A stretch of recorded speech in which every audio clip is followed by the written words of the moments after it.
Hi friends! Welcome back to my channel.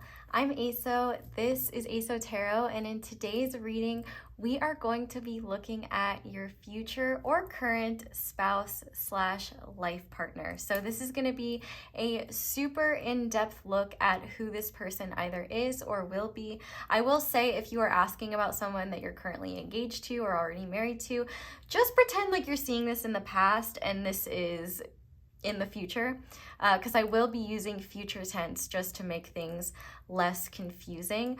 But this is going to be a super in-depth reading, and there's also going to be a super spicy extended. So I want to go ahead and kind of break down the reading for you guys. So to start your reading, we are going to be looking at who your future spouse is. I will say right off the bat, if you get yourself or someone that sounds eerily similar to you, you might be marrying someone eerily similar to you, but you might just be getting the reading about yourself. So you might want to try a different pile if that happens, unless you want to hear about yourself through your future spouse's eyes or something like that.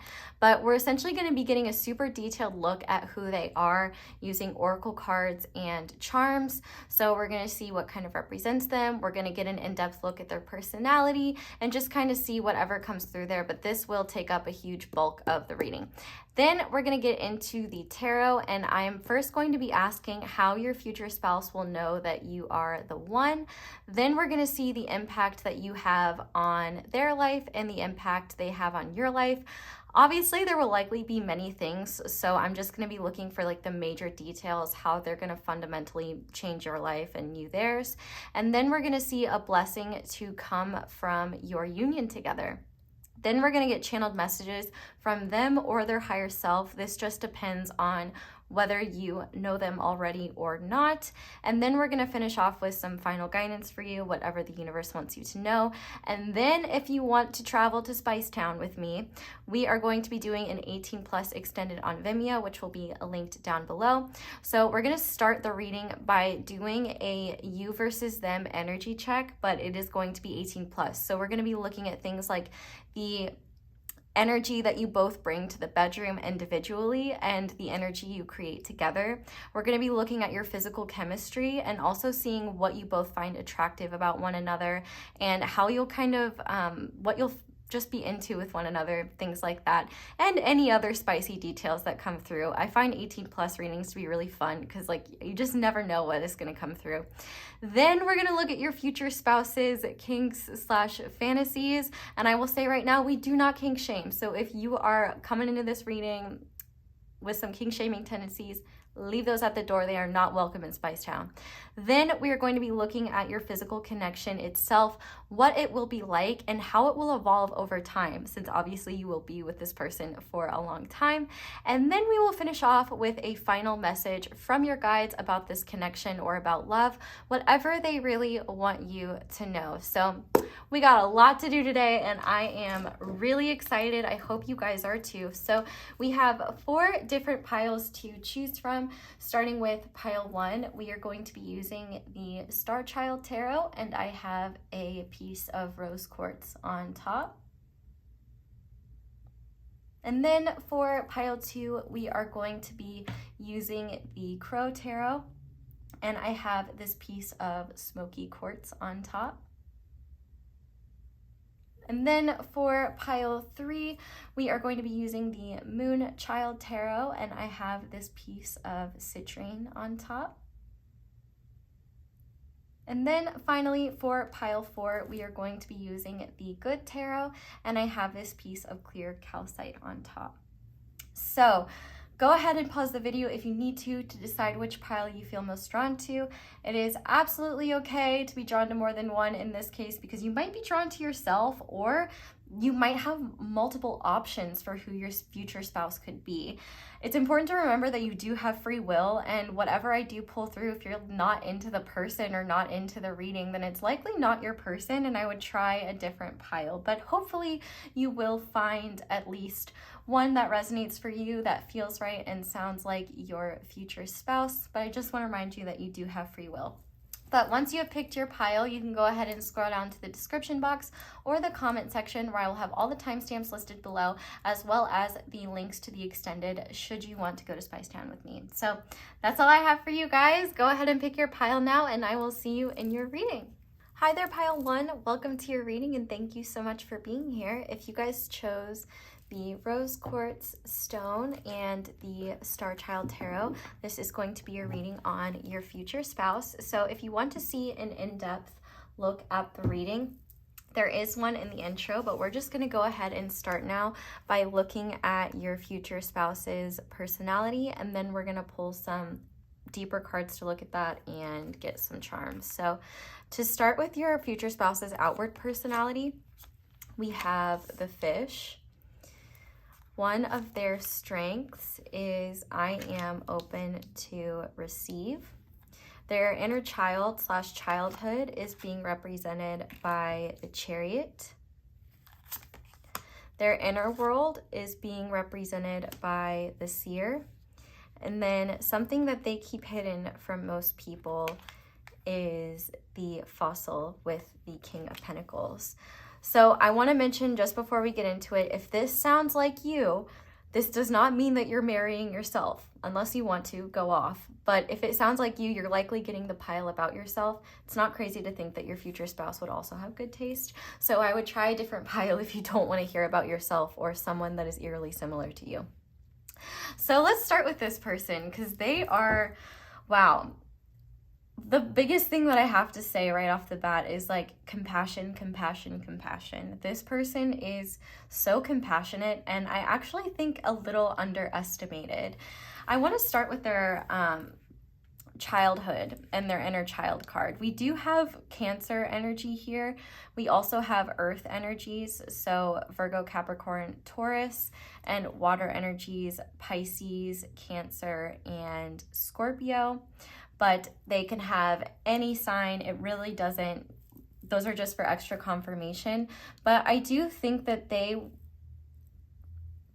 in terms of energy, are a bit more feminine. Or they could, I do think they're balanced, at least in terms of the Chariot. Like their energies are pretty balanced, but I do think that their feminine energy leads. I feel like this is someone who has been and always will be very imaginative. I think that they have a very deep inner world. And with the Chariot card being here, I wouldn't be surprised if they have like an extra close connection to their mother or a motherly figure. I also wouldn't be shocked with this Chariot card here as well if they either moved around a lot as a kid, or if they were in the car a lot, or like traveling a lot for whatever reason. Like they may not have moved a lot in terms of physical location, but they could have been traveling a lot. Like say, for example, if they did sports or had a sibling that did sports or did an activity that required them to travel, I feel like they could have traveled a lot. I feel like this is someone who has, like I said, always had a really rich imagination. And I think that they were someone who definitely loved to play like make-believe or play house. Like if they played house, they might like to be like the mother or the teacher or something like that, or just like a parent.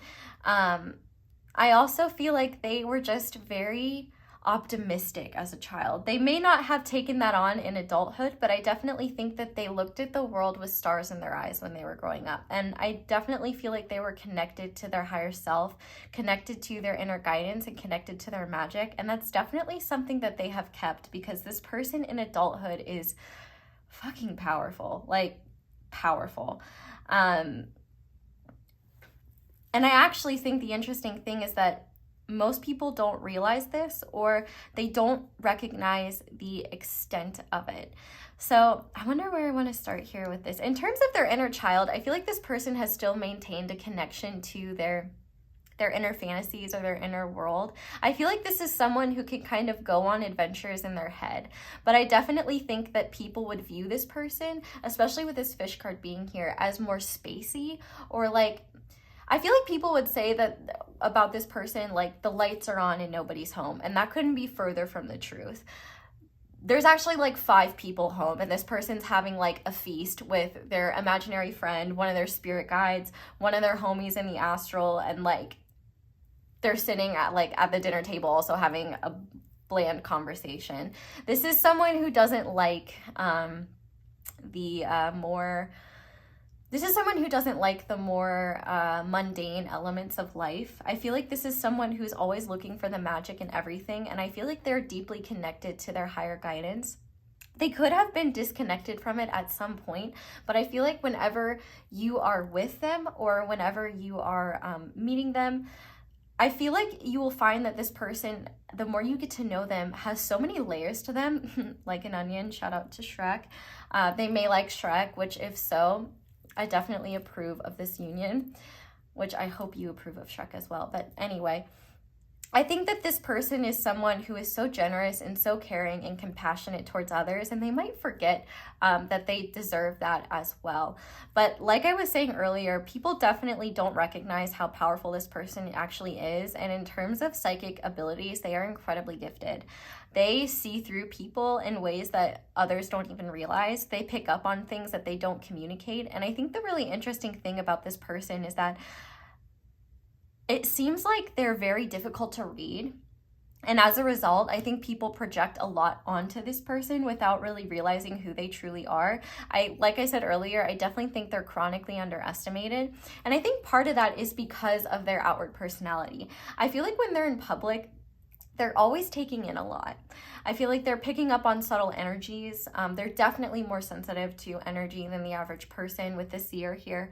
And I think that they are just someone who is constantly observing and taking things in. I feel like they're not someone who sets the dynamic of a room, and they may not always be the person that like they walk into a room and heads turn, but they're someone who not only touches people's hearts, but is able to kind of see through people's outer facades and really get to like the heart of something and get to the root of something. But I definitely think that this is someone who's very go with the flow, and they kind of just follow the vibe of whoever they're around. Now, I don't think that they necessarily will stick around in energies that they find to be particularly toxic or unfulfilling.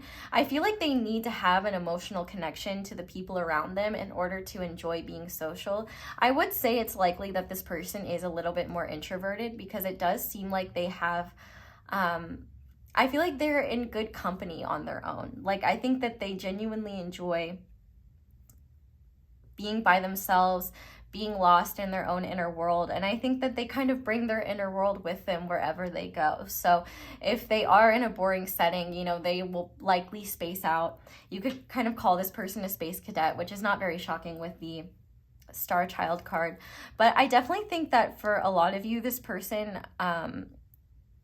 either had very loving parents or was taught by someone that raised them or that they looked up to, just the nature of unconditional love, especially with this rose quartz. I feel like they have a lot of love for people, even when people don't reciprocate that. That doesn't mean that this person is open to everyone, but I do feel like this person still loves from a distance. And I think that they, in general, have a love for humanity. I feel like this seer card, they definitely use their intuitive abilities and whatever it is that they do for a career. And speaking of career, this person is actually far more well off than they let on. This is definitely someone who is a lot more solid than they appear. And I think that this is someone who isn't going to assert themselves when they're in a crowded room. But when push comes to shove, they're not going to be manipulated or allow themselves to be taken advantage of. I think that that is a lesson that they've had to learn the hard way, especially with this Chariot card.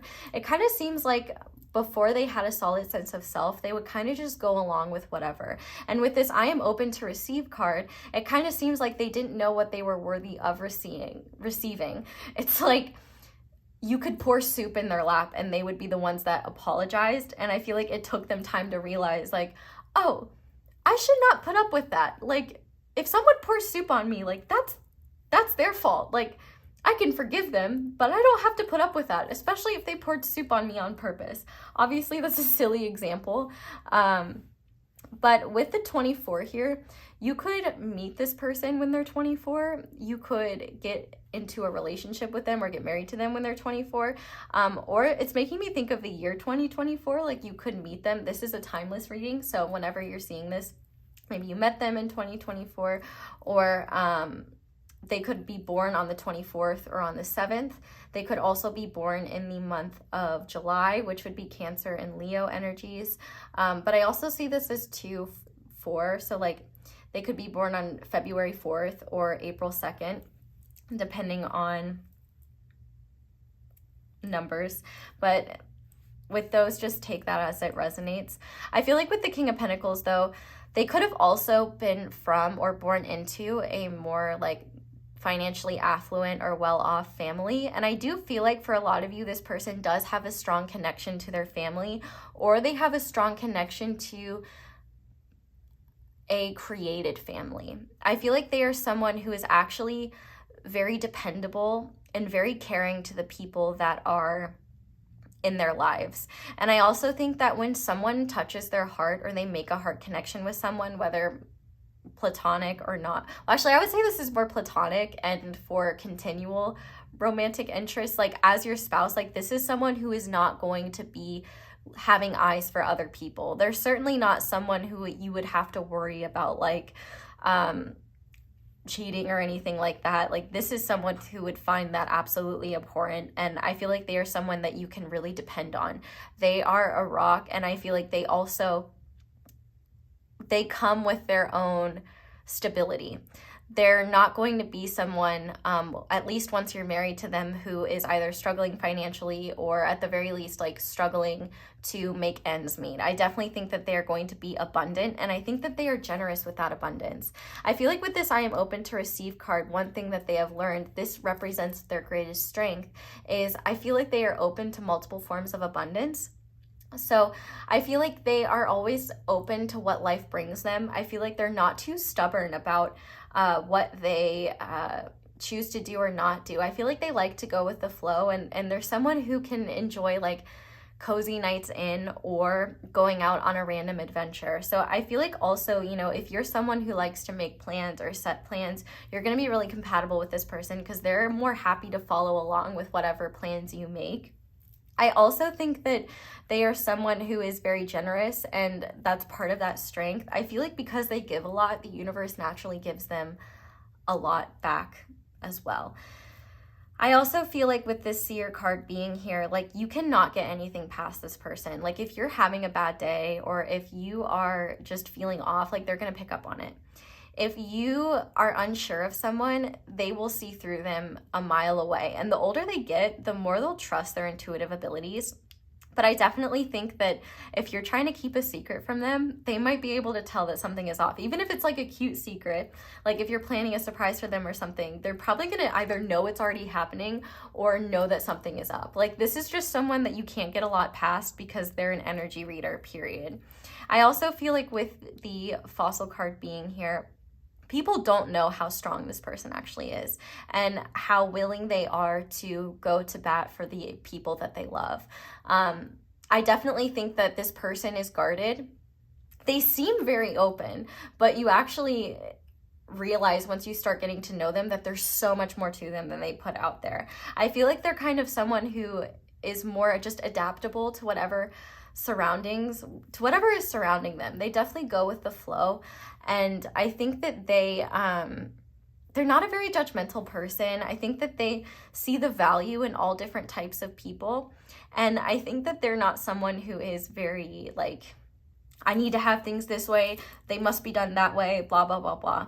I also feel like this person, I don't think they ever choose to cut people out of their lives. So if that happens, it's definitely because like they're either violating their boundaries or treating them unfairly. But I feel like even then, this person may still like at times feel really sad about what may have transpired with people in their past, or like they may reminisce on good times. They have an insanely good memory as well. This is someone who forgives but doesn't forget.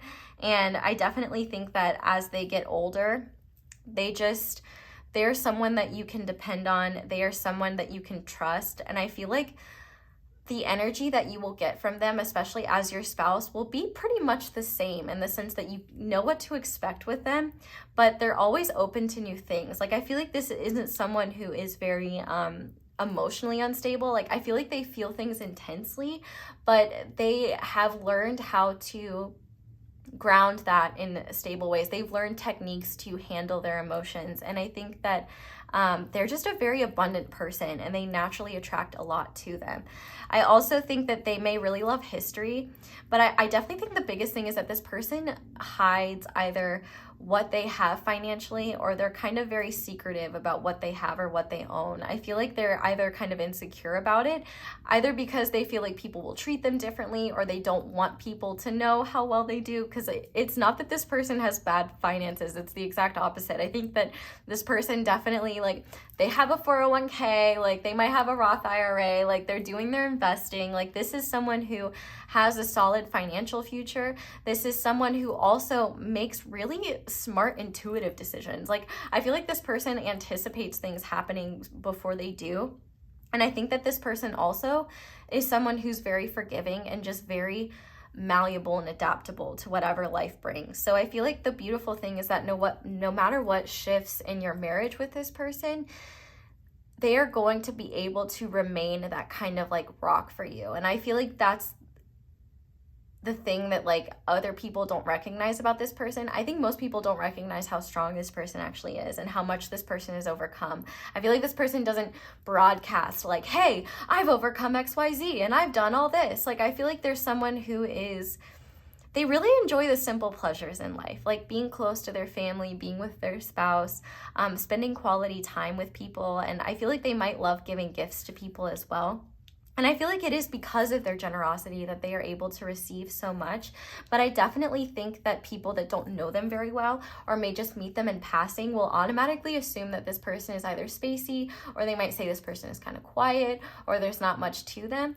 But I feel like this person really thrives in like one-on-one conversations, or just like heartfelt conversations. So like, I feel like this is definitely a person who, you know, let's say you take them to meet your friends for the first time and they're kind of quiet and shy, and like, let's say you guys are drinking or something like that. Not saying that that is like how things are going to happen, but I feel like this person can really connect to people's heart spaces. Like, a complete stranger to them could be like, they could be like crying from a heart to heart like 2 hours later because they went off and like were just talking. Like, maybe they picked up that one of your friends is going through a hard time and is just like saying words of wisdom without even realizing it. I feel like this is someone who knows what people need without asking. And I feel like this is someone who's just always going to lend a listening ear. There's someone who is always going to be compassionate. They could be like Christian or have like a strong connection to Jesus. They don't have to be Christian or religious or anything like that. But I do think that they're spiritual, and I do think that they will have some sort of spiritual nature. Just the fish makes me think of Christ in general. So I do think that they will have Christ consciousness. I do think that they will look at humanity from a very compassionate lens, from a very loving lens. And I feel like they are going to try to lead and live with love. And that's very connected to their inner child, because I think that their inner child was someone that had a very magical viewpoint on life, a very magical way of looking at the world. And I think now as an adult, they haven't let go of that. They have a strong connection to their inner child. And I think it's really cool that the Chariot card faces towards their more outward energies, because I think that they bring their inner world, you know, that inner sense of stability, that desire to be useful and functional. Like, this is also someone who, you know, they're not above hard work. Like, this is definitely someone who works hard, and they've worked to earn everything that they have. I feel like if people are aware of your future or current spouse's abundance, they might feel like this person either manifests things really easily or things come naturally easily to them, and that's not true at all. They just make it look easy. And people might actually get a little confused, especially if they don't know your future spouse very well, because they might be like, how is this person so solid? Like, how has this person been able to do this? Like, they might think that there's something shady going on, but no, like, this person is the real deal. Like, they have been able to, I just get the vibe for a lot of you that this person is either self-made, or even if they came from a like financially stable background or like a financially abundant background, like growing up, I feel like they made their own fortune like on their own. Or it's not like a small loan of $1 million type thing. It's more like I was grateful to be supported growing up, but like my own, like what I have is what I've made on my own. But I do think that people might be, I feel like part of the reason why this person kind of hides what they have and what they've achieved is because other people may be really jealous or treat them differently or try to take advantage of them. So I feel like they almost kind of play things just very coy and kind of just stay quiet and observe other people, because I also think that they enjoy studying people.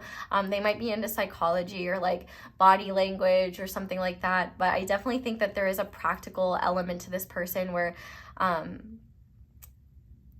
they're someone that you can count on. They're someone you can trust. They are someone who may evolve over time, but their core energies kind of stay the same. And I feel like they are someone who you can enjoy the finer things with as well. I do think also with the fossil, they may have a bit of an old soul. But yeah, this person's energy is really, really great. So I'm going to go a bit deeper now and pull some of these cards to see any other attributes the universe wants you to know about them. Take these as they resonate, because we do have like birth years and stuff like that in there. So, Spirit, what can you tell us about pile one's future spouse? What attributes do they have that you want pile one to be aware of?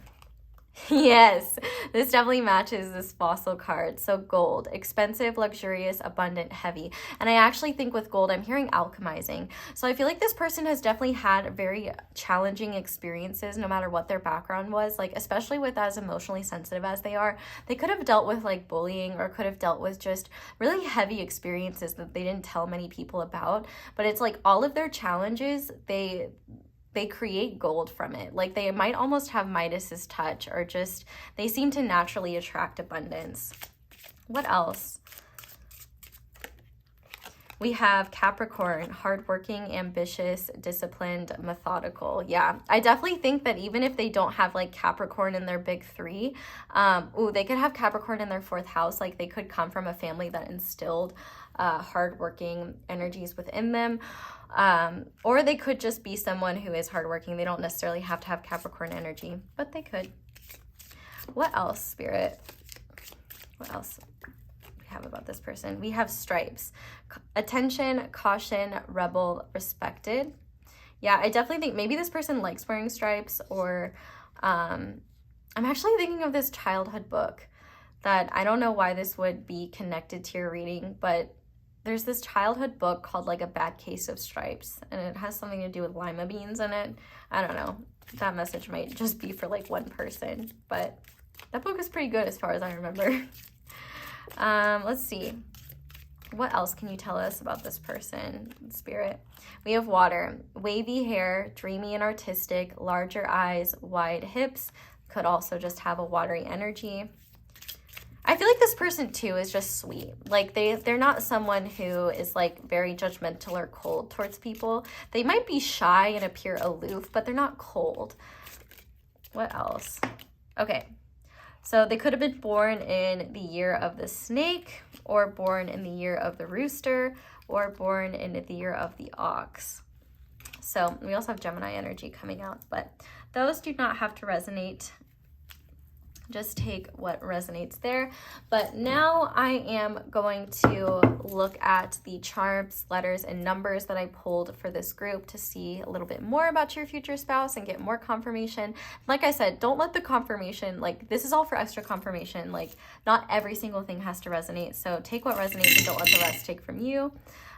We got a little bit of lavender coming out. So this person might like the scent of lavender, but we'll start with the letters and numbers first. We have D-O. So this person could be a doer or a doctor of some kind. We have A, we have X, we have H, we have Z, we have, what's this letter, if I can turn it over? We have R, we have the number 8, so that could be, it could be born in August or on the 8th of a month. We have the number 3, we have the letter B, and we have the letter Y. This makes me think of like the 80s, so they could be born in the 80s or like really like 80s aesthetic. But moving into charms now, we have the always sleepy club member. So yeah, this person could sleep a lot or really need their sleep, enjoy their sleep. That might also be why they appear quiet. Like people, oh, we have 2 8s actually. So they could be born in 1988 or August 8th, or double 8s could be significant in some way. Take these as they resonate. Maybe 388 or 838 is like an area code or something, or an address. But I definitely think also with the Pisces card being here, I think that this person and the Seer card, like they might have prophetic dreams or see things in their dreams that become real. I also think that they may have like really long, intense dreams or just like really vivid dreams. But I feel like no matter what, this person, even though they might sleep a lot, I feel like they still don't get enough sleep. So it makes sense that we have that here. We also have this card here with the green paper. So I look at this to represent bottled up emotions. So this person could definitely, even though they seem to be very like aware of other people's emotions, they might hide their own emotions from people, or they might have a hard time suppressing their emotions, in the sense of like, or having a hard time not suppressing their emotions. Or they could be someone who needs time to like figure out their emotions before they express them. But I think at times too, they may suppress their own emotions in order to be there for other people. And I almost feel like as well, they might be so focused on making sure other people are okay emotionally, because they're used to people kind of either overlooking their emotions or overlooking their needs. But I do think that one issue with them is that they might bottle up their emotions at times, either to keep the peace, because I do think that this person doesn't really like conflict. I feel like if there is conflict, they want to work through it in the most calm and peaceful way possible. But at times they may not even realize like how much emotion they have that they're like burying within. I feel like with this fossil card, it seems like they're in their inner world. They may be kind of hard on themselves, or be like, you have no reason to be feeling this way or feeling that way or whatever. But with this seahorse card, the seahorse reminds me of a mate for life. So I definitely think that this person will be loyal to you. This seems like a long, happy marriage. And I also think that this is someone who really will go the distance for you and really just treat you like the valued treasure that you are. Like you will be a treasure to them. They will be very grateful for you. And we also have this charm, which to me, it always makes me think of the 6 of Cups, which is a card in tarot that represents like childhood connection. So maybe you have history with this person, maybe you've had past lives with this person. I feel like this person, they might like antiques or might like old aesthetics.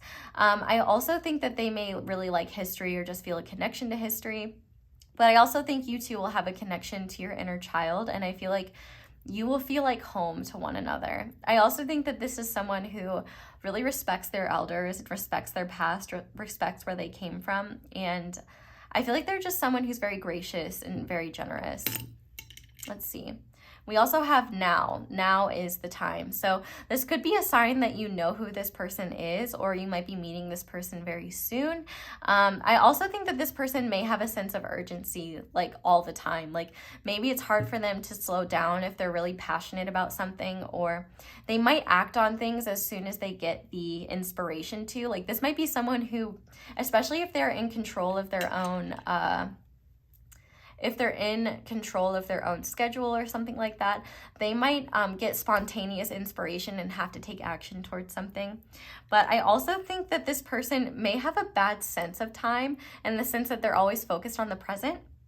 And so they might get lost in what they're doing, or lost in, whatever energy they're in, and then might realize that they're running late or running out of time, or something like that.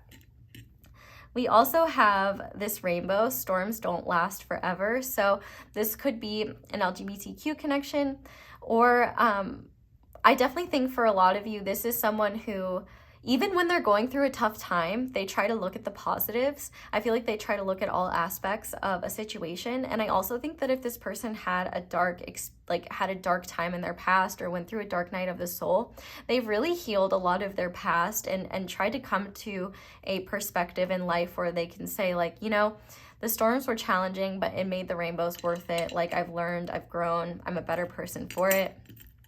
We also have the cat card here. So this person could be a cat person, or they could really just love animals. I always see cats as like high priestess energy and like very intuitive animals. So I feel like this person knows what they're worth. They might have a connection to the Egyptian goddess Bast, but I also think that they could have a special connection to animals or cats specifically. They could have like a special cat that is like their familiar or something like that.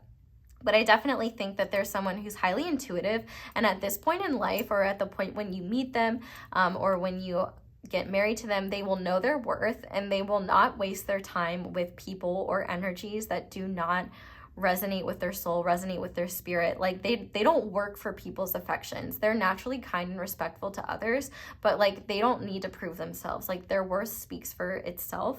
And I feel like if people don't respect them, or people don't see how they truly are, like, they don't really sweat about that. Like, that's not really their problem. But let's see what else. We also have love. So yeah, this person is definitely full of love. That's the second rainbow here. So rainbows could be significant here.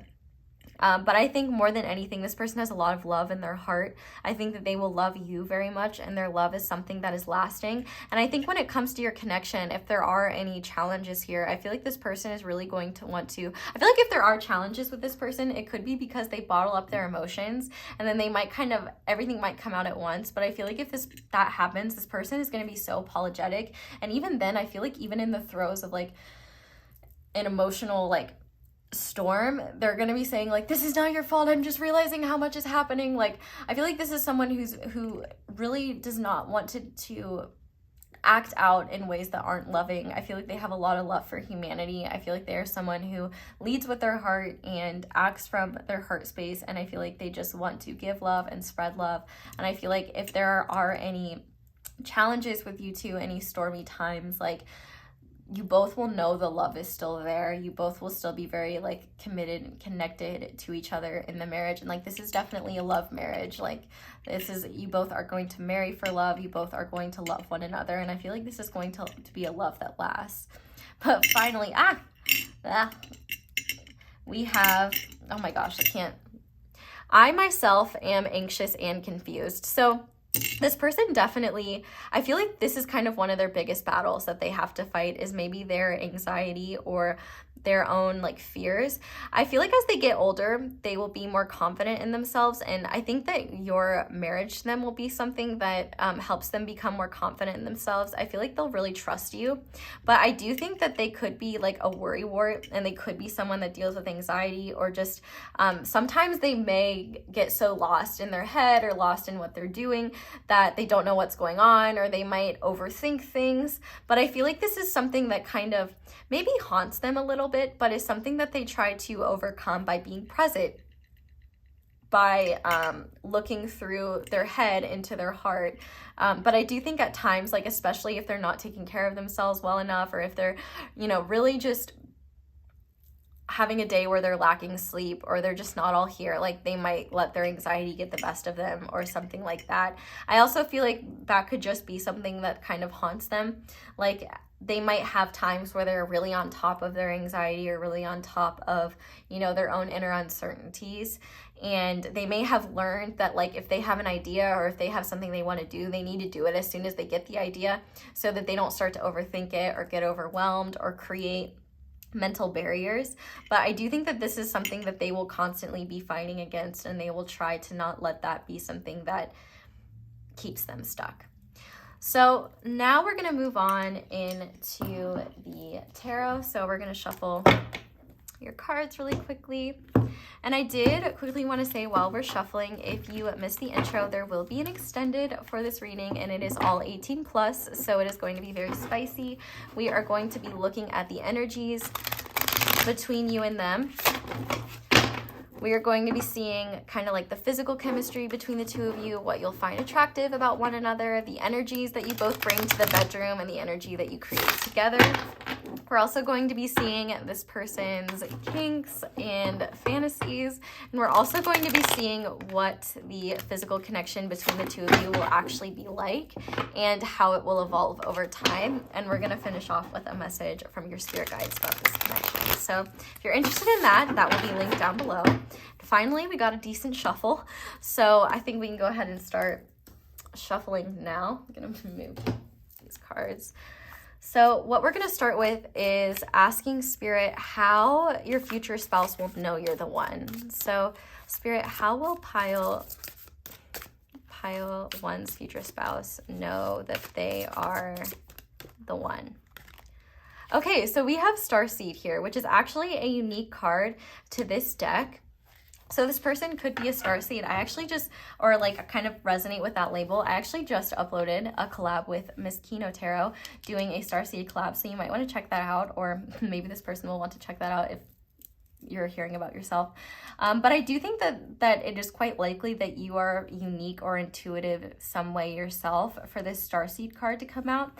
I feel like this person will either know you're coming or they will feel a deep connection to you where it's, you know, it's kind of says like, you know, the phrase like when you know, you know. I feel like this person is going to feel a unique connection to you that they haven't felt with anyone else. I feel like you're going to see them in a way most people haven't taken the time to see them. But it might also be more intuitive. Like this person might just meet you and then kind of have an inkling. And then as you get to know one another, this person is like, oh yeah, pile one, they're on my vibe. They get it. I feel like you're likely a forward thinker, someone who definitely sees things differently from the crowd. And I feel like your uniqueness and your personality is just going to be something that your future spouse sees as like, oh yeah, like pile one is it. Like they're just as unique as me. They resonate with my heart space. They see me for who I am. They love me for who I am, or they know that you will love them for who they are. Because this person is the seer, they might know well before you know that. They might know you're the one before you know that they're the one, if that makes sense. Like I feel like they're going to be intuitively aware of the magnitude of this connection. I feel like this person, your future spouse, I feel like they're gonna have this kind of soul recognition with you. I definitely think that this is a soul connection of some kind for the Starseed card to come out,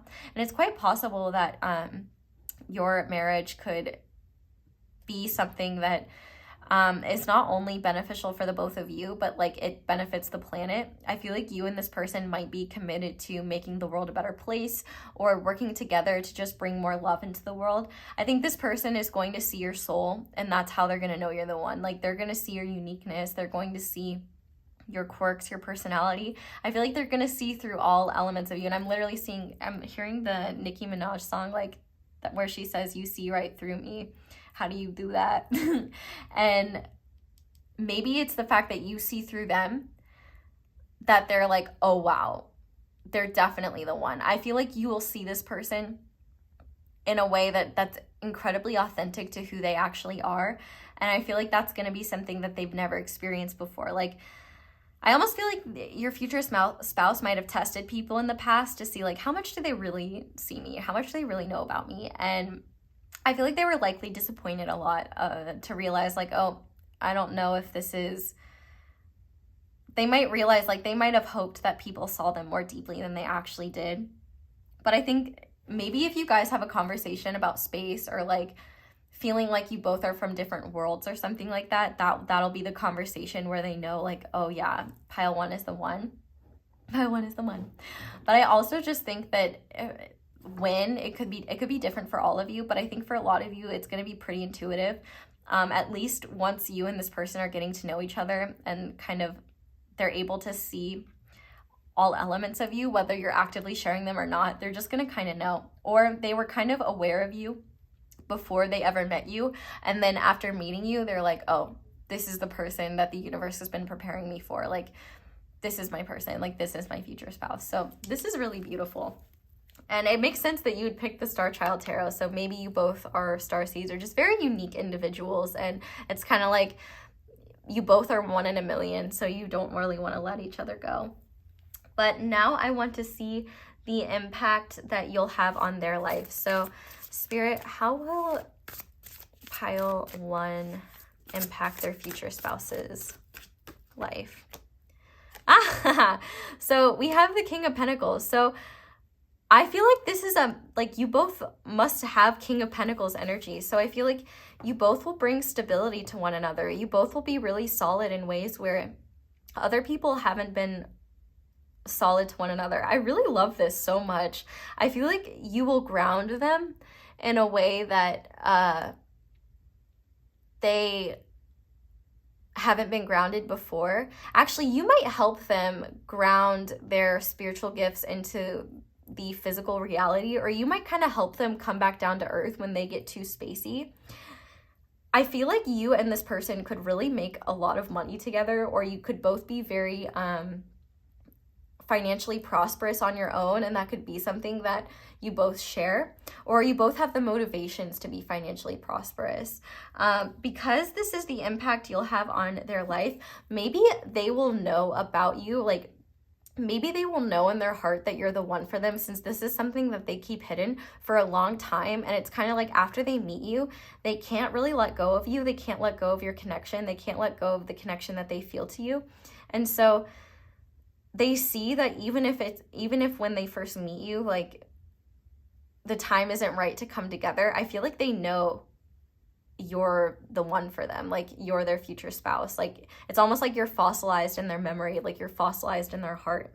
And I feel like they might recognize you from past lives, but I also think that you will help them feel very safe. I think you will help them feel very stable. And this King of Pentacles energy might be something that you both bring to the table, where you both are incredibly loyal, you both are very supportive. And I feel like your love for one another doesn't really change, even though you both will grow and evolve over time. I feel like the core energy between the two of you will be very stable. And I feel like you guys will be one another's rocks. Like you're going to be there for one another. You're always going to show up for one another. And I feel like this marriage between the two of you is going to be something that's greater than the two of you alone. Like these are the whole is greater than its sums, and you both are pretty incredible on your own. I feel like this person is going to see your value, and they're just going to be like, you are everything I am looking for in a person, like especially when it comes to their inner world and like what they need emotionally, what they need I don't want to say materially, because I don't think this person is very materially focused, but I think that this person will admire that you seem to have similar values as they do. You might also be very hardworking. You might also be very ambitious like this person. And so I feel like this person will be like, not only are they unique, but they, you know, have vision. They don't just want to like wander aimlessly through life. Like I feel like even if your future spouse wanted to wander aimlessly through life, it would be for a purpose. I feel like you will also give your future spouse purpose, and you'll also give them inspiration to either be ambitious themselves, or you might actually be like a muse of some kind. So if this person is creative, because we did see dreamy and artistic here, I feel like you're just gonna be everything that they are looking for. Like you are it. Like, and I just think that after they meet you, like there is nobody else that like could change their mind. And the interesting thing is that you might meet them but not come together with them for a little while. Like maybe it takes time, like you both have to get older, like maybe it could be anything. But I think that this person will know definitely before you that you're the one for them. I feel like once they meet you, it's like almost an energy of recognition. And I think that they're gonna keep that a secret from you. They're not gonna let you know how deeply they feel for you. And like, they might love you before it even makes sense to love you. And I think that's going to be something that opens their heart space more, especially if they were more sensitive or closed off with their feelings and emotions. I feel like you're really going to save them in a lot of ways without even realizing it, by just being yourself. So this is really magical. I really love this.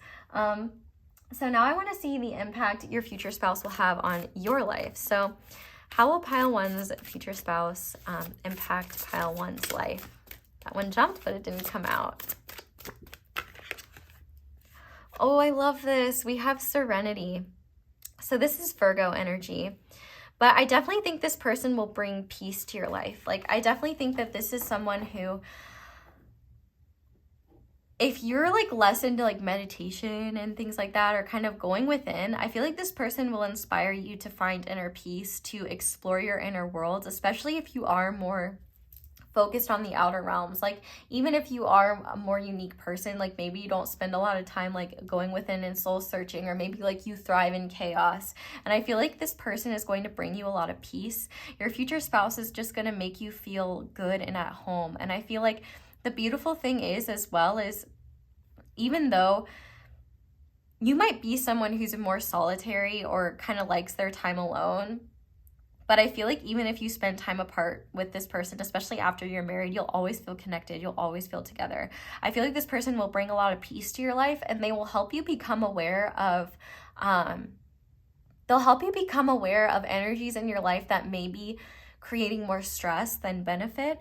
I also feel like this person will help you work through any inner turmoil you might have about insecurities or about uncertainties of yourself or uncertainties in your life. Like, this is someone who's going to bring peace to your worries. This is someone who's just going to make you feel good, make you feel safe, make you feel at home. I feel such a calm energy from this. And it's like, you both might be whimsical and magical or like work really hard, but I feel like the energy between the two of you is very simple in the sense that it's very peaceful. You feel at home with one another. You feel very safe with one another. And I think that this person might help you develop techniques to kind of bring peace to all elements of your life. And I think that this person will inspire you to work on your own growth and work on your own just like evolution as a soul and as a person.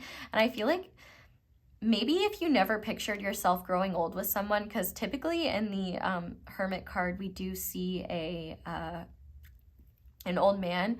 So I feel like maybe you never saw yourself getting married or growing old with someone, but I do feel like this person, you'll be like, wow, I can actually really see, getting old with you. I can really see growing old with you, living a life with you. And I feel like this is just such a solid connection. It's so cool that there's so much like ethereal energy here, because as much ethereal energy as there is, you both also ground it into the physical reality and create magic and also create peace. I feel like, yeah, this is a connection full of peace and love, and y'all know I love that. So let's go ahead and see now a blessing to come from your union together.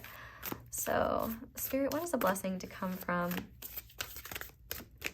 pile ones and their future spouses or current spouses union together, please? We have the Seven of Pentacles. So I really love this actually, because I feel like the sky is kind of the limit. The Seven of Pentacles is a lot about planting seeds that grow and evolve over time. So I feel like I was saying earlier, this will definitely be a financially prosperous connection, but I also think that there will be a lot of stability, a lot of safety. And I feel like if you're especially used to a more turbulent environment, this person is going to bring you a lot of just security and serenity.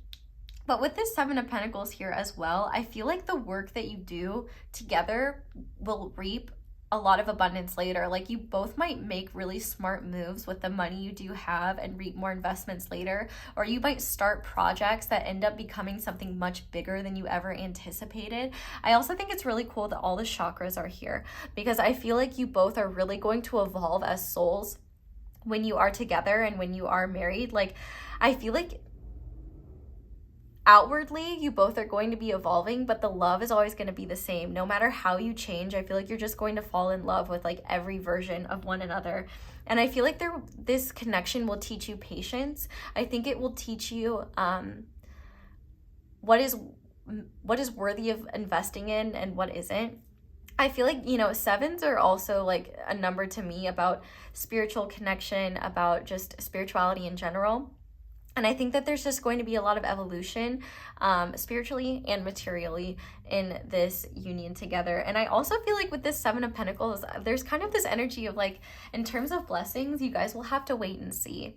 Like, I feel like this marriage will be what you make it. And I feel like there's like the sky's kind of the limit in terms of what you both could create together, but your most fruitful manifestations and the most fruitful things you create together are going to be spiritually inspired. So that doesn't mean what you're manifesting is spiritual in nature, but it will have some sort of deeper meaning to the both of you, and it will have some sort of purpose, or you both will have like downloads or like interesting inspiration towards doing certain projects. There will be a deeper meaning to the things you work on together or the things that you create together. And I feel like you both are just going to have a very strong union, period. Like, this is a union of hearts, well, you both might think a bit differently, but hearts, souls, bodies, and then I think mentally is maybe where there's like variance. Like, you might think very differently from this person, but I think that's what will keep it interesting and keep it lively. And I also think that you will both respect the way one another views things, and I think it will actually bring a lot of growth to the both of you, because you'll start to see things from one another's viewpoints, and it will help you. I feel like you both will integrate one another's perspectives more and almost be able to kind of anticipate how, like, your future spouse will be able to anticipate how you're seeing something, and like you'll be able to anticipate how your future spouse is seeing something. But I also think whatever you both choose to focus on will grow in a loving way. And I feel like really this is just a very, very blessed union. Like, as long as you take action from a place of spiritual integrity, from a place of love, like, you really can't go wrong here. Like, if you both are like, oh, haha, let's like make a crypto scam together and steal all the money, and like that's not gonna happen. Like, you're probably not gonna be very fruitful there. But I feel like neither of you would be like into that in the first place. Like, neither of you would be like, why would we scam people? Like, we're already abundant, and like that just feels very icky. I feel like both of you are really going to be aligned with your values, and I think that you both are going to be able to create really amazing things, and you might actually be shocked at how the things that start as little ideas or inspiration grow over time into something really big. But I think one of the really beautiful things is that this connection's just going to get more stable over time, but the love's not going anywhere. Everything else might shift, but what you have together is something that will stand the test of time and will be something that,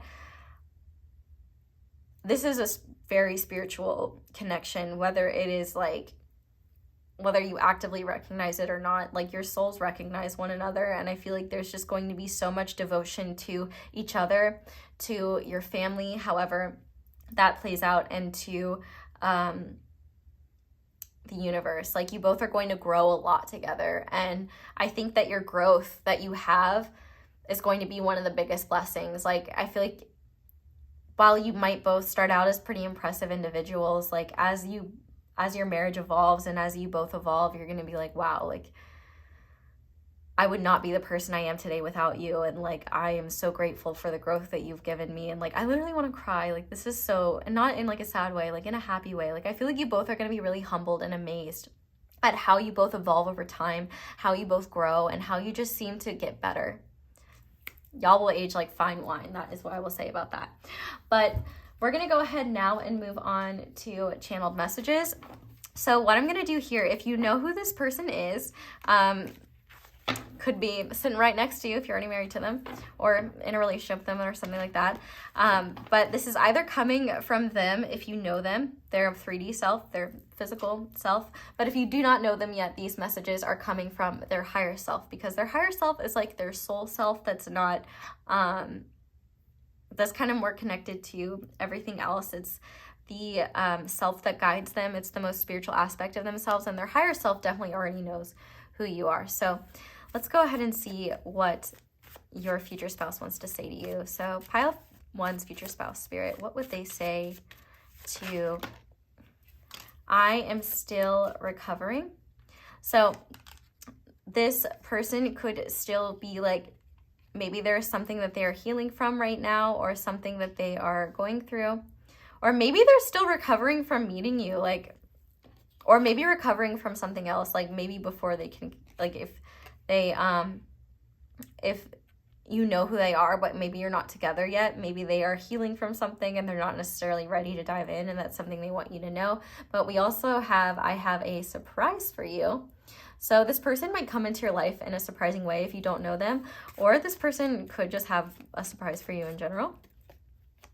We have, I feel like we're in different dimensions. So if you do know who this person is, maybe you both are not talking right now, or maybe you both are in different places. Maybe you will meet this person online, or if you haven't met this person yet, like maybe you have met them in your dreams or something like that. If you do know who this person is, they might wish that they were more connected to you at this time, but maybe they are just really focusing on their growth and on their healing right now so that they can be their best self. But we also have I apologize, and I'm playing hard to get. So if you do know this person, if there has been anything that has happened between the two of you, they may want to apologize for that. They could be playing hard to get. But on the back of the deck, we have you are my endgame. So this person could be a gamer, or maybe Avengers Endgame is like significant or something like that. This also kind of makes me think of Sims, even though there's no green plumb bob. But I do definitely think that maybe this person will either try to play hard to get, or won't want to reveal the extent of their feelings. And if there is something they want to apologize for, like if you do have a history with this person or something like that, they may want to apologize for what has happened in the past, or they may want to apologize for taking so much time to like be ready for you, or be ready for this, or taking time to heal. Just take those as they resonate. But I think this is definitely the biggest energy here. Like you are their end game. And I love this because I love that the two controllers are connected to one another. I feel like it doesn't really matter how long it takes for you to come together. Like once you do come together, it will be incredibly, incredibly solid. So we're going to go ahead and finish this reading off with some final guidance for you, the viewer, before we head over to Spice Town in the extended. So to start, we have treasure your loved ones. It's important to love others deeply. So I feel like if you're missing this person, or if you are wanting to feel connected to this person, being around your loved ones could be something that kind of helps you connect to the energy of loved. But I also think that this person does treasure you, and I feel like this person loves you very deeply. Like I'm hearing 1,000 Years by Christina Perry, which is just making me laugh because it just makes me think of Twilight. But I definitely think that this person really treasures you. And if you treasure this connection and this person, you know, whether you know them yet or not, like I do feel like the more you value the love you do have in your life, the more it will help this connection manifest. But we also have, being grateful for all that we have leads our hearts to overflow with abundance. Give thanks for the things you have and watch your life change. Yeah, the more you're in gratitude, the more you focus on what you do have rather than focusing on lack, the more you live from love, the easier it will be to trust that this connection is happening according to divine timing. I definitely think there's a divine element to this, especially with all the sevens. You could see 777 before you meet this person. We also have forgiveness. You are now able to activate the power of love in order to release past hurt. So yeah, if there has been something that has happened between the two of you, or I feel like if anything, there could have been a lot of miscommunication. I feel like neither of you are the strongest with communicating, or you might be very shy. So I feel like if that resonates for you, the energy of forgiveness could be something useful. But snakes also seem to be a very significant element of your connection, which I think of snakes in this case as like very transformative, constantly shedding skin. Also makes me think of Kundalini awakening, so that could be an element of this connection as well. But to start, we have don't make decisions based on guilt or what you think you should do, for it is only being true to yourself that you can be true to others.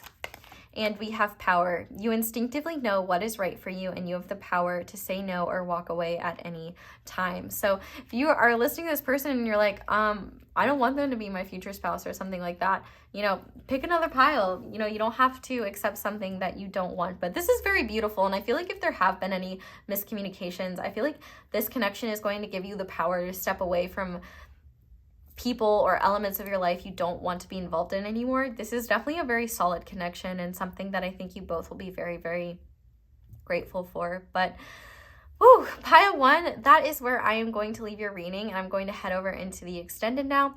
But if you are leaving me here, which is totally fine, thank you guys so much for watching, and thank you so much for letting my ads play in the background while you do something else. That is one of the simplest and easiest ways to show support for me and my channel and appreciation for what I do. But if you'd like to support me in other ways that I would be greatly appreciative of, you can like this video if you enjoyed it. You can comment down below, let me know how it resonates. And you could subscribe if you haven't already and click that little bell notification to be notified whenever I upload a new reading. You can also check out my social media that will be linked down below, though do beware of scammers pretending to be me. I do not offer personal readings, and I will not slide in your DMs offering you personal readings. So if I do that, that's not me, that's a scammer. And I also have merch linked down below, but that is all I have for you guys. Thank you so much for watching and for being here. I really hope this reading resonated. I hope you all have a wonderful day or night whenever it is that you're watching this video, and I hope you'll come back and see me again soon. Bye! Hi there, Pile 2. Welcome to your reading, and thank you so much for being here. If you guys chose the Smoky Quartz Stone and the Crow Tarot, this is going to be a reading on your future or current spouse. So if you want a full breakdown of the reading, there is one in the intro, but we're just going to go ahead and start by looking at who your future spouse is and what their personality is like. So this card represents their outer personality. So we have the hummingbird. One of their greatest strengths is that they are determined. Their inner child / childhood is being represented by the moon. Their inner personality is being represented by the scales. And something that they keep hidden that not many people know about them is the bear or the King of Wands. So I do just want to say that if this sounds like you, that is likely because it is about you. So if you're listening to this reading and it sounds like you, that doesn't mean you're marrying yourself. It just means that you probably got the pile about you. So I would choose a different pile unless you want to hear about yourself. But let's go ahead and get into your future / current spouse. And for reference, I am going to say future. So if this is someone current, just pretend you're watching this in the past. So, I just want to give this person a big hug, and I hope that when you do know them, you give them lots of hugs because they will definitely appreciate that. But I actually want to start with their childhood, because I can definitely see that this person may have had a really difficult upbringing. They could have had a particularly traumatic childhood, or one where even if people outside of them wouldn't see it as traumatic, it seems like whatever your future spouse's experience was, I feel like they dissociated from a lot of their childhood. And actually, I think that they don't remember a lot of their childhood. And I think with what they do remember, I don't think that they like to talk about it too much, if I'm being honest. I do feel like this person is a very precious soul with a very kind heart, but I think that they have seen a lot of difficult things and had a lot of difficult experiences. I do think that they connect to their inner child through music. I think music has been one of the things that has gotten them through a lot of difficult times in their life. They might play music now. That might be how they get connected with their inner child. But definitely music is a big part of their life in some way, and creativity is a part of their personality that I'm not sure if they always express depending on what they do as an adult. But I do know that music is a special part of their life, and I do think that music has been a much needed escape for them when they didn't have an option to escape from certain situations. So I do think that this person isn't very forthcoming about their upbringing, and I would say that this is something that they don't really share with many people unless they trust you. But as an adult, this person, they really are an incredible human being. I just am really blown away by them. They're very intelligent and very practical. This person does seem to have a dominance of earth and air. We have the air signs with this hummingbird card, Libra, Gemini, Aquarius, and with the scales card being here, I wouldn't be shocked. They could have an air rising and an air moon and an earth sun. So the earth signs are Capricorn, Virgo, and Taurus, but we have Capricorn highlighted here with I am determined. This person is definitely a very hard worker, and I think that there's someone who loves to learn. I definitely think that their outward personality and the way most people see them is a pretty happy-go-lucky person. Like, nobody would ever expect that your future spouse has had the upbringing that they've had. And I think that it has shaped them in a way where they want to be a good person. Like, they're extra motivated to be someone that other people can count on, that can bring light to other people's world, because I feel like they know what it's like to experience darkness and to experience a lot of challenging times.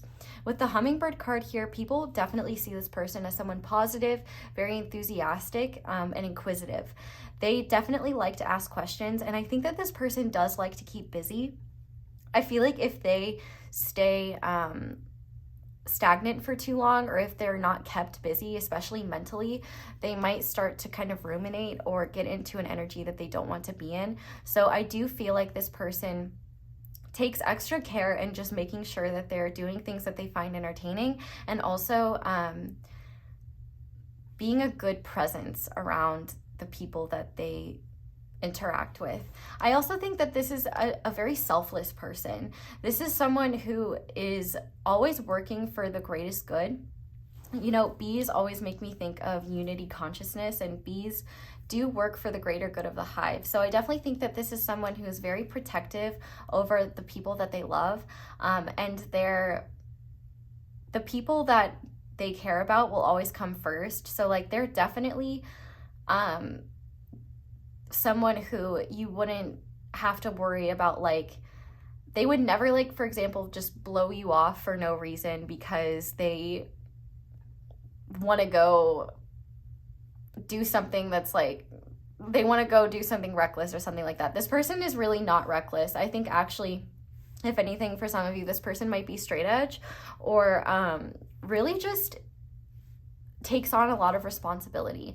I feel like they definitely want to make sure that they have a secure life for the rest of their life. I also feel like they have ample energy to want to be in a better position than they once were. And I think that if they do have a family, or just however, like if you and them end up having children of your own or anything like that, even if it's just you and them, I feel like they're going to be really motivated to make sure that your home is a safe place, that you're both secure financially, that you have what you need, and you both are doing well. They're very attentive to the people around them, and I think that they are constantly exploring new things. Like, they might have different like, they might, for example, it's just a random example, they might be like a carpenter, but they might also have this like strange obsession with ancient civilizations. So on their work break, they're like listening to podcasts about that. Or it seems like this person does a lot of multitasking and really enjoys like keeping their minds busy. They're definitely a busy bee. They like to get stuff done, they like to be productive, and they like to make other people's lives better.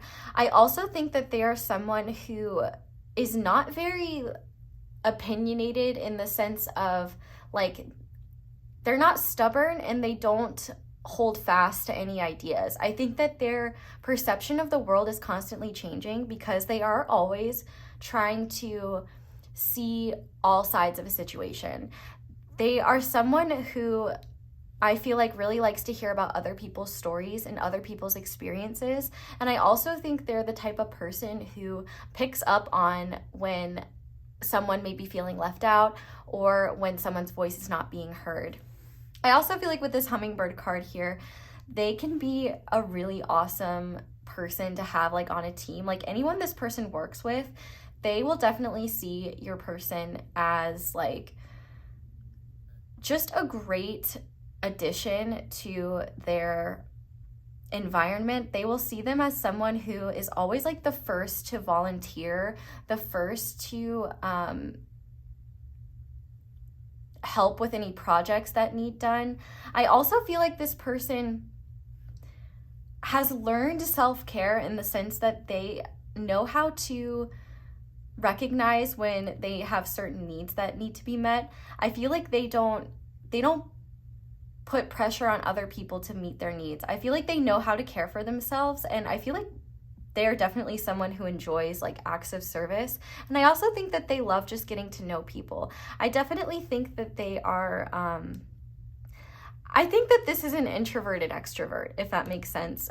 I definitely think that they have no problem socializing. I do think that they prefer to socialize with people they find intellectually stimulating, and I definitely think that one of the things that they will love about you is that you both will likely have very interesting conversations. I feel like this person tries to stay positive, and I think that nobody would ever know that this person struggles with like darkness or like mental health issues at certain times. I feel like this person has put a lot of work into their lifestyle to make it so that they can support themselves even when they might be going through a more difficult time or really just struggling internally. I feel like with this Scales card, their inner world is one where they've kind of got different trains of thought going at once. Like they might be thinking about all the things they need to do for the day, and at the same time, they're picking up on little nuances in their environment or things around them. This person is incredibly perceptive, and I think that they're quite ambitious as well. I think that the thing though is that their ambition does not come before their loved ones and the needs of their loved ones. So like I was kind of saying earlier with that example that I couldn't quite get out, is like this person would not like ignore an important dinner with you in order to get extra work done. Like they would say, oh, I have this dinner with pile 2 tonight. That's really important. So I'm going to get to work early so that I can get that done and then share myself with them and be completely present. They are someone who is so considerate of others and very polite. I feel like they would like, I also feel like this is someone who cringes internally whenever they see someone that's just like very unaware of how they come across, or like they're just blatantly rude or disrespectful. This is definitely someone that is polite, and one thing that I like about this person as well is that they are a good tipper. Like they are, I feel like this person might have like an extra emphasis on like treating like people in the service industry and things like that with respect. Like anyone that they don't necessarily have to be kind to, and where people might be unkind to them because they feel like they're in an above position, this person would never do something like that. They are very kind, and I think that they like being able to learn something new from every person that they meet. I feel like most people would describe this person as like, there's not a mean bone in this person's body, but let's get to the bear card here in terms of what they keep hidden. This person definitely has a fierce side, and it only comes out when either they're being threatened, someone they love is being threatened, or there's some kind of threat in general. So like this is definitely like a great person to have if there's an emergency. Like, you know how there are some people that when something's going down, they just kind of freeze because they don't know what to do. This person, they may be very like scattered in their everyday life, but if there's like an emergency or something like that, they know exactly what to do. Like this person is prepared, and they're the person that kind of takes the lead in things like that. They'll be like let's say for example, there's like a medical emergency. They're like, you call 911, like I'll do CPR. Like they just have this action mode that they go into when something needs to happen, and something needs to happen now. Like they're definitely someone that you would want to be with, and if there were ever like a natural disaster or something like that. They're also very protective of their loved ones, and if anyone is threatening their loved ones, like they will not take kindly to that. And so I feel like a lot of people would be really surprised, because it seems like this person is not reserved. Like they're definitely outgoing, but they just seem like very happy-go-lucky. They're definitely not someone who's always trying to like assert their dominance in an environment or assert their strength. They have a quiet strength to them that really comes out when someone needs to take the lead and things need to get done, especially if there is some sort of threat. I feel like this bear really only comes out when there is like a threat detected, or they know that like they need to take the reins towards something. And I feel like it is usually like in emergencies or something like that. I also feel like this person is someone who will always be there when someone is in trouble. Like this is the person that will bail their friends out of jail unless they're like, no, I think it would actually serve them better to stay there. Like messed up too many times. I feel like this is someone who is kind and generous, but not to the point where they allow others to take advantage of them. I actually think that is something that could bring out the bear energy within them. And it's like, it takes a lot to bring this person's temper out, but if it comes out, there is a good reason for it. They're not someone who just flies off the handle willy-nilly. Like, they are someone, like, you really have to test them. You really have to poke the bear in order to get this fierce energy from them. But like, if you were in danger, oh my God, like, they would do anything to protect you and make sure you are safe. Like, this person would never think of hurting a fly unless that fly was trying to hurt you, and then that fly would be toast. Like, they are so protective of their loved ones. And I think that a lot of that might root back to their childhood, where they felt unsafe or they weren't able to protect their loved ones. They weren't able to protect themselves. And I do feel like people just definitely, I think that you're going to know about a lot of this stuff, but most people in their life will never know the extent to which this person experienced hardships growing up and the challenges that they experienced. I definitely think that when you first meet them, or when you're first getting to know one another, they might say, like, if you try to bring up their childhood, they might like say, like, honestly, I don't remember too much of it. And they might actually be honest about that. That could definitely be the case. But they might also be kind of deflecting, or they might try to change the subject because they just don't feel comfortable talking about it. I do feel like this person too may struggle with like nightmares or things like that. And I also think that they may not necessarily see their childhood, for some of you, they may not see their childhood very like objectively.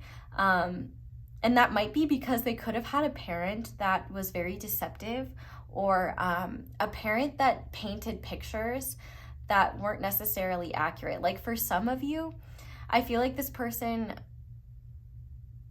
I don't think this will be the case for like every single one of you, but for some of you, this person could have had like a really like narcissistic parent that they spent a lot of time and energy trying to please or trying to make happy. And that parent may have like dictated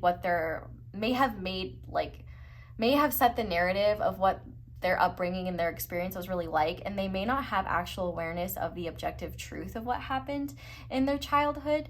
But I definitely think that, like, it obviously this is a general reading, so it will depend. So for some of you, there may be some illusion around what their upbringing was actually like. It kind of reminds me, if you've read Jeanette McCurdy's book, I'm Glad My Mom Died. You know, she looked at her childhood in a much different way before she started like getting help and started getting therapy and things like that. And she, you know, it was like normal for this person. So I don't know, this person might relate to like a book like that, where they grew up with a really toxic parent and they had to really cater to them and please them and make them happy. And I think the thing is as an adult, I don't know what that will be like for them. I feel like for a lot of you, this person may have little to no contact with their parents or their family, maybe a sibling or something like that. But I feel like for a lot of you, this person really, their early experiences will motivate them to not have to live life like that. And it, like, honestly, it's very heartbreaking, like, feeling this. And I feel like your future spouse will definitely have had experiences where they thought that they weren't worthy of love. And so as a result, they may have put a lot of effort in trying to be a high achiever so that they felt worthy. But I definitely feel like this person is going to open up to you in ways that they really haven't opened up to anyone else. And I feel like they're really going to feel safe to talk to you about things. Like, I honestly kind of want to cry. Like, they've definitely carried some heavy stuff. And I think as a result, they really just try to look on the lighter side of life. And they try not to let, you know, their own inner demons or the things that they still need to heal from stop them from being the best person they can possibly be. I also think that this person might open up about themselves more, like if they're under the influence. Like, so for example, if they're drinking, they might feel, and you two are just having like deep conversations, maybe even just nighttime makes them more vulnerable. Sorry, I'm burping. Oh my God, I'm burping a lot. Well, usually when I burp during readings, it's because I'm like releasing negativity. So I feel like maybe you might help this person heal their inner child.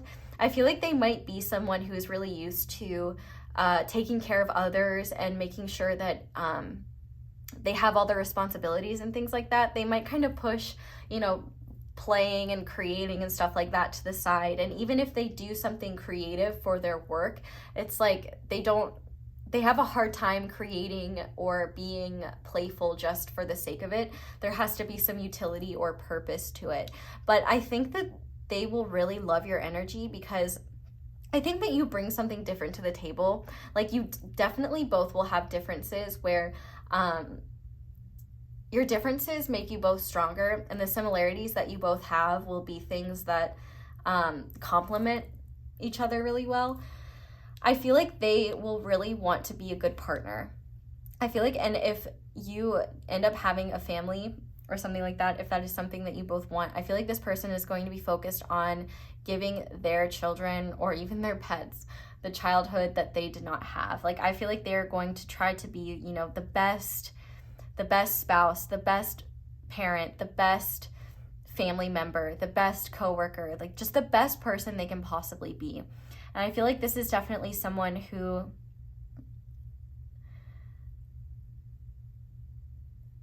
there's kind of this quote that I think of a lot, and I don't even know where it originated, but it kind of says, like, there's two types of people in this world: people that have suffered and then believe others should suffer as a result, and people that have suffered and therefore want to ease the suffering that other people may experience. And your person is definitely in the second group.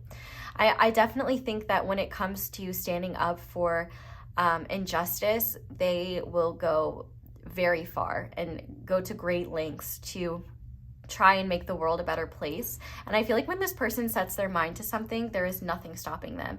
Like, they will work day and night to make the people around them happy, to reap success. And I also think that this is just someone who never stops learning. Like, you don't have to worry about this person.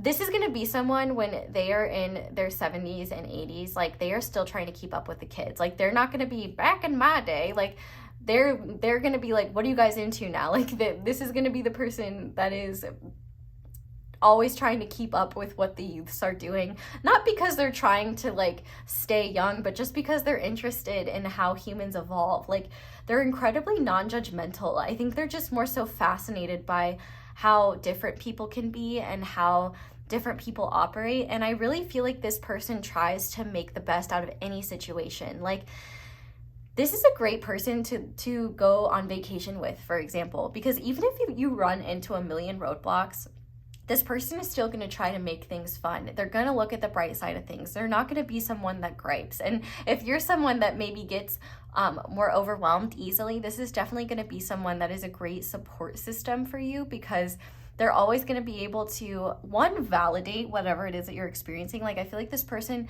the last thing they ever want to do is make someone feel like they're unheard or not being listened to. So I feel like they're going to be very kind and very understanding with whatever you're going through. But I also think that they're not going to let you stay in mindsets that aren't helpful to you. Like, I feel like if you're having a really bad day, this is someone who's going to want to try and cheer you up any way that they can, and try to remind you like why they love you and why you're so special, and that it's okay to be sad and have a bad day, but I hope that I can just make it a little better, or just make it a little bit easier on you. This is definitely someone that values fairness, and they do not take injustice well. Like, this is someone where if you guys moved into a neighborhood and you have like a monstrous HOA president, like, this is someone that is like, oh, I'm going to take them down. Like, I'm going to run for HOA president. Like, I'm not going to stand for this. Like, I want to have my giant inflatable pumpkin in my yard for Halloween because I know it makes you happy. And like, this is someone who will fight for their loved ones, fight for even like the little things if they feel like they have been wronged. They do have a strong sense of justice. And I also think there is a part of them where they may not be very good at telling you how they feel, but they will show you.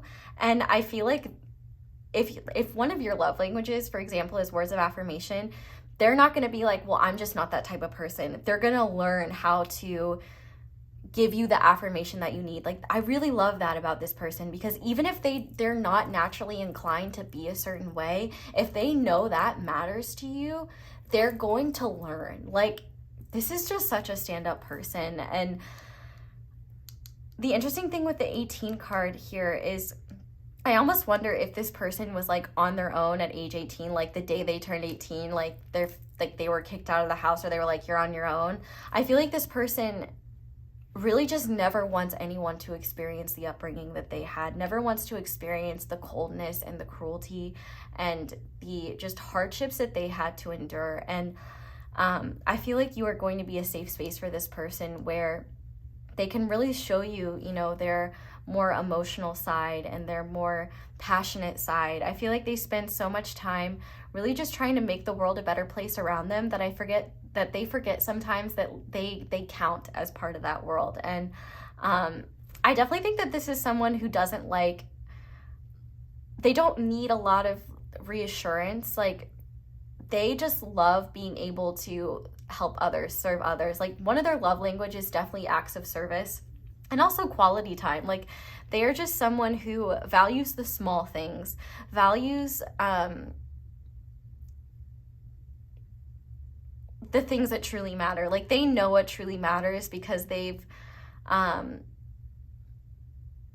to learn the hard way about like what not great ways of living are like, and things of that nature. I feel like when they first meet you, like, they're gonna start keeping tabs on the little things about you. Like, they're gonna remember your favorite foods, they're gonna remember your favorite colors, they're gonna remember that you don't like Thursdays because Thursdays just seem to be a flop for you always. Like, they're gonna know what your coffee order is. Like, they're gonna know all the little things about you. They're gonna want to know everything about you.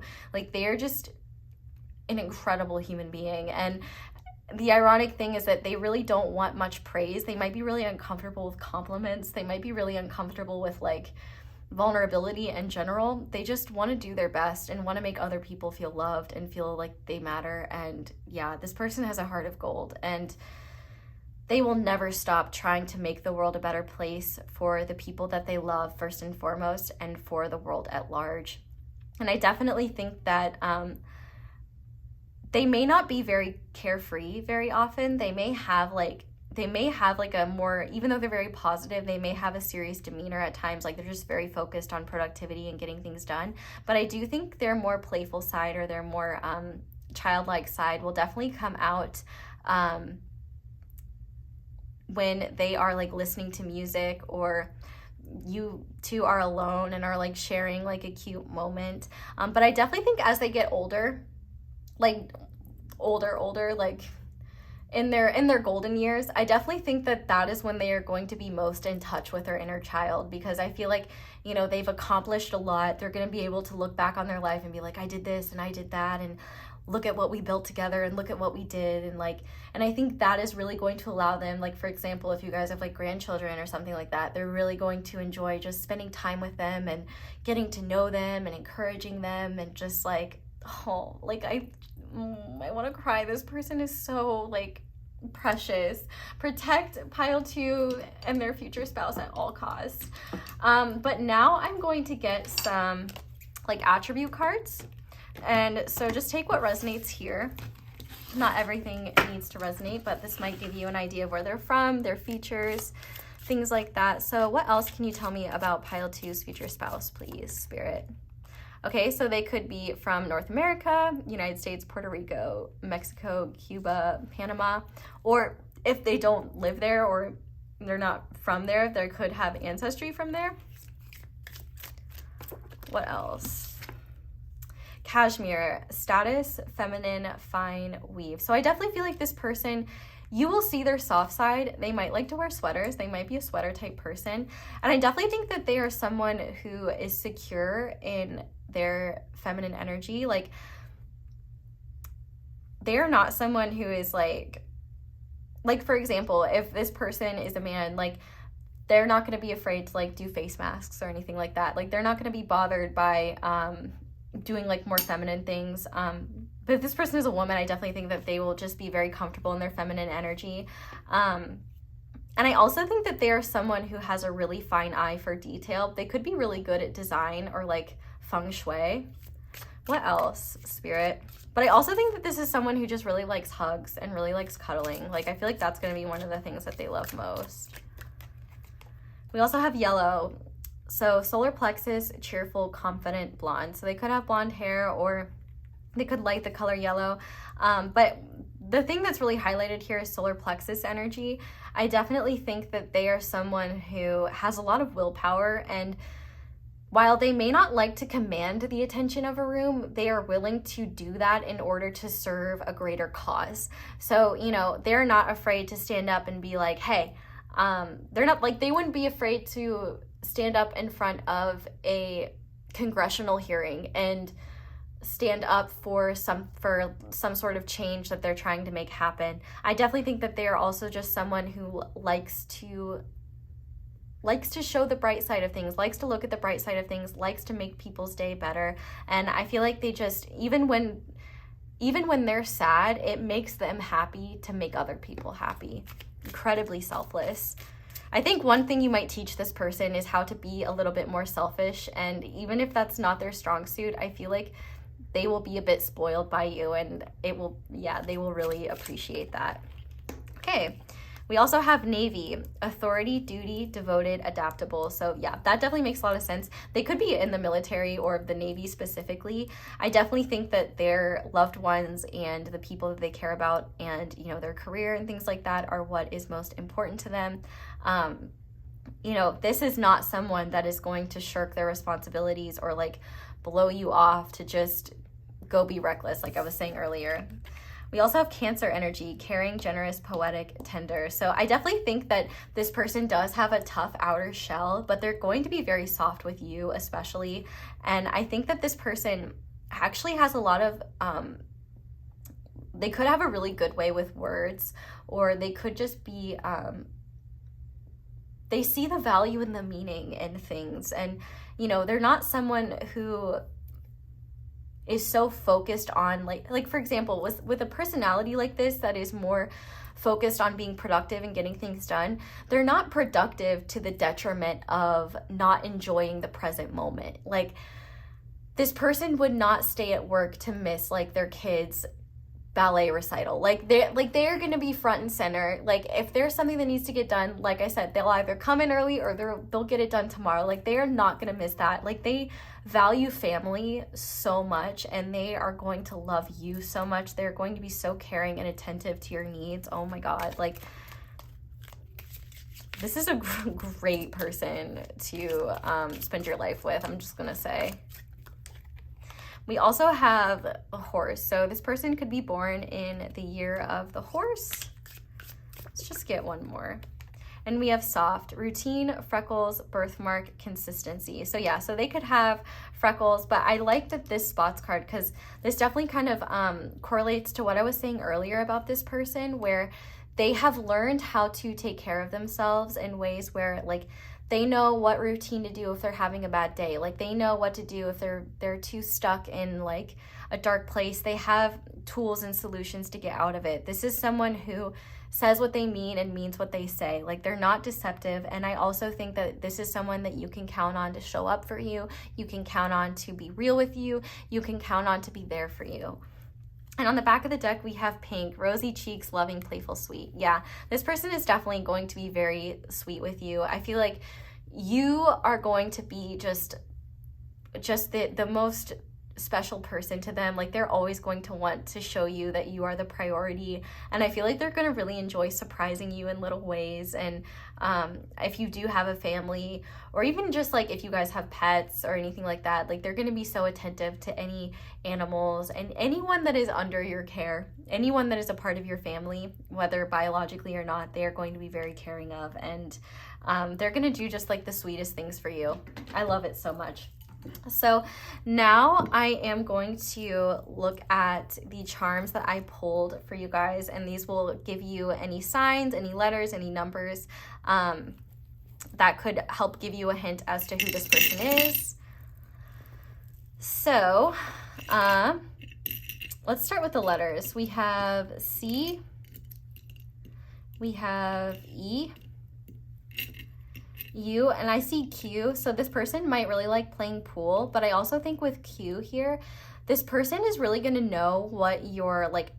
Let's say you guys are at a party or something.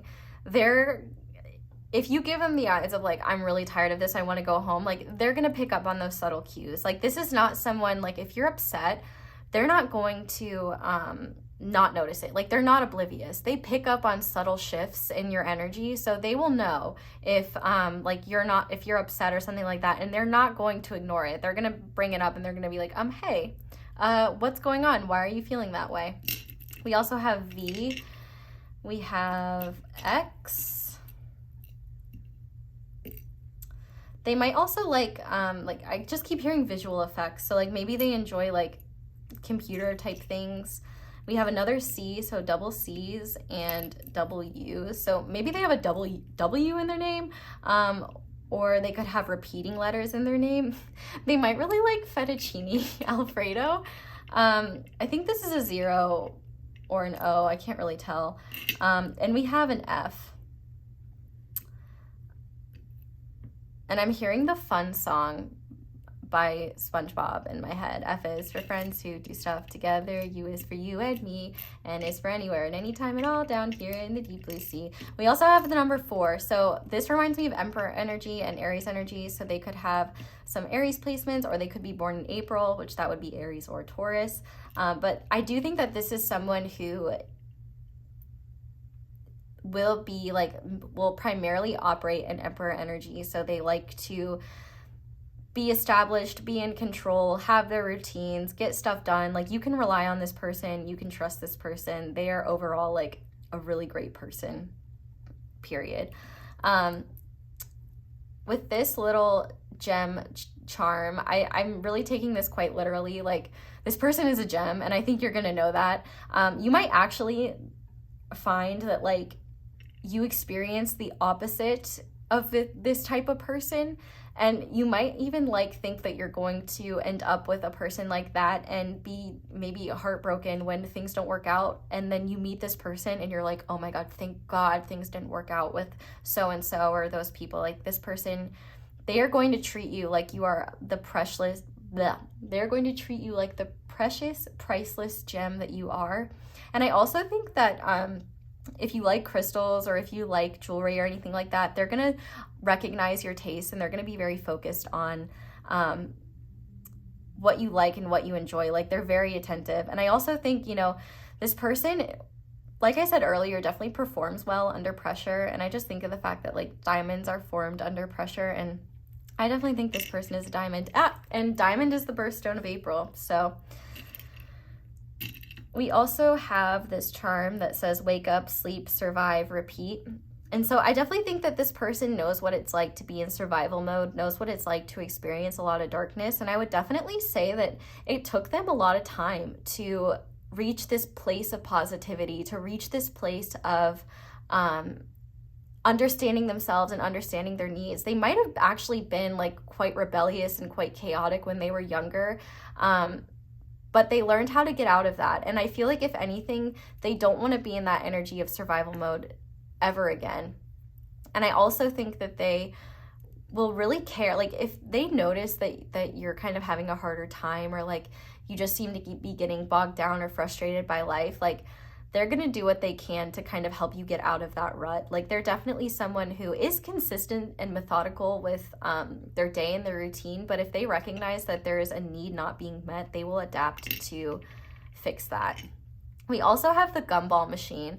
And I definitely feel like this is someone who finds the blessings in everything. Like no matter what life hands them, they appreciate what they get. This is someone who's very grateful, and I feel like there are many blessings you're going to experience with this person. And I think that there are things that you wouldn't recognize as blessings. Like if you're someone that struggles like with negative thinking, or at times like getting bogged down by the details or focusing on the negative, I feel like this person's going to balance you out really well and be like, hey, yeah, that is frustrating, or that does suck, but we did get to do this, or there was this element. Like they're never going to invalidate what you're feeling, but they are going to counteract it with, if this hadn't happened, we wouldn't have gotten to experience XYZ. Or like, for example, let's say you guys are on a road trip and you get a flat tire and you're like, oh, like now it's going to take so long to get there and blah, blah, blah. And so you guys have to, like, let's say there's a gas station a mile away, so you get to have this beautiful walk together, and you're thinking about how annoying it is that you have to walk, and they're thinking like, oh, I'm so grateful that we get to go on this beautiful walk. Like, they're always looking at the beautiful blessings, and I think they're going to help you see the blessings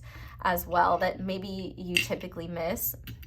But we also have the sun, moon, and star charm, and so I just feel like I'm literally just hearing, like, you are my sun, moon, and stars. Like, you are going to be everything to this person, and you're going to be their top priority. And I think actually this connection was, like, written in the stars. I think there's a song that talks about that. Because I'm hearing, like, I'm hearing the melody, and it's like, seasons come and go, but I'll never change, and I'm on my way. So maybe you might meet this person soon, or reunite with this person soon, or I don't know, maybe for some of you, like, maybe you and this person feel each other and know that you're both out there, but you just haven't met each other yet. We also have a number 5, so that could also be May, could be significant, so that's also Taurus energy and Gemini energy. And 5's also the number of change, so this person, like I said earlier, could be very different from people that you have been with previously. I feel like they are really going to be they're going to raise the bar, and they're going to show you how you deserve to be treated. And this is a letter that's broken, but it looks like a C now, so I definitely think C's are a significant letter. See you, like, I feel like this person will really see you, really get you, and they're just going to be so attentive and so caring. We also have the shark here. So I feel like one thing that this person may struggle with at times is being honest about their feelings. But I think that's partially because they may have learned growing up that it wasn't safe to be emotional or to share their emotions, or they might,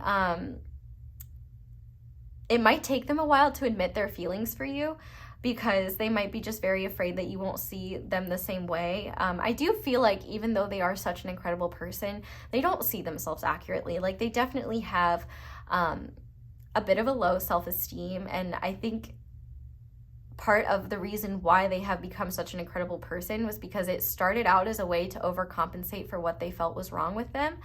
But I also think that they see the best in people, and they know what it's like to be misunderstood. So I feel like they're always going to try to get to the heart of someone. They're going to try to understand someone rather than judging someone. You know, like, sharks are a great example of an animal that has just been unfairly judged and dealt with so much prejudice. Like, shark propaganda is rampant, and even though people are so afraid of sharks, you know, sharks are harmed much more by humans than we are by them. And I feel like this person will have compassion for all creatures, compassion for all types of people. Obviously, they're not going to put themselves in a situation where they're vulnerable, but I feel like they are not going to write off certain types of people, or people that are misunderstood, or that have, like, a certain reputation. Like, they're never gonna believe gossip or hearsay. Like, they're going to want to see who someone is for themselves. They're never gonna let other people tell them who someone is. Like, they're like, I'll make that judgment myself. And I also think with this charm too, I feel like they oh shoot, I just had it. No, don't tell me it's going away. I feel like, pool shark. This person could be really good at pool, and might really enjoy playing pool. And it's just also making me think of Finding Nemo, where, you know, Bruce the shark says fish are friends, not food. So they might be a vegetarian or maybe a vegan or something like that. But I definitely think that they are just very compassionate towards all creation. We also have another moon here. So I don't know why, but these crescent moons are making me think of, like, DreamWorks. So maybe they have really good taste and really enjoy the movie Shrek. I love that for you. Or they might like animated pictures that are, like, really heartfelt, like Pixar and DreamWorks and stuff like that. Or maybe they were born on a crescent moon, waxing crescent or waning crescent. But moon energy, they're definitely more intuitive than they realize. But I don't think that they're, like, if they are spiritual, I don't think they're very either they're not very open about it, or it's not something that they're constantly exploring. Like, I feel like they're far more interested in studying subjects that are not like abstract but rather concrete. So especially, I also think that this person really thrives on consistency because they may not have had a whole lot of consistency growing up. Oh, we also have the letter K as well. We also have the happy charm. So yeah, this person is definitely going to want to prioritize your happiness, their happiness, focusing on the brighter side of life. Obviously, there's a lot of Pisces and Cancer energy with all the moon energy. And I think that they are going to be really nurturing and attentive, like when it comes to just your emotions. And I think they're going to be able to pick up on, like, they're going to anticipate a mood that you're in before you're even in it. Like, it might be the smallest thing. Like, the mailman might deliver the mail weird, and they're like, oh, that's really gonna annoy pile 2, and they might even almost just like wait for it, because they might almost want you to get annoyed so that they can then like be there for you. Like, this person might almost just let things happen instead of preventing them because they want to be there for you. Nothing like crazy, but just like small things, you know what I mean? We also have this Aquarius charm here, and I think this on the back it says friendly. Yeah, this person is definitely someone who's very kind, and I also think, you know, like I said earlier, not judgmental in the slightest. And I feel like this is definitely, you know what vibe they give me? In Modern Family, oh, what's the dad's name in Modern Family? I know the actor's name is Ty Burrell. I don't know why I can't remember. Phil Dunphy. This person has Phil Dunphy energy, period. And we have no choice but to stand that. And we also have Ticket to Anywhere. So this is really beautiful. I really feel like this person will follow you anywhere. Anywhere is home when they're with you. And I'm literally hearing the song like, with you, heaven is a place on earth. And I feel like this person would follow you to the ends of the earth. Like, if you're not happy, they're like, okay, what is going to make you happy? Like, if you guys are living somewhere that you just don't want to be in, like, they're like, home is with you. So it doesn't matter where we are. It doesn't matter what we're doing. I'm here for you, and they're going to support you. They're going to support your dreams. And they're also going to be the person that like your friends love. Like, they're going to get to know your friends too. Like, your friends are really going to like this person. And they're really just going to be so thoughtful, and like, oh my gosh, like, I literally am just being moved. Like, I just like want to cry, even though like, I'm just like, this person is so great. Like, this person gives me happy tears. Like, they're just, you've got a good one. But we're going to go ahead now and move into the tarot. So we're just going to shuffle your cards really quick. And I did quickly want to say while I'm shuffling, if this resonates, there is going to be an extended, and it is going to be 18 plus, and it is quite spicy. The details of it are in the intro, but we are just going to be looking at things like your chemistry, your physical compatibility, the energy that you bring individually, the energy that you create together. We're also going to be looking at like what your person's fantasies are and things like that. We're also going to be looking at what your physical connection is going to be like and how it will evolve. So a lot of juicy details that'll be linked down below if you're interested. But we're going to start the tarot by first looking at how this person will know you're the one. So Spirit, how will pile 2's future / current spouse know that they are the one?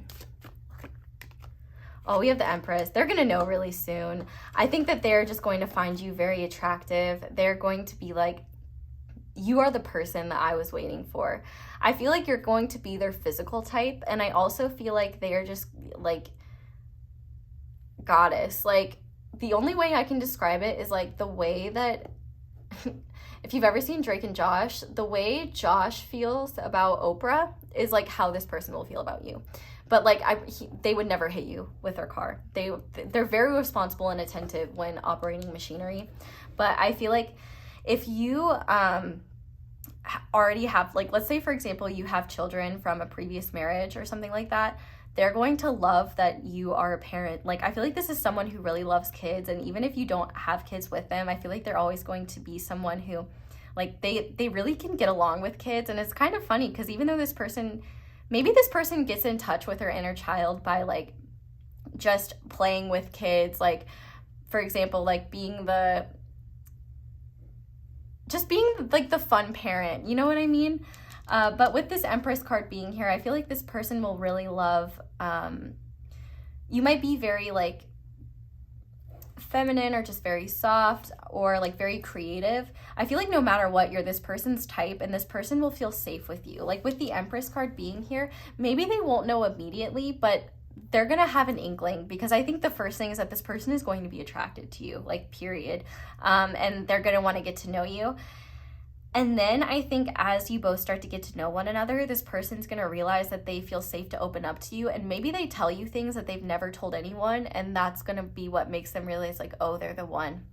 And if you do have children or something like that, them seeing you with your children might be the thing that also makes them know that you're the one. Like you might be like, you might act as the parent they wish that they had. And that will be something where they like, I have to marry this person. Like they're going to see your value. They're going to see how precious and special you are. And I feel like they're going to see your heart and they're really going to love it. Like if you're someone who's more emotional or just like, because I wanted to cry so many times, like maybe you are just like crying at this type of person, or maybe you're the type of person to like cry at like, you know, movies, or just you're naturally maybe very empathic or something like that. I think they're going to see your sweet nature and they're really just going to want to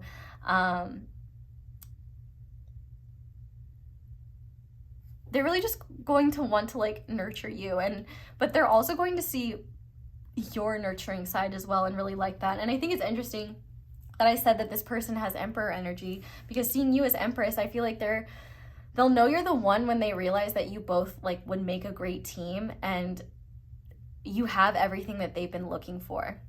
I also feel like with this Empress card being here, I feel like one reason why they will really love you, and I don't think this will be the thing that makes them know that you're the one, but it will just be something that keeps reaffirming that you're the one, is I feel like you won't ever pressure this person or like rush them or try to control them. I feel like you're someone who's very gracious, and you're not going to be like, when are we getting married, or when are we doing this, or when are we doing that? Like I feel like you're going to be someone who's more go with the flow. And maybe this person has had experiences in the past where people have tried to control them or or use their generous nature to their own benefit. Like they're going to recognize that you're just as giving and generous as they are. Like you're just everything they've ever been looking for. And so with this Empress card being here, I feel like they're going to know really early on, but it's like the more they get to know you, it's like the more they're just like, yep, they're the one. And I feel like there are going to be so many small moments where you may not even realize like it's meaningful to them. But like, let's say they come to visit you and you got their favorite cereal. Like, oh my God, they're going to be like, they're the one. Like it's going to mean so much to them. This card was popping off on the top of the deck, so I just want to see what it is. Camo. So yeah, definitely more military energy, hidden, protective, tough, outdoors. So I felt like that wanted to come out. So I definitely think that this person is definitely protective of themselves. Like you're going to be the person that breaks through their walls and they share their emotional side with. Like I feel like they are someone who likes to keep things light, and around most people, they're just, you know, they can have those, they have no problem having those like small talk conversations because they just have the drive for that. Or just the not the drive, they have the stamina for it. Like where you might be someone that only likes to have deep conversations, this person could be like kind of like a lifesaver at parties because they do this the small talk for you, and you can just be there and listen and just enjoy their presence. But now I want to see the impact that you'll have on their life. So how you'll change their life, and just one of the biggest impacts you'll have. So how will pile 2 impact their future spouse's life? How will they change it for the better? We have the 2 of Pentacles. So I definitely feel like you are going to make this person, you're going to bring a lot of balance to this person, which I think is really important. But also, I think you're going to be the first person that they truly feel like they are a team with. And I feel like also you are going to be the first person that they create a life with and build a life with. Like, they may have been involved with people in the past, but I feel like they may have been more protective and kept to themselves. Like, even though they are a very kind person and they are very outgoing, I feel like when it comes to love and things like that, I feel like they do kind of keep people at arm's length. And I also think that part of that reason may be that they spend a lot of time working on themselves, and they didn't want to add someone to their life if they couldn't be sure that they could prioritize them. Like, they wouldn't date someone if they knew that, like, they couldn't, be the ideal partner. Like, if they didn't have time for dating, they weren't going to date someone, you know what I mean? So I feel like with you, you're going to make them feel a purpose in, like, restructuring their life so that they can have you in it. I also feel like you're just going to help balance them out and help them become aware of where they may be giving too much of their time and energy. I feel like you're going to help them see, like, oh yeah, maybe I should spend more time on myself. I feel like you're going to teach this person how to nurture themselves more. Like, I think you're definitely going to teach them a lot of self-care. And I also think you're going to be the much needed counterbalance for this person, where, I think one of the values of your perspective with this person is that they might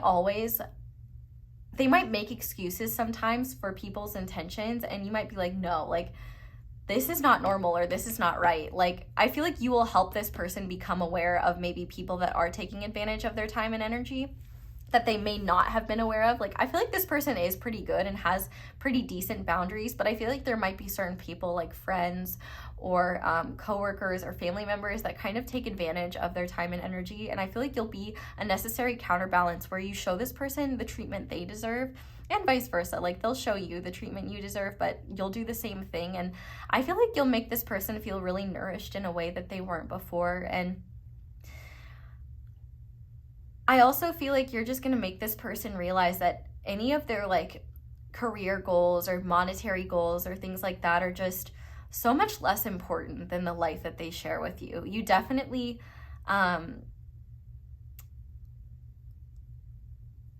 you're like the answer to their problems, the key to their solutions, the peanut butter to their jelly. Like, you're just gonna be that necessary counterbalance. Like, before you, there was just them, and then after you, they're never the same. Like, there is no such thing as after you. Like, there is just you, period. Like, yeah, very beautiful. So I want to see the impact that your future spouse will have on your life. So how will... Ooh, the Ace of Swords. So I definitely think that this person will help you think in more positive ways. And also, I think that they're going to show you the truth of a lot of situations in your life where you weren't treated the best, or where you deserved better. Like, with the Ace of Swords here, I feel like they're going to bring a lot of clarity and kind of be that voice of reason, especially when you might be dealing with, like, a lot of intense emotions, or you might not be able to see clearly. Like, this, you may show this person, like, where people may be taking advantage of them, but they're going to do the same thing. Like, they're also going to be the person that, if you in the past have been the type of person, or even presently, since you may not know this person yet, if you're the type of person who maybe isn't the best at talking about when you're upset, or you might, like, wait for people to recognize when you're upset, or you might just be kind of a little passive aggressive, not trying to call you out, but, like, trying to call you out. This person is not going to put up with that shit. Like, they're going to be like, no, you're clearly upset, tell me what's wrong. And even if you're like, no, there's nothing wrong, they're going to be like, I know you're lying, and I'm not going to give up. So until you tell me what's wrong, we're going to sit here and we're going to be at a stalemate. So you might as well tell me what's wrong so we can find the solution quicker. Like, this is also someone who is gonna make you feel so special, because they are gonna take the time and energy to learn everything about you. And they are never going to want to make you feel like you're less than. They're never gonna wanna make you feel like you're not important. If you are, and they're never gonna take it personally when you're like, hey, I could use a little more attention from you, or I could use this or that. They're like, I'm here to please, I'm here to serve, like, I am here for you. And also with that Ace of Swords, I feel like this person might, also get you interested in certain things that you never thought you would be. Like, maybe you and this person play pool together, or join a bowling league. I don't know. Obviously, I don't think that's going to be one of the biggest things that happens in your life, but I do think that this person is also going to help you work through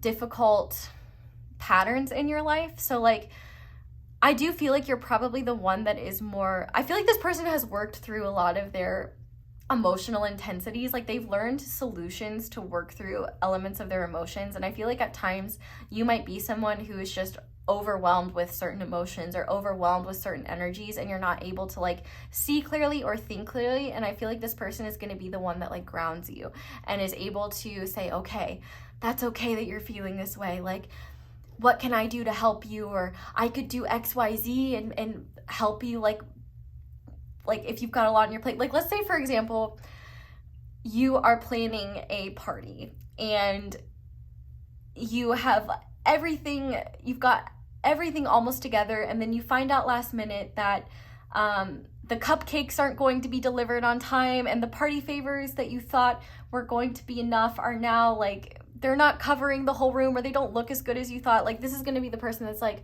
okay, well, I'll help you make cupcakes, or I'll run to the store and get this. What do you need? Like they're going to be there to help you. And I feel like they're going to be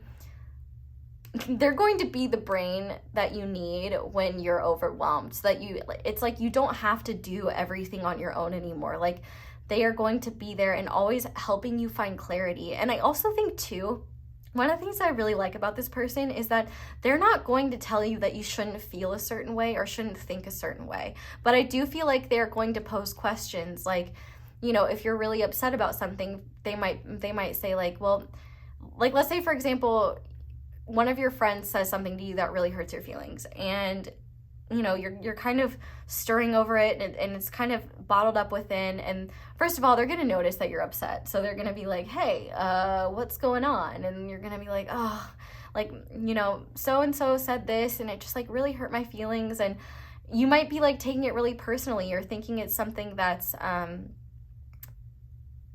thinking that it's like a slight. And then they might come back with, well, maybe they were looking at it from this way. Like, do you know for sure? And they might almost be like that voice of reason where you're like, you know, maybe they didn't mean anything by it, or maybe they didn't realize that this is a sensitive topic for me.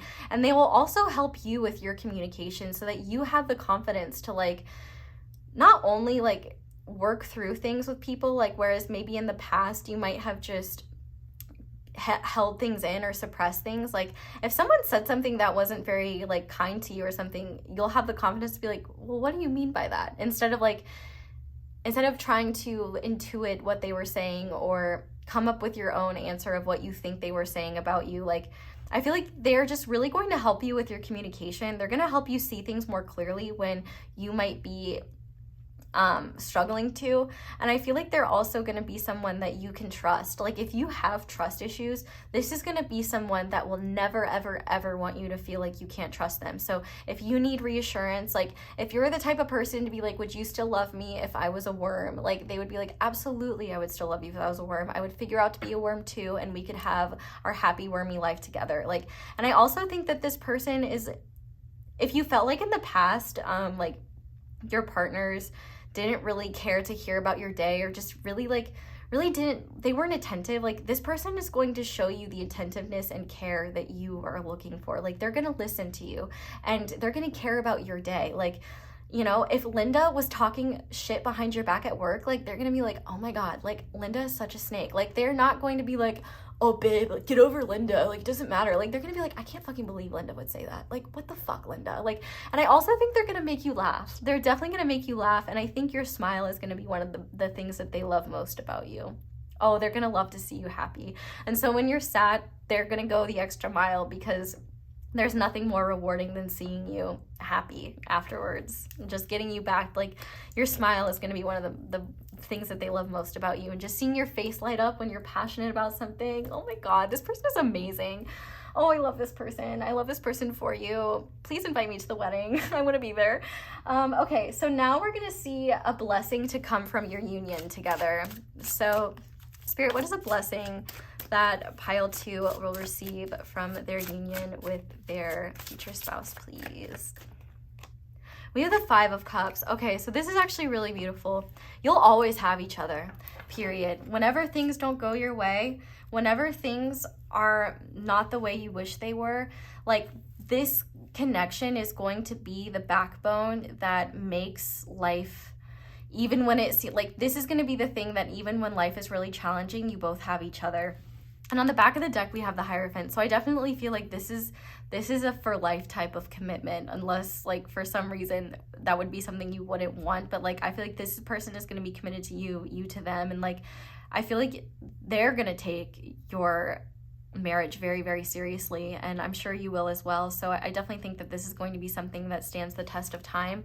But I feel like one of the biggest blessings is that you'll always have each other no matter what is happening. Like, things may not be perfect, and I actually can just see as well, like, you know, let's say for example you guys do have children, or like, so let's just use that example. You guys have children and you're taking them to college and dropping them off. Like, you guys both might be really, really sad, like, oh, like, we're gonna miss them so much. But then you guys are like, oh, we're empty nesters, like, let's go on some fun trip. Like, they're always going to be your silver lining, and you're always going to be theirs. And so no matter what hardships you go through, no matter what difficulties you go through, like, they're going to cry with you, they're going to laugh with you, like, they are going to weather the storms with you. Like, they are never going to hold it against you when you might be going through, like, I just heard postpartum depression. So I don't know if that's something that you might go through, like if you do have children or something like that, or your partner might. Like, I feel like this is someone, if you go through a struggling time, like a challenging time, they're not going to leave you high and dry or be unsupportive or blame you or get frustrated with you. Like, they're incredibly patient, and vice versa. I feel like you both are just going to be, you know, these 2 cups here, like 3 cups might be spilled, but at least you two have each other. Like, you might not get the perfect thing, or things might not always go your way, but like, you might have the worst day, and then you just get to come home to this person and get to have a big bear hug from them, and just know that, like, oh, Linda was such a bitch today, but like, at least I have my spouse, my future spouse. Sorry to any Lindas out there. I'm sure you're very lovely if you're watching. It's definitely a Linda that does not watch, okay? Let's just say that the Linda we are talking about is not subscribed to the channel, but I hope you are. If not, you should. We have fun over here. But I definitely think, yeah, this person, you'll both change the game for one another. Like,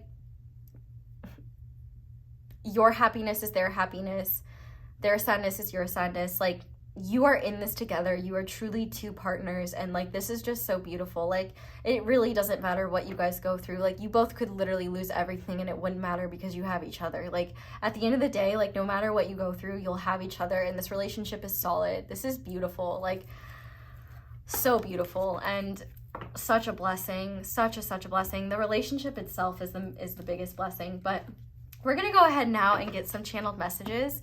So if you don't know this person, these messages will be from this person's higher self. And if you do know this person, then it'll just be from them. But if you don't know what a higher self is, it's just essentially like the soul essence, like the highest form of ourselves. It's kind of like our soul self. They kind of guide us. They're kind of the most evolved element of ourselves. And they're the element of us that can, you know, go visit our loved ones while we're asleep, or might send us messages or things like that. So I definitely think I know this person's higher self, even if you don't know who this person is yet. Like, they know who you are, and like, I would guarantee they watch over you. And I feel like even if you don't know who this person is yet, they feel you in their heart. Like, they know in their gut, like, you're out there and that they will meet you. And even if, and I do remember I said for some of you, this person may have not like thought that they would ever have like a deep commitment with someone. Like, that's going to change when they meet you. So if for some of you that's not the case, like, I feel like they know that there's someone significant. But anyway, Spirit, pile 2's future spouse, what would they like to say to pile 2 at this time? I am still recovering.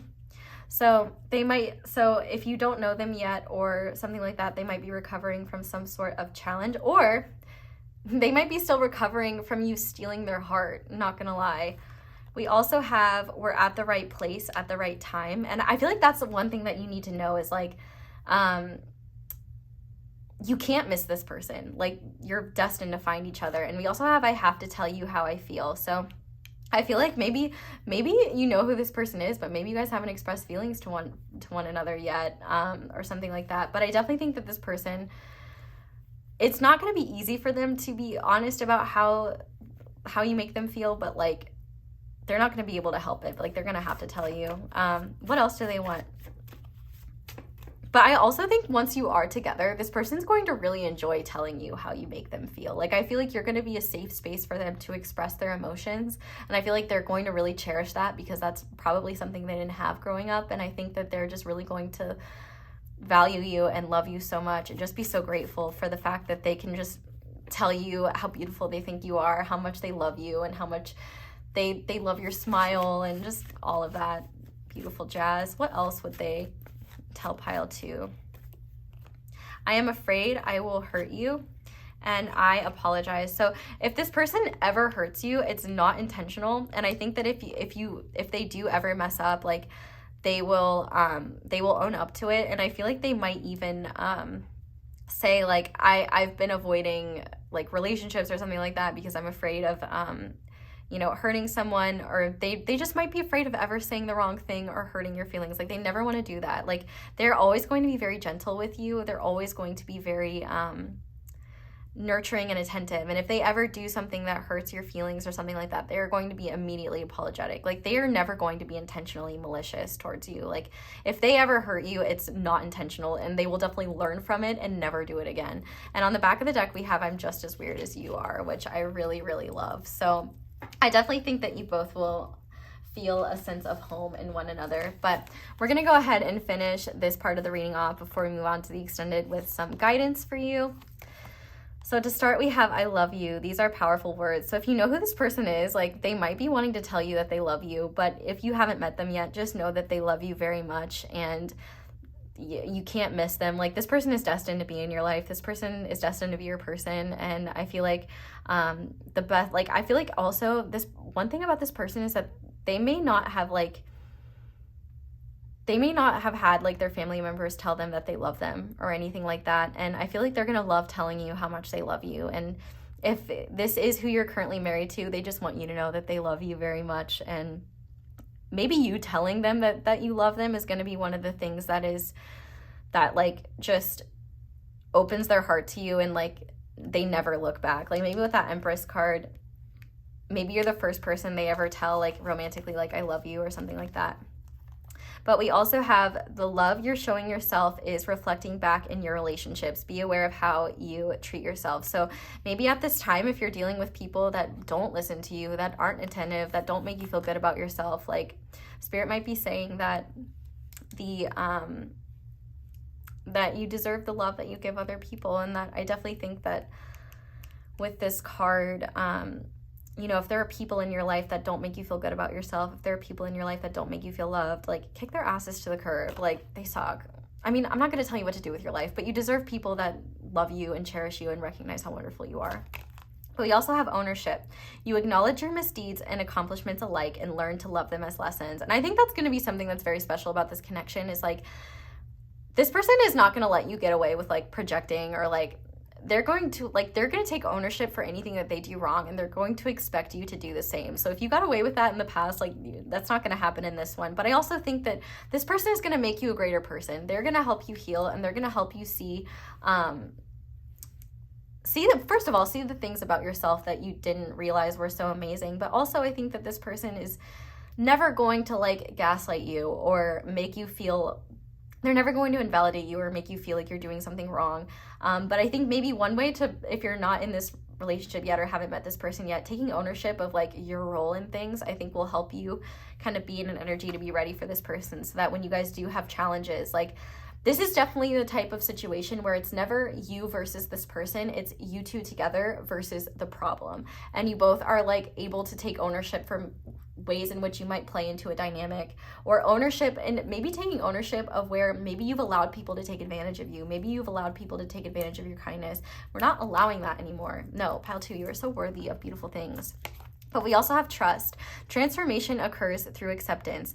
Once you accept a current situation, it will automatically transform. I also think that trusting yourself will help you trust this person, but I also think acceptance for what has been so that you can be open to what will be. Don't hold this person to the people of your past because they're nothing like them, but they're also going to be very understanding if you do, or like if you do have wounds that you're still healing from. You can definitely trust this person, but I think that one way you could heal your relationship with yourself is make promises to yourself that you keep. So like if it could be anything simple, like I promise that I'm going to keep myself hydrated. Like even if it's just that, just doing little things to show yourself that you trust yourself and that you can make promises to yourself and things like that. But we also have, it's important right now to take a step back and spend some time alone. Instead of placing your focus on another, now is the time to give to yourself. So I feel like if you've been really focused on other people or something like that, Spirit's really saying take some time to show yourself some love, especially if you're feeling really depleted. Or if you're currently dealing with someone who makes you feel unloved, who makes you feel unworthy. Like, listen, I'm gonna just say right now, like if you are in a connection with someone who doesn't care about your feelings, who doesn't take the time to get to know you, who doesn't care about your favorite cereal, they're not this person, because this person will love everything about you. They will never belittle you. And I definitely think that you might meet this person, if you haven't met them yet, after you've done a little bit of that healing and are starting to put effort into like just yourself and recognizing what you're worth. Like it might be, I'm not saying like, you know, there's that whole thing like if you can't love anyone else if you don't love yourself. Like I don't think that's necessarily true. Like I don't think we have to be like fully, like there's no such thing as being fully healed, and I don't think that we need to be like fully healed in order to be in a relationship. We don't have to completely love ourselves to be in a relationship, but I do think you have to know like what you're worthy of. And if you have people in your life in the role of partner that make you feel like you're the only one in the relationship, or make you feel like you're not worthy, or make you feel bad about yourself, like they're taking the space that this person could take. So like I would just be aware of where people are taking up room in your life where they just are not worthy of that role, where they're not treating you the way you deserve. And I think that if you are in a situation where like your partner doesn't make you feel good, your partner doesn't make you feel worthy, I'm not telling you what to do with your life, but this person is out there, and there's definitely someone who is ready and willing to love you in the way that you truly deserve. And I feel like if you're settling for something because you're afraid that you won't get something better, or that you're not deserving of anything else, let me just tell you right now, you're wrong. You are wrong, wrong, wrong, wrong. And the universe will be happy to prove that to you. But you are so worthy of love, pile 2, and so precious. And this person is out there. And if you are already married to this person, feel free to comment down below and like let the people who this is a future person, just reassure them like, yes, I am with this person and it is amazing. I'm glad I didn't settle for something else or something like that. But I'm gonna move over to the extended now, where we are going to head into Spice Town and get steamy. So if you want to meet me over there, feel free. But that is where I'm going to leave this reading, pile 2. Thank you guys so much for watching, and thank you so much for letting my ads play in the background while you do something else. That is one of the simplest and easiest ways to support me and my channel and show appreciation for what I do. But you can do that in other ways by liking this video, commenting down below, letting me know how it resonates, subscribing if you haven't already, and click that little notification bell to be part of my notification squad. I typically respond to people when I first upload, so if you want me to see your comment, I would definitely have notifications on, even if you don't watch the video, if you just want to say hi. Like some people do that and I love that. You can also check out my social media, which is linked down below, as well as my merch. But that is all I have for you guys. Thank you so much for watching and for letting me read your cards. I hope you all have a wonderful day or night whenever it is that you're watching this video, and I hope you'll come back and see me again soon. Bye. Hi there, pile 3. Welcome to your reading, and thank you so much for being here. If you guys chose the Citrine and the Moonchild Tarot, this is going to be your reading on your future or current spouse. If you are watching about someone that you are married to, engaged to, someone you're already with, just pretend like you're seeing this in the past.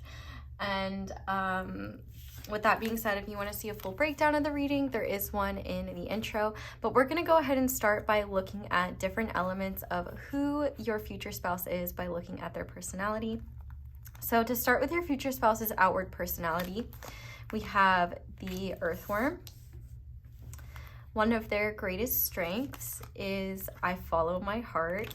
Love that. Their inner child / childhood is being represented by strength. Their inner personality, inner world is being represented by white buffalo. And something that they don't show others, or something that most people don't know about them, is strength again with the tree. So I do want to say that if this sounds like you, that is probably because you picked the pile about you. It is not crazy to think that your future spouse would also have good taste in YouTube tarot readers. Anyway, if you do get yourself and you want to hear about that, feel free. But I will say that doesn't mean, if you get yourself, that does not mean you're marrying yourself.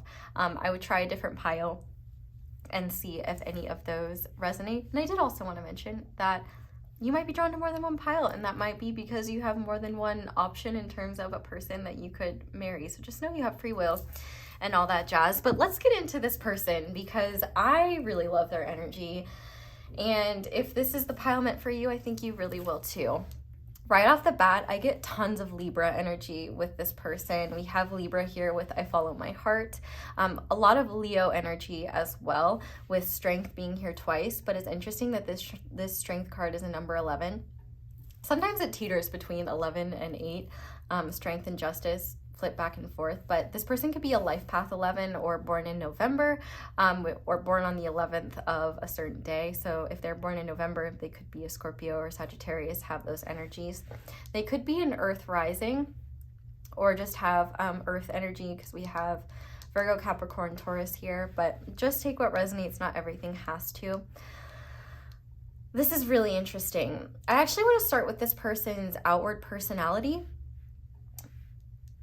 They are so underrated. Like, I just have to say, like, this person definitely does not see how incredible they are. But I almost feel like that works in their favor, because while they're chronically underestimated, their power speaks for itself when they do have the chance for it to be seen. Now, I don't think it's seen often. I do feel like this person is definitely a bit more reserved, and I wouldn't be shocked if they are more of like, this gives me like strong silent type, but also, you know, someone who is a bit quieter, a little bit more shy. They're definitely more introverted. This is not going to be someone that is like the life of the party, but I don't think they're like socially awkward either. I just think that they, maybe in certain situations, especially if they're around people that are like very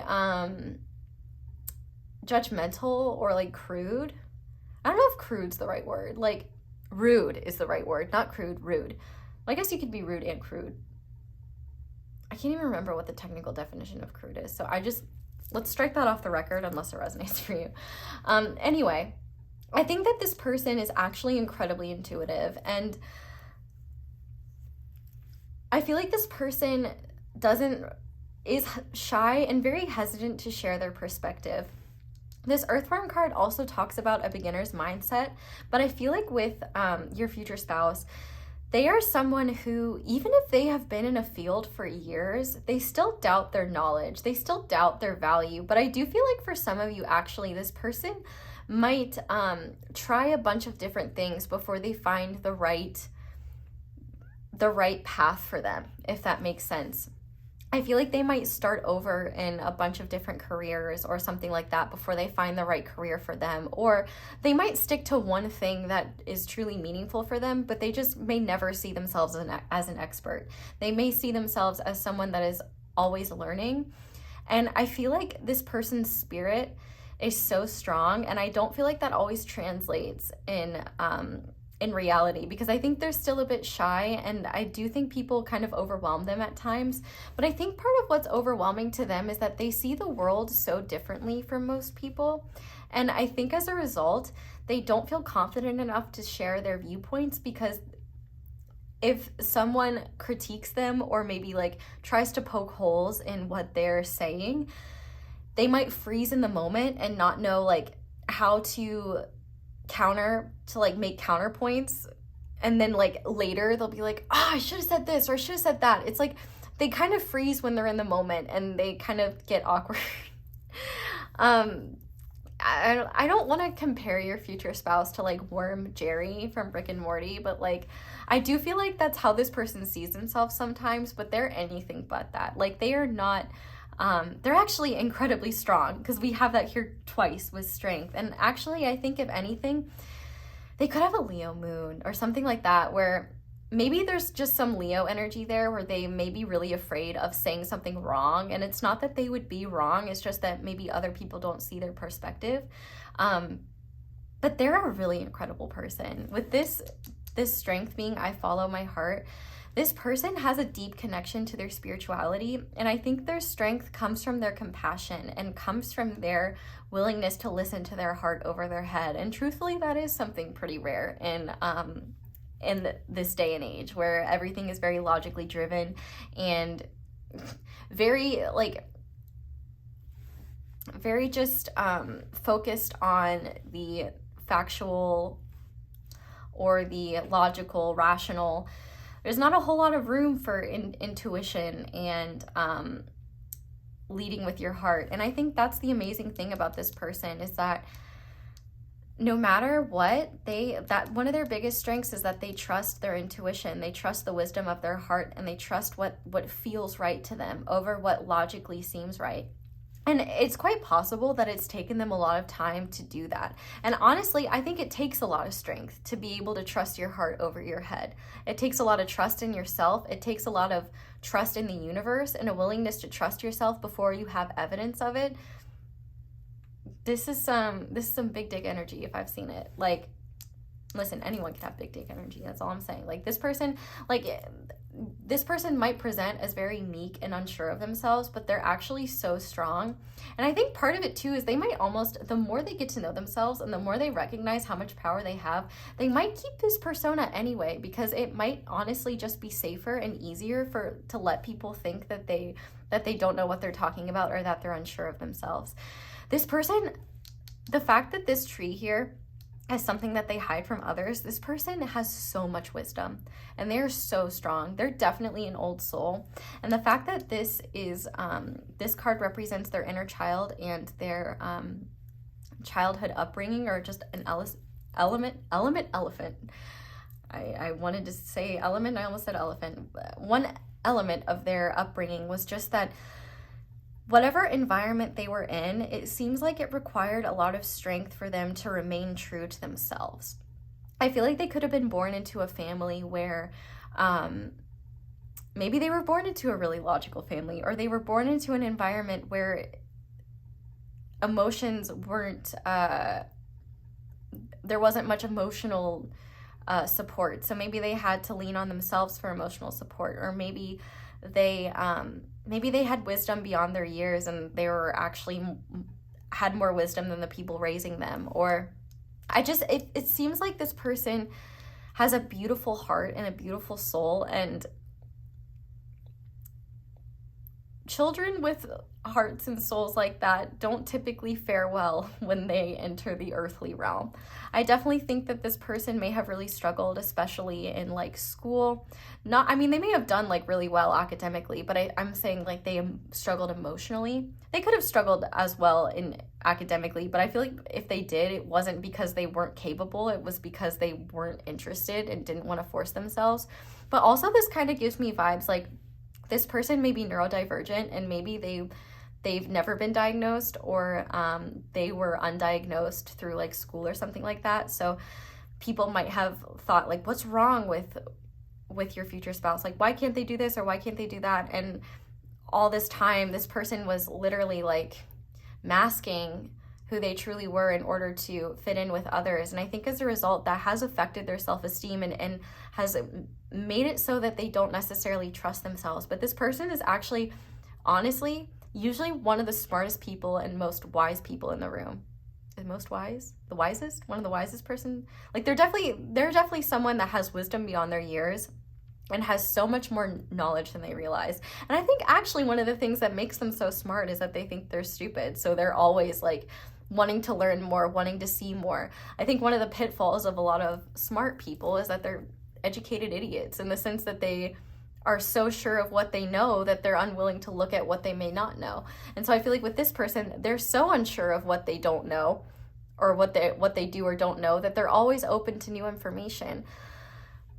This person has an open mind, but they also have an open heart, which also takes a lot of strength. And that makes them stronger than a lot of people in this world, because most people protect their heart, guard their heart, are unwilling to be vulnerable, are unwilling to be open. And this person, your future spouse, they refuse to let their heart, they refuse to close themselves off from their heart. And they may have at one point, and they realized how much pain that brought them. But this person also is definitely someone who is either like deeply spiritual with this white buffalo card, or they will develop some sort of spiritual, like they definitely have spiritual gifts of some kind. And I think that part of their gifts are to make society a more harmonious place. This person's like main goal is peace. Like they want to have inner peace, and they want their surroundings to be peaceful. They want the people in their lives to be peaceful. And I feel like they are someone who kind of avoids chaotic, rambunctious environments because it might stress them out or make them anxious. I feel like too, they really want to make the world a better place. And that might actually be where they put themselves in situations that make them totally uncomfortable because the purpose is greater than their own fears and insecurities. I feel like this person just leads with their heart. And I also think that they are someone that cares so much about the people in their lives. I feel like with their childhood as well, if they're a life path 11, that would make them, life path 11 is the wounded healer. And so that's someone who has gone through a lot of pain themselves. This person may have undergone a dark night of the soul or something like that. And they learn how to heal themselves, and in turn become an inspiration to others. They gain wisdom, and they also help others on their own healing journeys. And it might be that this person has to try a bunch of different things in order to find what they truly like and where they truly shine. But I also think that this person just likes to learn new things. They like to try new things, and I think that they're very grounded. Like this is someone who could be like at the top of a field, or like very well known for something, and they're still like doubting themselves. They're never going to be like, this is someone that is incredibly humble and doesn't have an entitled bone in their body. And even if they did, like they would fully recognize it as their ego and like laugh at it. They're very self-aware. And I also think part of their strength comes from the fact that they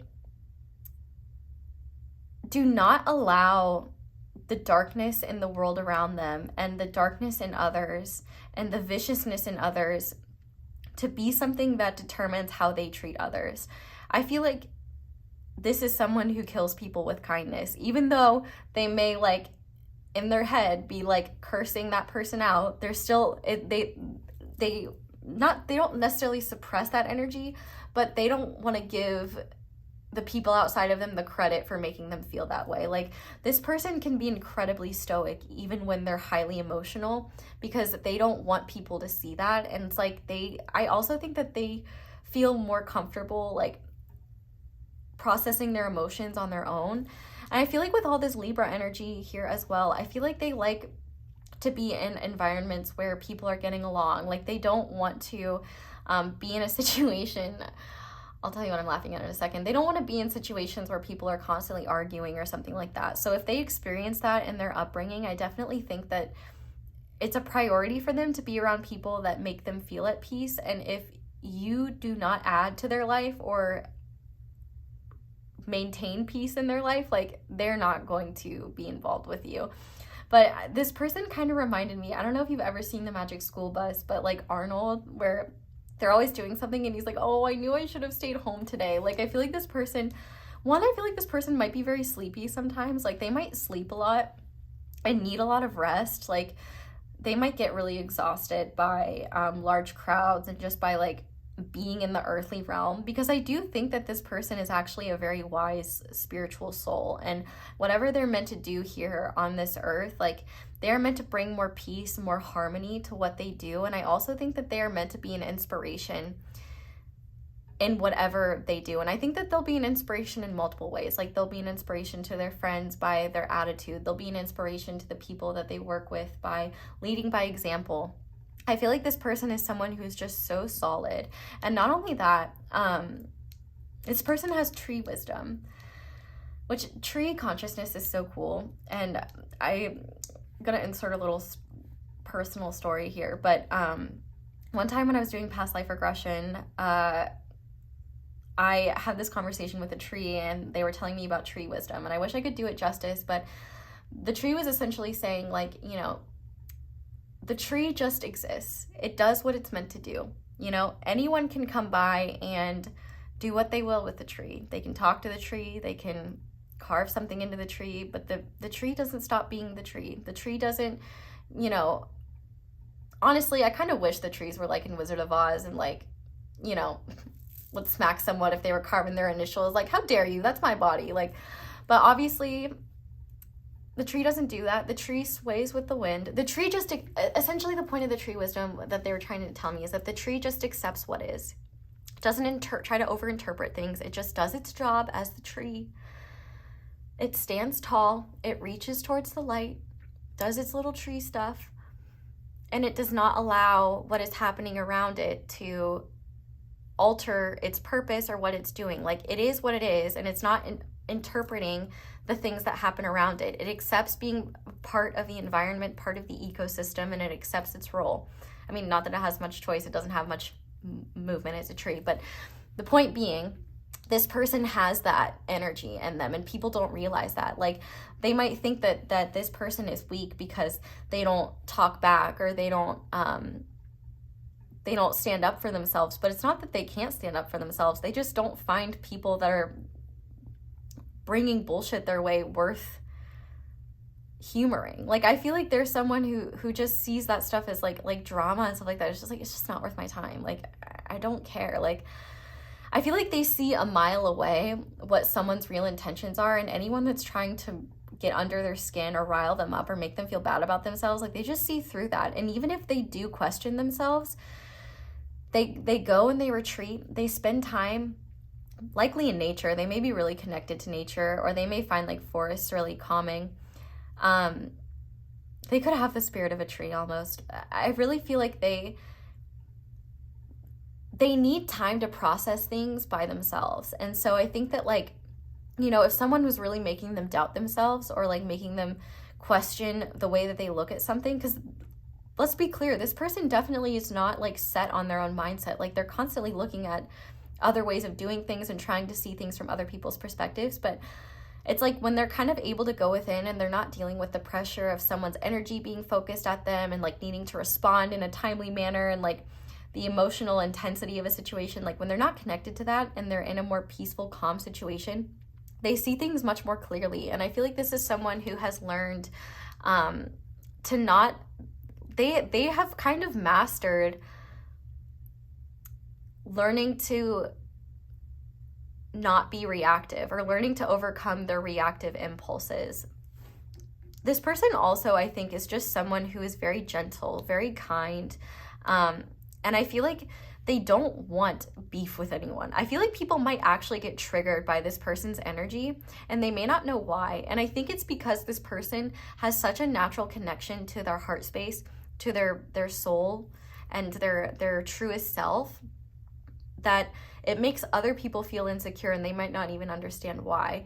And I feel like for people that really get off on like getting an emotional reaction out of someone, not being able to sway this person, I feel like is something that makes people mad too. Like, I feel like there are people that really enjoy like making other people upset and things like that, and they can't do that with this person. Like, they might upset the person, but they might upset your future spouse, but like your future spouse is not going to let them know that happened.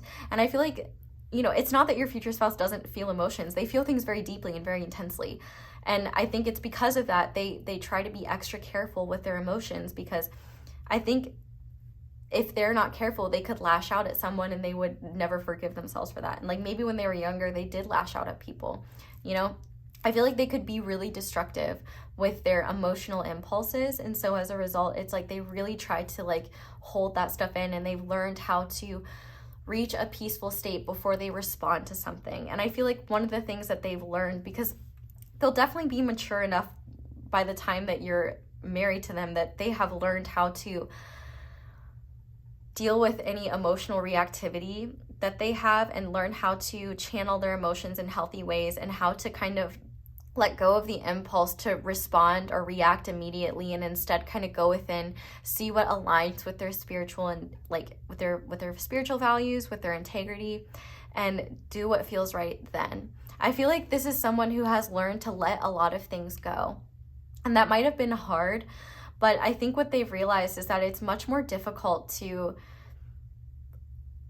be engaged in petty drama and mind games with people that have no connection to their heart space, or feel the need to play ego games or assert their intelligence or something like that. I feel like this person has recognized what their goal is, and that is to make the world a better place, to keep their environment peaceful and keep the people around them at peace as well. I feel like they really care about the people in their lives, and they are someone who, you know, leads with their heart and is so willing to be there for other people, so willing to help others. Like, I don't know all the details about earthworms, but I know they're like really vital to the environment and really important. And I feel like this person plays a very important role that not everybody sees, and that is they are the emotional support for others. They are a pillar. They are a pillar of strength, and they have so much compassion for the world and so much love. And I feel like as they get older, they just recognize a lot of the drama of the human ego is just immaturity and just a lack of understanding of oneself, a recognition that many people are disconnected from their heart. Many people don't know their spiritual truths. Many people don't know that there is so much more to life than what the ego thinks there is. And I think that this person really is just like dedicated to their own spiritual growth. They're dedicated to staying connected to themselves, staying connected to what truly matters to them. And I feel like they allow their heart to guide them and make the best decisions. And I also think that they are someone who is an excellent person to be in a partnership with, because this is not someone that is going to play petty drama games or like purposefully try to pick a fight with you or something like that. This is someone who wants things to be harmonious, wants things to be peaceful. And if there is any conflict, they're not going to take it personally. I feel like this person is someone who can handle conflict with relative ease. And I feel like they are also someone who has overcome a lot of obstacles that kept them from being more vulnerable in the past. And I think that they've learned that they can be open to the world. They can be open with their heart, and they can be open on a soul level and with others. Well, because first of all, they can tell who to share with and who not to, but also, you know, I feel like they've learned, like, they're not afraid to love and lose, because they know that they can love again. And they know that every time their heart is stretched in a certain way, there's just an opportunity for growth and learning. And I feel like this person recognizes that they would much rather go through the highs and lows that exist with the human experience and feel it deeply and you know, live their life with meaning and purpose, rather than living their life in fear of their own heart space, trying to deny themselves their natural emotions, their natural inclinations, and deny themselves of the opportunity to live life fully and truly. Like, they're not interested in playing ego games. They're not interested in asserting and proving to others that they are more wise or anything like that. Like, they are literally just here to do them. They're here with peace and love, honestly, and I love to see it. Love to see some peace and love.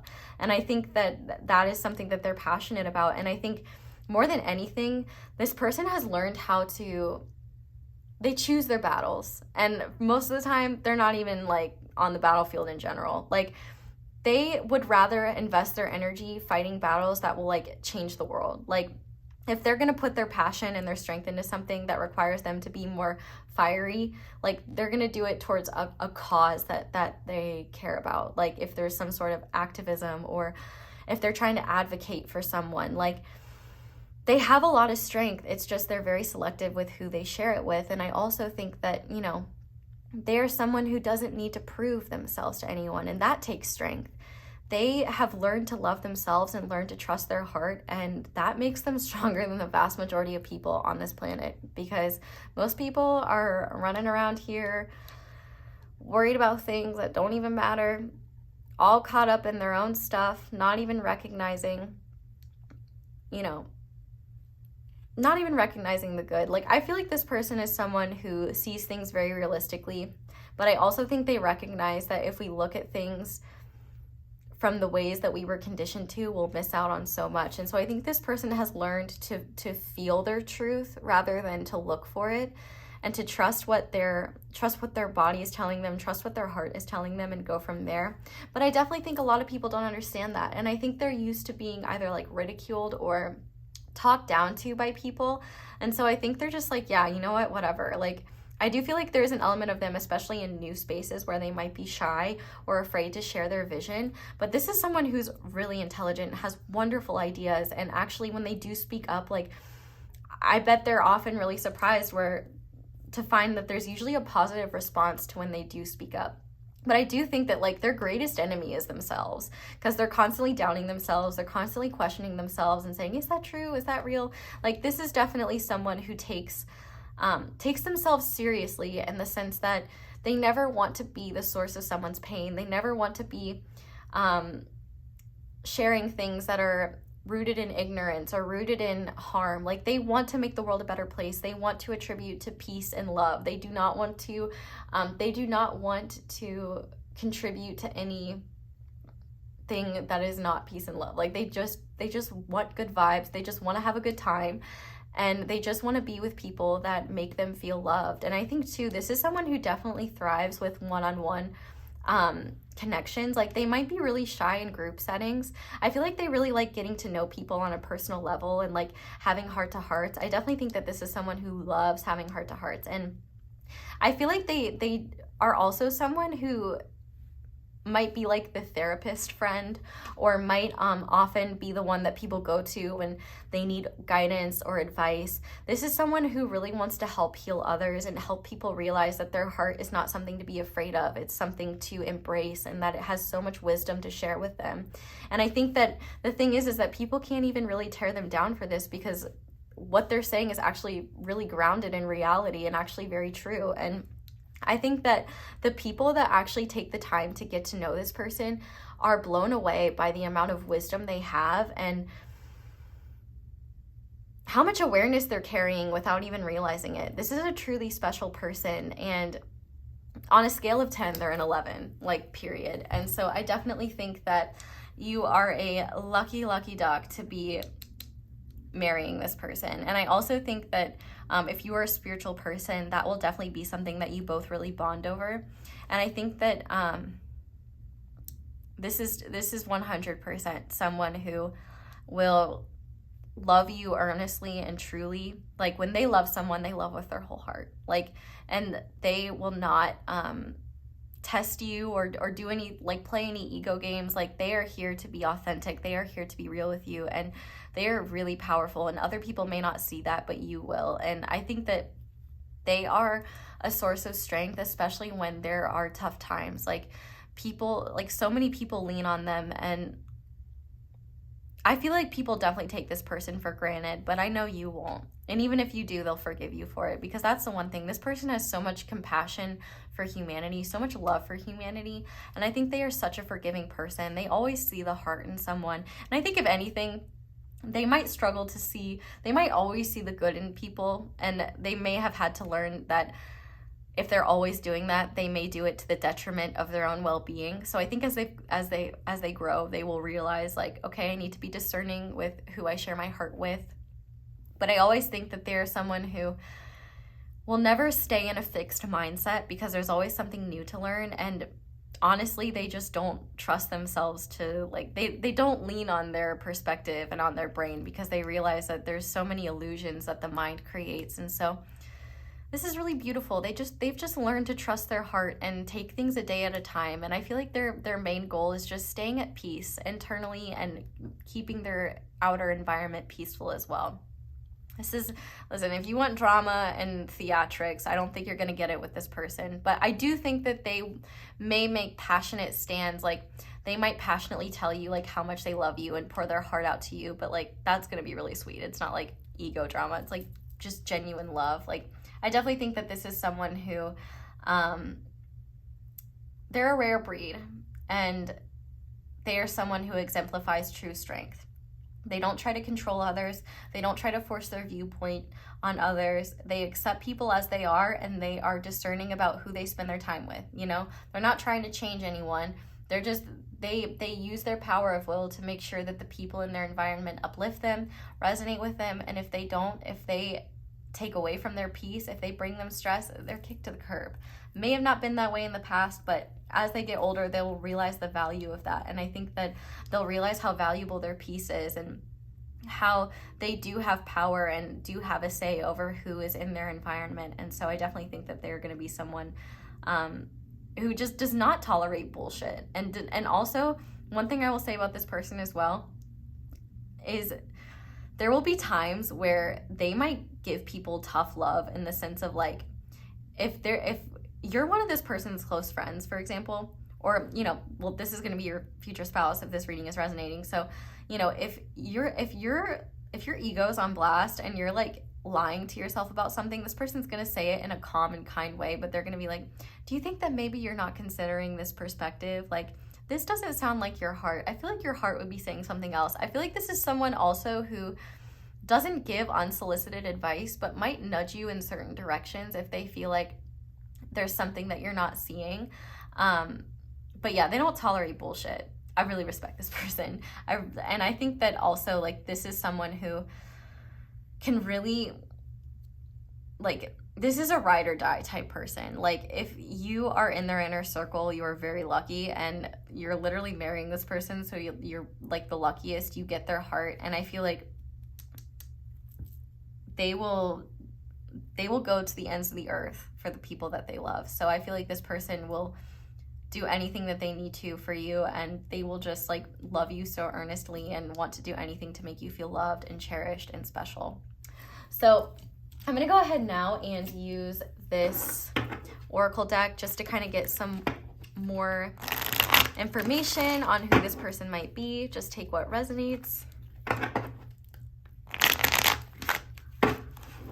But Spirit, what else can you tell us about Pile 3's future spouse? What descriptors do you have for them? What else can we know about them? Okay, so they could be born in the year of the rooster. Kind of ironic because they're like the opposite of cocky, but...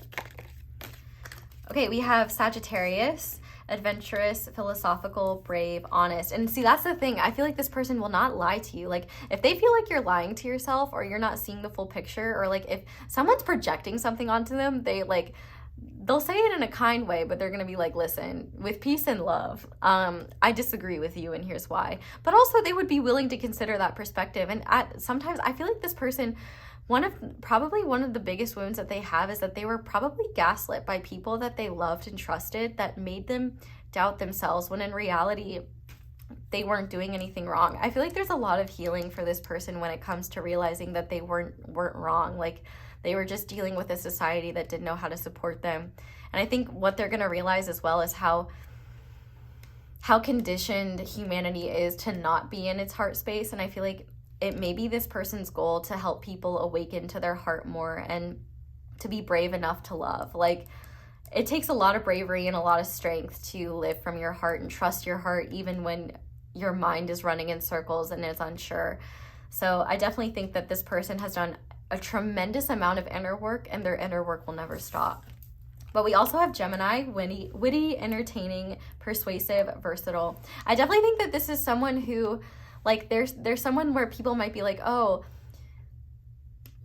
Pile 3's future spouse is so quiet, but it's like, you're like, no, they're not. Like, they're actually they might love to be like silly, and they might talk a lot when they're with people they're comfortable with. I feel like they just save their funny anecdotes, or save their jokes, or save their silliness for people that they love and trust. I feel like they've just learned to guard themselves around people that they know aren't safe, or people that they're unsure of. And it's like, once you get to know this person, then like their true personality, their silliness comes out. And I think that could definitely be where some of like the Leo or fire energy comes in here. We also have Virgo, analytical, observant, modest, helpful. We're getting a lot of signs here. And that does make sense, because I definitely think that they question themselves sometimes. And I think that they might get stuck in like cycles of overthinking, where they're like, is this true, or is that true? But I definitely think that they are someone who doesn't see their full value and doesn't see their true power. And that's part of what makes them so powerful. This is someone who does not know that they are beautiful, in the words of One Direction. But we also have Navy, authority, duty, devoted, adaptable. So this person could be in the Navy or something like that, or military. But I also think that they could come from a military family.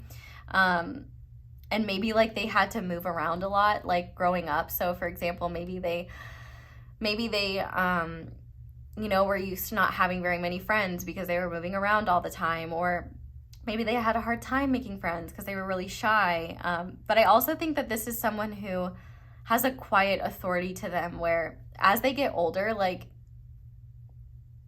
wow, like, people better watch out. Not because this person is gonna like attack anyone, but just because if anyone tries to bring bullshit their way, oh my God, like, good luck to that person. Like, their ego will get a reaming, and it won't be because your future spouse is being mean to them. It's just because they're calling them out on their bullshit in the calmest way possible. And it's just like quietly, like, giving a big middle finger to whoever is sending bullshit their way, saying not only are you wrong, but you look ridiculous. Let's see what else though, because those all came out at once. What else can you tell us about? We have stripes, attention, caution, rebel, respected. I definitely think that people may underestimate this person, but once they see their truth, they're really respected. And they are a rebel because they follow their heart, and we love to see that. We also have sharp, fancy, chiseled, cunning, tall. So they could like the finer things in life. They could have very like chiseled features, or they could be tall, but they're definitely really smart. And on the back of the deck, we also have Aries, competitive, vivacious, impulsive, bold. So I definitely think that this is someone who, like, even though they have this shy element to them, it's definitely more about like an uncertainty within themselves. And I think that also, like, they don't walk into a situation like needing to prove themselves to anyone. They know who they are, and the more they know themselves, the less they feel the need to like share much with people. But I do think that they doubt themselves a little bit. But y'all definitely got the most signs out of anyone so far. So these could be any placements. Oh, we just had one fall off the top, so let's see what that is. Violet, crown, royalty, compassionate, sensitive. So yeah, I definitely think this person is sensitive to energy. I think they're sensitive to the energies of the people around them. They're definitely highly spiritual, and I think their spirituality is something that they take very seriously. And I think that their spiritual values are something that they prioritize, and they do not want to, like, their integrity is very important. And I think that they have a strong sense of what is important to them, and they will not allow the misguided or the truths of others or the opinions or judgments of others to sway them. So I feel like it's just they're very selective with who they share with, because they know some people just won't understand them, or some people, you know, just aren't very kind. So I feel like they learn who to be open and honest with. But now I'm going to get the charms that I pulled for this pile and see what else we can find out about your future spouse. Okay, we're gonna start with letters. So we have J, we have D, we have S, we have R, we have, what is that? Is that a B? Looks like a B or an 8, something like that. We have G, we have an E, we have an F. This person might like fudge, or they could be like a really good judge of character, or that could be something that they've developed over time, or they could be involved in the justice system. We have a 0. We have I believe this is a 6 or 9. I think that that's a 6. We also have an H. We have a 3.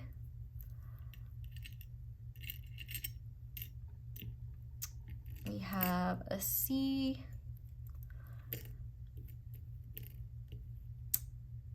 And one more. You guys got a lot. We have an N as well. And oh, we have another 3. So they could also be a life path 33, or they could have a special connection to Ascended Masters, or they could be born in March. So that would make them either a Pisces or an Aries, or they could be born, 6 is June, so Gemini or Cancer, and 9 is September, so they could also be a Virgo or Libra. We have a broken letter, and I don't even know what that's supposed to be, but maybe they have, like, it kind of reminds me of an apostrophe. So like They could have like a last name that has like an O and apostrophe in it, like O'Malley or something like that. Or like maybe they just have an apostrophe in their name somewhere. I'll just leave that. Actually, no, I'm gonna throw that away. Peace and love. Okay, so let's get into the charms now. So I definitely think that this is someone who is very like divinely protected with the angels here. I think that they have a lot of angelic protection around them. And you might honestly view this person as like being heaven sent, or they might view you that way. There might be angels involved in bringing the both of you together. I also think with the squirrel card being here, they definitely, they might be someone who is very like, I feel like they might have like issues with like worrying about things that don't even have basis in reality, or like they might be someone who gets very like worried about random things, like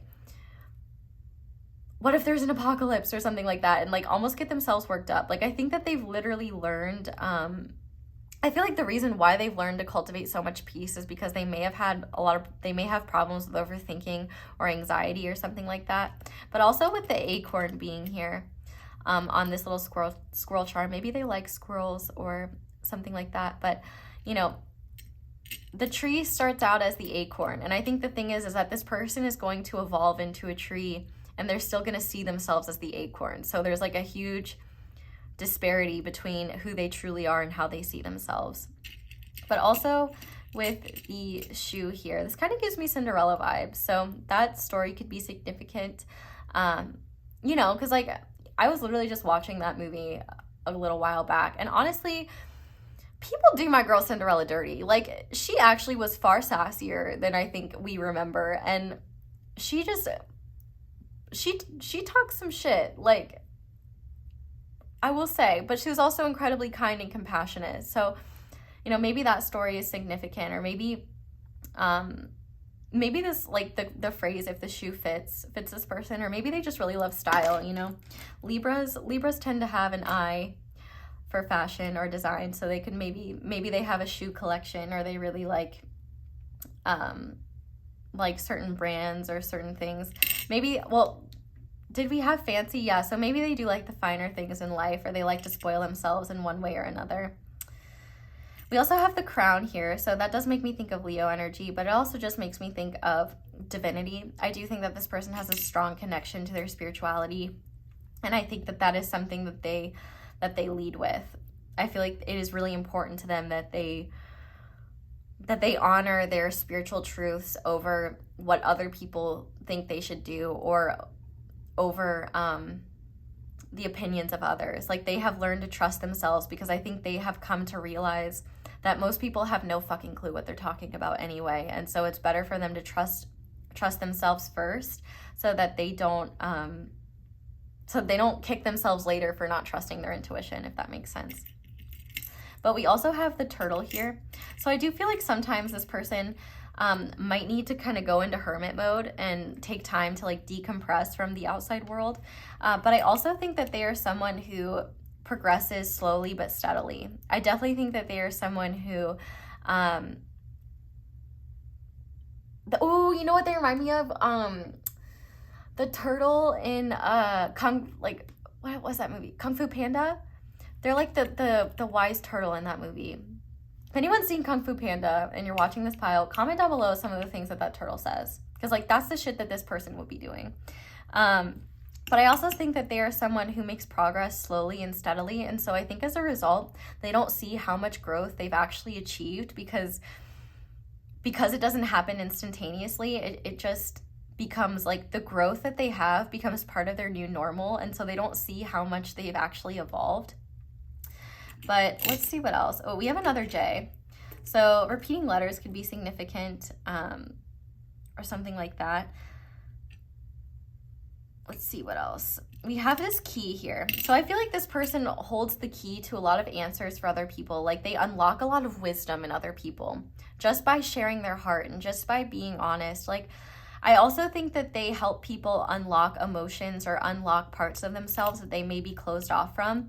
And I think they create an environment that makes people feel safe enough to realize that their heart is not something to fear. Their emotions are not something to fear. So I definitely think that if you're someone who struggles to be emotionally vulnerable, this person will be really healing for you, because they're going to be super close to you. So obviously they're going to be able to help you work through your emotions. They're going to give you a safe space to work through your emotions, and they're never gonna invalidate your emotions or make you feel silly for feeling some sort of way.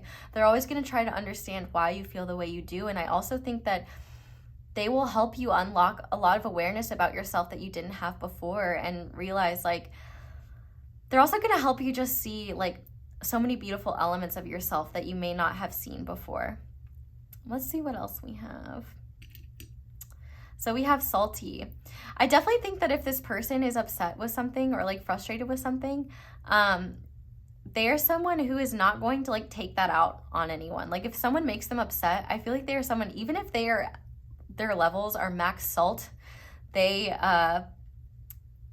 will always find a kind way to express what they're feeling if they feel it's worth to bring it up. But this could also just be that they really like salt. Like maybe they really like savory foods and really like putting extra salt on their food. Maybe they need to watch their sodium. But maybe other people are salty by the fact that they can't make this person salty. So this person might actually low-key kind of find it enjoyable to watch people that get off on making other people upset not be able to mess with them. But we also have a match here. So I definitely think that this person has some fire to them, and I also think that they're going to be a good match for you. Like there's definitely going to be a spark between the two of you that like cannot be blown out. And I also think that other people are going to see you and this person as a really good match for each other as well. Let's see, what does this say? I'm going to look at it for a second. It says, you're doing fine, don't give up. So I feel like this person is really good at encouraging others and giving people words of wisdom, but I also think that they will need that as well. Like, I feel like this person has determination to not give up, but I do think they're constantly doubting themselves, especially if they do have some Virgo energy. They might be constantly picking at themselves or criticizing themselves, and I feel like at times they might need a little reminder that they're doing a great job and they're far more considerate and take far more responsibility for themselves than the average human being. So I feel like sometimes they may need a reminder that they're doing great, but I also think that they're going to be someone that is like they're going to be your biggest cheerleader. They're constantly going to be supporting you, and they're never going to invalidate what you're passionate about. Like, you know, I feel like there's a common trope, like, I don't even know if it's a trope. I mean, I'm sure this is just a part of being married, like where you might have like disagreements with your partner because you don't understand why they would spend so much money on, like, for example, their coin collection, or, you know, their partner might not respect what they're passionate about because they might not see the logic in it or something like that. But this is someone who's never going to discourage your passions. And if anything, they're going to encourage your passions and do whatever they can to help support you in them. Like the last thing they would ever want to do is make you feel bad for what you love, or make you feel bad about doing the things that bring you happiness. And so I feel like they're going to be someone that is always supporting you, always in your corner, always your biggest cheerleader. And if anyone does have something to say about like what you're passionate about, I feel like they're gonna good luck dealing with your, I wish them luck in dealing with your future spouse, because your future spouse is not going to tolerate that. Like, they might rip them to shreds and be like, really? They might be like, really? Like, you're criticizing them when you're clearly bitter and unhappy? Like, I don't know. They'd probably say it in a much kinder way, but I just feel like there's someone who, they may not always talk back, but when they do, it ends the conversation. It ends any shit. Like, they have mic drop moments that are just so powerful that people don't test them again. Like, this is definitely somewhat a good person to have in your corner, and you literally get to be married to them, but also good luck. Like, if you try to accuse them of something, or you have projections or something like that, you might want to do some reflecting before you do that to make sure, because the blow might be a little bit more, it might hurt a little bit more coming from them, or like be a little bit more frustrating where you're like, shit, they're right. But if anything, this person is so forgiving and also like very supportive. They are someone who is not going to tear you down or make you feel bad about yourself.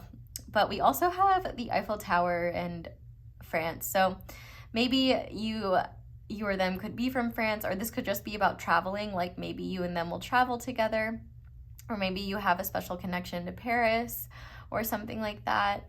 I'm hearing Partition by Beyonce right now, so I don't know, that could have some significance.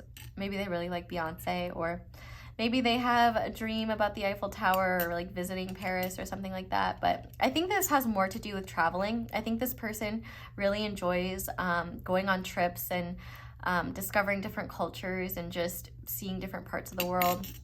And we also have melancholy. So I definitely think that this person will have bouts where they get overwhelmed by the negativity in the world. And I think that they will need like a little bit of reassurance. But I also think that they're the first person, like even if they're going through a rough time and they see that you're struggling or going through a tough time, like they're always going to be the person that puts their needs aside and be there for others. And they will never blame others for doing that. Like they're not going to be the type of person to be like, they don't see like sacrificing themselves as a virtue. They just recognize that they have a lot of inner strength and they can handle their own issues while still being there for others. They have learned how to hold space for other people without draining themselves. And I also think that they know what it's like to feel sad. So if they can help other people and be a support system for other people, they will. And I also think this person likes puns and like little silly jokes. And I think that this person will always try to make you smile, always try to brighten your day a little bit. And I also think that they will just like really care about like making sure you feel heard, making sure your emotions are validated, and making sure you feel safe enough to talk to them about anything or to open up about anything. Like they are someone who is never going to judge you or shame you for how you're feeling about something or why you might see something the way that you do. They might ask if you've considered certain things or if you have considered certain like perspectives, but they would never invalidate yours. They might just try to add to it or try to balance the perspective. If like, for example, you're only looking at the negatives, they might, like if you're tearing yourself down, they might be like, well, you don't realize how great you are and how special you are. Like I feel like there's someone who's great at pep talks and great at being there for people when they're having a hard time. And finally, we have need to get home. So I definitely think that this person feels like a fish out of water on earth. They might resonate with like the label of being a starseed, or they just may not feel very comfortable on earth, which like makes sense. Like I feel like they kind of question themselves sometimes, and I feel like what they feel in their heart and their soul is not something that's widely discussed or available in their environment around them. So I feel like they will feel a sense of home within you. And maybe that will be something that you share. Like maybe you both feel like you're weird. Like maybe you both resonate with being like the black sheep of your family. And I feel like home is wherever they are with you. But I do think they really like being at home. I think they are a homebody. And I think that they really just enjoy, like, I think for them, like their favorite thing to do is just cuddle up with a movie or just have a good heart-to-heart with you. Like I feel like the things that they will love most are just being close to you, spending quality time with you, and just enjoying one another's presence. Not that they can't do like try different things and be adventurous, but I do think that the way that they like they are a true introvert. Like they need time alone or need time. They don't necessarily need to be alone, but they do need time just around people that they can feel safe to be themselves around, so that they don't have to spend energy like masking themselves or holding parts of themselves back. And I definitely think that they are someone who is a little bit different and has a lot of love for people that feel different as well. So you guys got a lot, so I hope those resonate, but we're going to go ahead and get into the tarot now. So we will shuffle these cards. So I did want to say that if this is resonating and you're interested, there is an extended for this reading, and it is 18 plus, the whole thing. We are going to Spice Town. The full details of it are in the intro, but we are going to be looking at the dynamic between the two of you, what it will be like between the two of you. The full details are in the intro, but just know it will be spicy and tea will be spilled, and it will be juicy, and I will be saying things that I cannot say on YouTube. So if you are interested, that will be linked down below. These cards are so hard to shuffle.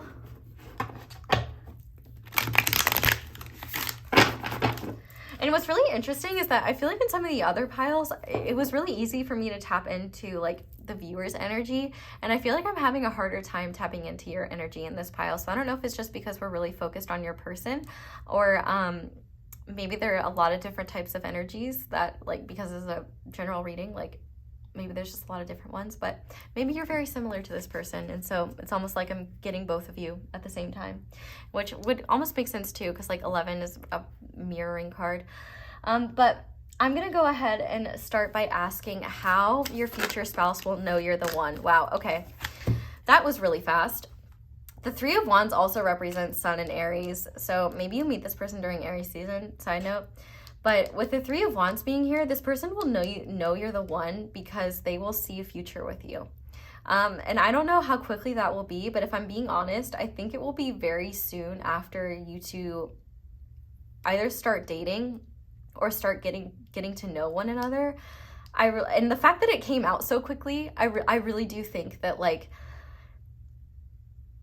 your future spouse is going to recognize you as someone that they could see in their long-term future, and that someone that they really want to see where things could go. Like, I feel like they're going to feel intuitively like, yes, this is soul tribe. Like, they're going to see you as someone that they can build a life with. And I think that they'll know you're the one when they can picture, like, which this person might, by the way, like, have precognition abilities, which is just the ability to see something in the future before it happens. So they might start literally getting like flashes and visions of your future together, and just like knowing like you'll be in their heart. And I think that the thing is that they'll just know, like, this is an energy, like when this person knows, they know, even though they don't logically know, their heart knows, and they follow their heart. And so I think once they start seeing, like, they just feel the future that you can have together or will have together, and they just, maybe you two will talk about like what plans you want for your future, where you want your life to go, and they'll just be like, wow, like I really see a similar future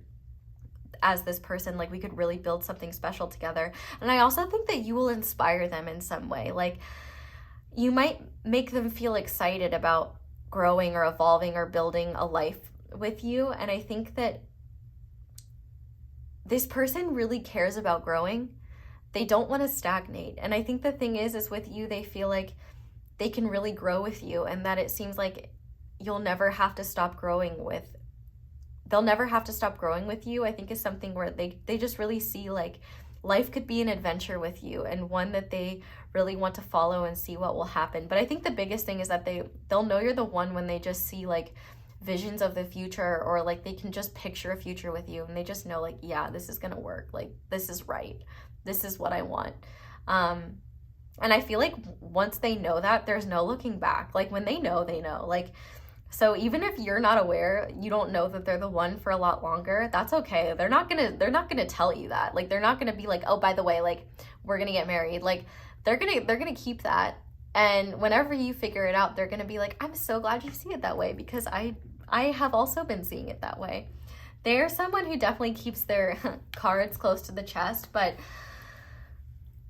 man, I feel like also they're just gonna be like really excited about life with you. Like, you give them energy, and I think that is something that they don't have a lot of, or they may honestly need a lot of time and space for rest. So like the fact that you excite them and make them want to get out into the world and explore, like they want to explore the world with you, they want to explore a future with you. And I think that with this Three of Wands card being here, like I feel like for some of you, they're gonna know that you're the person that they've been waiting for soon after they meet you, because like that card came out so fast. But I think that there could be just some soul recognition, like you're the person that's always been in my heart. Like, I just had to figure out who you were in this lifetime. I definitely think that you and this person go back beyond this lifetime. And I think that because this person is so connected to their soul energy and things like that, you know, they won't have a logical reason as to why they feel they know you so deeply and know that you're the one, but they'll know it in their heart, and that'll be enough for them. They won't need to pick it apart logically, because they've learned that leads them nowhere but just towards frustration and uncertainty. And so they follow their heart. And I think that their partnerships and their close friendships, relationships, and their marriage, like, is going to be like the most important thing. And I think that they are just going to see you as someone who is, yeah, they're like, yeah, pile 3's it. That's just it. So I want to see first the impact that you'll have on their life. So how you're going to change their life. Spirit, how will pile 3 impact their future spouse's life? What is something that they will bring to their future spouse's life that they didn't have before? Your cards are like flying. Oh, we have Temperance. Okay, this is beautiful. So you could have Sagittarius energy as well, but I feel like you bring much needed balance. And I feel like you both are similar in ways that matter, but you have a difference of perspective and a different way of doing things that meshes really well with them. I feel like you are going to embrace them and make them feel safe. I feel like you'll be very patient with them and make them feel safe to, like, for example, maybe there's someone who doesn't always feel like, maybe they're not a very adventurous person, but because they feel safe with you, they're willing to go to the ends of the earth with you. You know what I mean? But also with this Temperance card being here, I feel like they will feel so much just like safety with you. They will feel like they have a true partner in their life. I think they're used to being, you know, the strong one for other people, or being the shoulder that people can cry on, or being the person that other people can lean on. But very rarely do people return the favor. And I feel like with you, they'll realize there's a really balanced give and take, and they'll realize like, pile 3 can really meet me at my level. Pile 3 gets it. And I think that you will be a spiritual counterpart and a counterpart in all ways. Like, you're just I just keep hearing like tit for tat. Like, you're literally like the perfect counterbalance to them. And I feel like you are going to fill in the gaps in terms of like areas of life where they need support, or and also I think that you're going to appreciate their specific gifts and their specific skill sets. So like, I feel like you're going to make them feel so good about who they are. I also think that you're going to be so patient with them and so caring with them. And I feel like, I know that this is like the impact you have on them, but like, I feel like you are just the person that they've been waiting for. And I feel like you are the person that makes them feel balanced. You are the person, like, you are their confidant, their best friend, and the person that they will tell all of their secrets to. Like, if anyone sees your future spouse's shadow, it's you. Like, if your future spouse has dark thoughts, like, they're telling them to you. If your future spouse has a dark joke that they would never tell anyone else, they're telling you.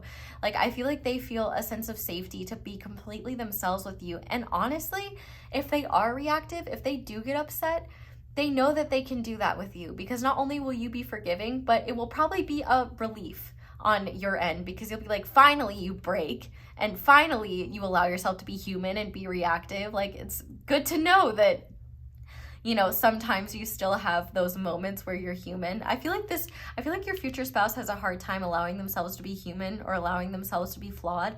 And I feel like you'll make them feel like it's okay to be themselves. It's okay to be imperfect. It's okay to be out of balance. It's okay to not be everything for everyone all of the time. It's okay to just be yourself. I feel like you're going to make this person feel so safe. Like, Archangel Michael energy is often in the Temperance card. I feel like you are just heaven sent for this person. Not only will you make them feel so safe, but I feel like you will give them room to explore the world in a way where it's less overwhelming, because they've got you by their side. And I also think that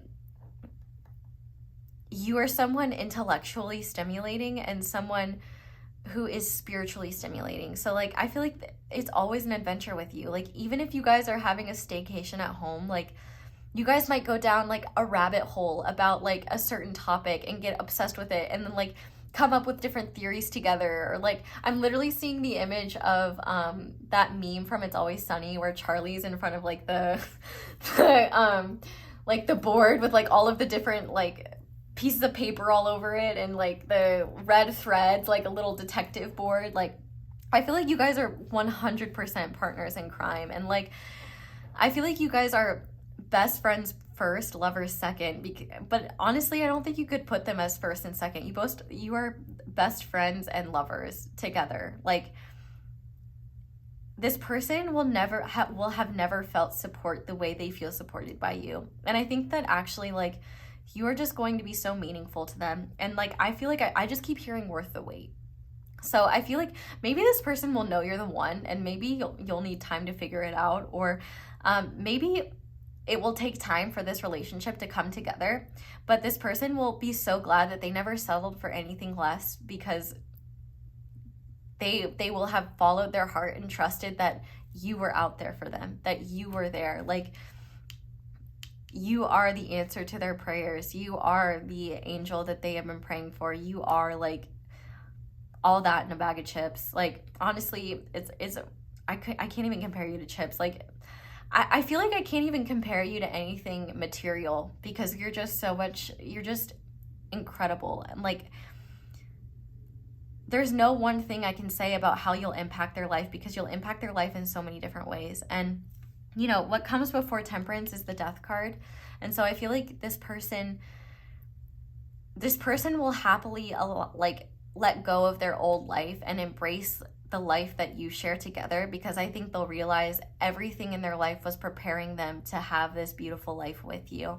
I feel like they're going to see life as an adventure with you, and they're going to feel so lucky to have you by their side. Like, you've changed their life for the better, and like, you are just the most important person to them, and they will do anything to make you feel loved and let you know just how important you are and how special you are to them. And I just feel like you're going to be the perfect balance for them. So let's see how they will impact your life, because I feel like this is very, very mirrored. It's almost like there could be a lot of mirroring between the two of you. But how will this person, okay, how they will have an impact on your life. Judgment. Okay, I love this. So this is really powerful. The impact that they will have on your life, I'm literally getting confused, and I haven't gotten confused in any reading except yours. And I feel like that could be because spiritually you guys have very similar energies. But I feel like you are going to awaken this, like, they're going to awaken you to a deeper truth. Like, if you are someone who has, you know, maybe lived by principles of logic rather than principles of the heart, or if you've always been uncertain, I feel like this person is also in a lot of ways going to be the answer to your prayers. Like, I feel like I'm thinking of like the book by Maud Sun that's like, Did I Ever Wake Up? Like, I feel like for you, there will be your life before this person and your life after this person. Like, this person will fundamentally change your life. They will change how you view the world. They will make you see a side of the world that you've never seen before. So like, maybe this person will be further along on their spiritual journey than you in the beginning or something like that. But I definitely think that this person is going to give you full freedom to be yourself and make you feel safe to be yourself. And they are never going to try to make you into someone that you're not. They're going to show you that you are worthy of love for who you are naturally, and they're going to fall in love with every version of you, the way that you evolve and who you grow into. And I also think that this person will definitely be responsible for some major awakenings, spiritual awakenings, heart awakenings. Like, if you're someone who has a hard time being connected to your heart, or you're very like protective of that part of yourself, like, this is going to be the person that breaks down those walls without even trying, because it's just, they're not being forceful, they're being gentle, they'll be patient with you. And I think that this person is also going to make you realize how much wisdom you have within yourself, and like how much you can trust yourself. Like, you can trust yourself more than you think you can. And I think that they are going to make you just realize like how much wisdom you carry within you, how smart you are, how precious you are, how valuable you are. Like, this person is always gonna remind you, like, how you've changed their life, and the fact that they will never judge you, they will never belittle you, they will never make you feel dumb or bad or shame you. Like, they are gonna be someone who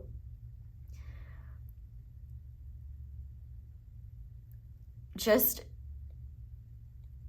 wants to support you every step of the way and will help you release a lot of fears around what you do believe and don't, help you release a lot of doubt when it comes to yourself, help you discover what is truly meaningful for you and what is just a passing fancy, if that makes sense. I also think that, like, there are elements of your life that you won't know you wanted until you and this person get together. Like, I feel like you're going to discover a lot about yourself through this person. And I feel like there are going to be things that this person shares with you that you never realized that you truly resonated with, because no one's ever brought those things up to you before now. I feel like this person is also, I think what's really beautiful too, is they are never going to shame you for your darkness, your dark side. Like, everyone has a light side and a dark side, and I think this person is going to love the dark parts of you just as much as the light parts of you. They are going to love all elements of you, and they are never going to turn their back on you because you're having a diva moment, or, you know, getting worked up or getting upset. Like, this is someone who is always, always, always going to be patient with you and forgive you, and just be willing to go the extra mile to make sure you feel loved, to make sure you know how important you are to this planet and to them. And I also think too, they're going to create an environment where you feel safe enough to explore who you are, discover who you are. And I feel like they're just going to be incredibly supportive of the person you're becoming. And I feel like they're going to be someone who makes you feel confident to be yourself, because they are always going to be in your corner. And like, if anyone is judging you or shaming you for who you are, they are going to be able to talk circles around anything that person might say, and literally just pierce through any bullshit that might come your way, that might make you feel insecure, that might make you feel like you're not good enough. They're going to be like, let me tell you why this person is wrong and why you're wrong for thinking that. Like, let me tell you how amazing you are. Like, this person will give you all the pep talks. And just, I also think that they're going to be a catalyst for a lot of spiritual growth for you. I think that they're going to be a catalyst to a lot of realizations about yourself, about why you're here on this planet, about your purpose. And I just also think that, like, there's a description of the Judgment card in an Alice in Wonderland deck that I have, so I don't know if Alice in Wonderland is significant, but it talks about the Judgment card being where 2D becomes 3D. And so it's like, I feel like you'll realize, I feel like this person will bring meaning to your life that you never thought was possible. Like, I feel like I said, there will be your life before you're with this person, and then your life after you're married to this person. And it's like, I feel like before, you'll be like, did I ever even really live? Like, I feel like you're going to look at your past and, like, your past life before this person and being with this person as just so much less powerful. I don't want to say meaningless, because I feel like our paths always have meaning, but I think you'll see through a lot of the things that once mattered to you, you'll just, like, recognize now as, like, things that your ego thought were important, or things that you thought you had to do or achieve, you'll realize don't really matter. And I feel like the way you assess your self-worth, like, before you meet this person might be based on more egoic things, and after you either meet this person or become married to this person or are dating this person, whatever, they're going to show you what is truly valuable about you. Not what you have, not the car you drive, not the things you wear, not the house you live in, but your heart, you know, your values, your perspective, you know, just all the wonderful things about you. And I just feel like this person is going to make you feel safe to be yourself and figure out who you are, and, like, give you all the room you need to grow and evolve. And they're never going to shame you. They're never going to tear you down. They're always going to lift you up. And you know what, if you guys have a life and you decide one day, like, I really just want to run away to the circus with you, they're going to be like, you know what, let's do it. Like, or let's explore it. They might be like, I don't know if my heart's in it, but let's explore it. Like, this is just someone who's always going to support your passions, support your dreams, and make you recognize that there was never anything wrong with you. Like, that anyone that made you feel bad for being yourself were just upset that you didn't conform to those people's ideas of who they thought you should be. This is someone who is falling in love with who you truly are and helping you fall in love with yourself in the process, and helping you realize, oh, I never needed to be ashamed of this aspect of myself. Like, my spouse loves it and they love that about me. Like, they're going to love the truest parts of you. And I'm hearing the song Lifetime by Justin Bieber in my head right now, which that is a fire song. Leave your prejudice at the door. No judgment here. You can start practicing if you haven't met this person yet, if you're not married to them yet. But there's there's a line in the song that says, show me the darkest parts of your heart, I ain't gonna run. And I feel like your future spouse is going to love all those parts of you and help you realize that even the parts of yourself that you may be ashamed of, even the parts of yourself you wish you could change, do not make you unworthy, do not make you unlovable. They are just a part of you, and they deserve just as much love as the light aspects of you do. So now I am going to pull a card to see. I'm sorry, my brain is like turning into mush, and I don't know why. Maybe it's just because I've been talking for a while, or because the energy here is just so beautiful. I want to get lost in it. And if I'm being honest, there are no words in the English language that can do justice to the beauty of the connection that will be shared between the two of you. It will be something that is felt, not something that can be described. I think you both might actually spend your entire lifetimes trying to put into words the beauty of the connection that is shared between the two of you. But let's see a blessing to come from this union together. What is a blessing, Spirit, that pile 3 and their future spouse will experience because of their union? We have the Knight of Cups. Oh, this is beautiful.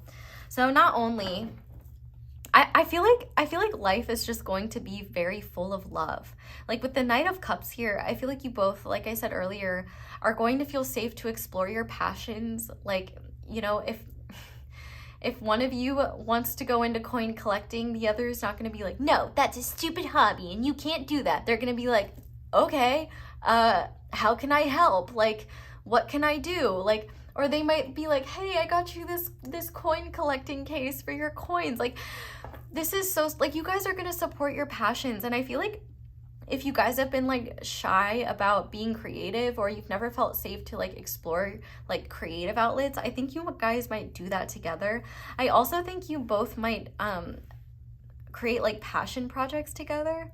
But I also think that there's going to kind of be a perpetual romance between the two of you. Like, one of the blessings to come from this connection is that maybe neither of you are like romantics at heart, but like this connection will make you romantics. I feel like there's a lot of creative inspiration to come from this connection. So if one or both of you are creatives or work for yourselves, I feel like you'll be inspired and motivated by one another.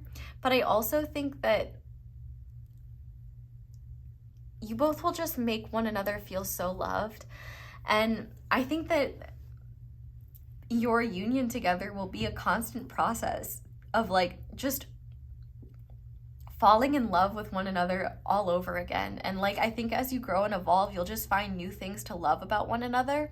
And I also think you'll find things that you both mutually love a lot. And so that becomes something that you both have like adventures together and things that you explore. And I just feel like this is your partner in crime. And with the Knight of Cups being here, I just feel like you both are going to be that safe space for one another to explore things that you might feel silly about, or maybe you would never share with other people. Like, I don't know why I'm thinking of this example, but like, in one season of South Park, they make Randy Marsh is secretly Lord, and that's like his secret, his cross to bear.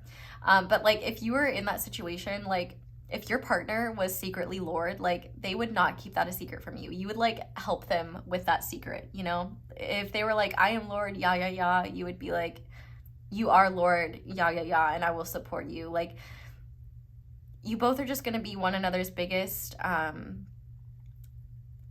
cheerleaders. And I think too, just with the Knight of Cups being here, like, I feel like this is going to be the love of a lifetime, and the blessing is going to be the love that you share. And I think that you're both gonna have a lot of stories to talk about, like, but I think there are some things that you're going to keep between yourselves. I think you might write love letters to one another, and they might be the things that you both really cherish. But I think more than anything, the biggest blessing here is that you both will feel loved in a way you've never felt loved before. And I think the love that will exist between the two of you will inspire you both to spread more love in the world, to make the world a more loving place, and to inspire others to follow their heart, to inspire others not to settle for attachment or settle for something less than love. Like, I feel like you're going to inspire other people to live a life from love. And I feel like you both are going to live a life rooted in love. You're going to make your actions based on love.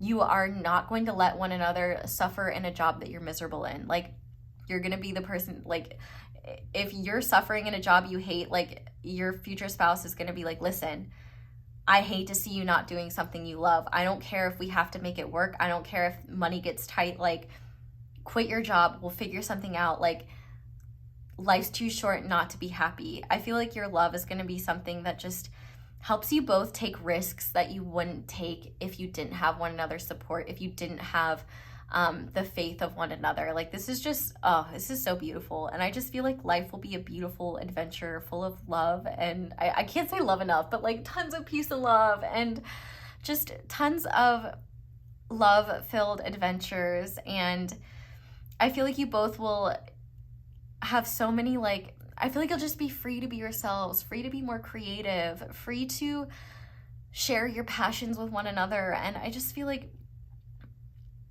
it's just beautiful. The blessing is a life led from love and actions from love. And no longer will you doubt yourselves. No longer will you doubt what you're meant to be doing. Like, no longer will you doubt any desires that you have or any shifts you need to make. Like, you will trust the love that you have within your heart. And I feel like you just will, I don't think that you and this person will ever fall out of love with one another or anything like that. Like, this is a love that will stand the test of time. And I feel like it's a love that will keep the both of you young. No matter how old you get, you will feel like the same way you did when you first fell in love, which I think is just so beautiful. So now I am going to pull some channeled messages from your future spouse. And if you don't know them yet, they will be from your future spouse's higher self, which is just kind of like the soul essence of them. But I feel like even if you haven't met your future spouse yet, or you're not together yet, I feel like they know who you are and they know you're out there. But no matter what, let's see. Spirit, what does pile 3's future spouse want pile 3 to know at this time? We're at the right place at the right time. So no matter what is happening in this connection, whether you know one another or not, I feel like if you're worried about not finding this person or not meeting this person, don't worry, because you will. This person is meant for you. You will not miss them. And even if, like, it takes time for you to come together, it will come together in the right way, in the perfect time, in the perfect way. We also have, I just need a sign. So this person might send you signs or something like that, or you might get signs about this person. What else? I am manifesting you. Yeah, so if you haven't met this person yet, or if you're not in this person's life for whatever reason, they are manifesting you into their life or back into their life for sure. I feel like we are in different dimensions, so that could very well be the case right now. Maybe you haven't met one another yet. Maybe you're in different countries, or maybe you are not communicating right now or something like that. But we can grow faster together, which is beautiful. And on the back of the deck, I wish I could kiss you. So I definitely think that this person is really excited to grow with you. And I think that actually, like, you both will evolve a lot together. It'll be really beautiful. And I think that you both will just really make a really wonderful team. And yeah, this is just beautiful energy. So I'm going to go ahead and finish this reading off with some guidance cards for you. So to start, we have love who you are. You are divine, delightful, and deserving of the wonderful things life has to offer. And I definitely think that this person is going to show show you that, but I definitely think that if you're trying to manifest this person, the best thing that you can do is embrace your authentic self, embrace all parts of you, and embrace your more childlike, whimsical self as well. This person is really going to love that. We also have love yourself first. You cannot expect someone else to love you when you do not love yourself. So I do want to kind of argue with this a little bit. I don't think you need to fully love yourself in order to be in a loving relationship with someone else, but I think it can be really hard to receive love if you don't love yourself, and it can be really hard to trust that someone truly loves you for who you are if you don't value those parts of yourself. So I do think that Spirit is saying if you're trying to manifest this connection, working on your self-love, as frustrating as it might be to hear, could be really helpful. And maybe it's not just like saying like you love yourself, but at the very least accepting who you are and not shaming yourself for who you are, not shaming or judging yourself for what you love or what you're passionate about.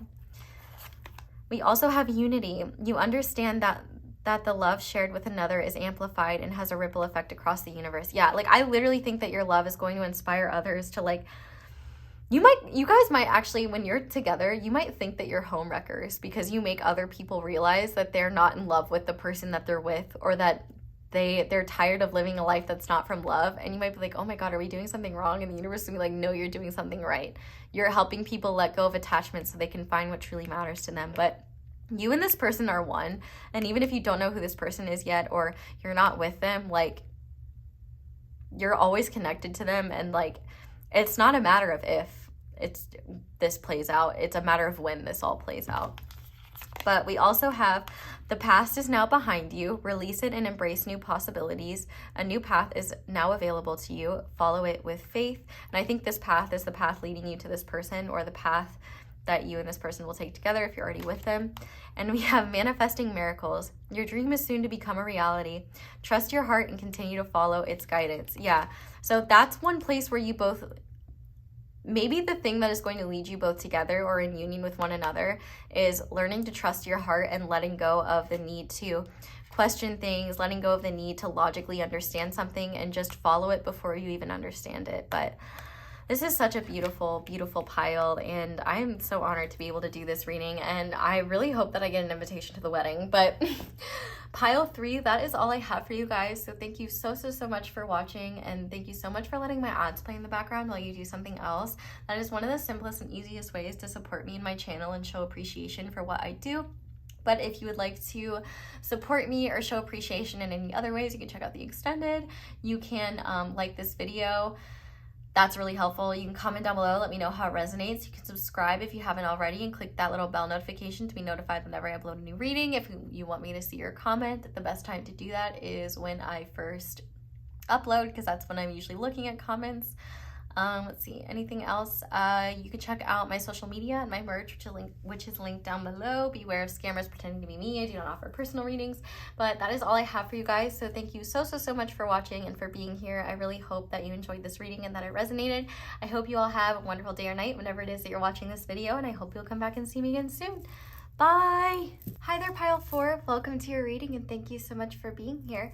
If you guys chose the clear calcite and the good tarot, this is going to be your reading on your future spouse. This is one of my favorite decks, so excellent taste. If you want a full breakdown of the reading, there is one in the intro, and it is time-stamped, but we're going to go ahead and start by looking at who your future spouse is, and these 5 cards are going to represent different elements of their personality.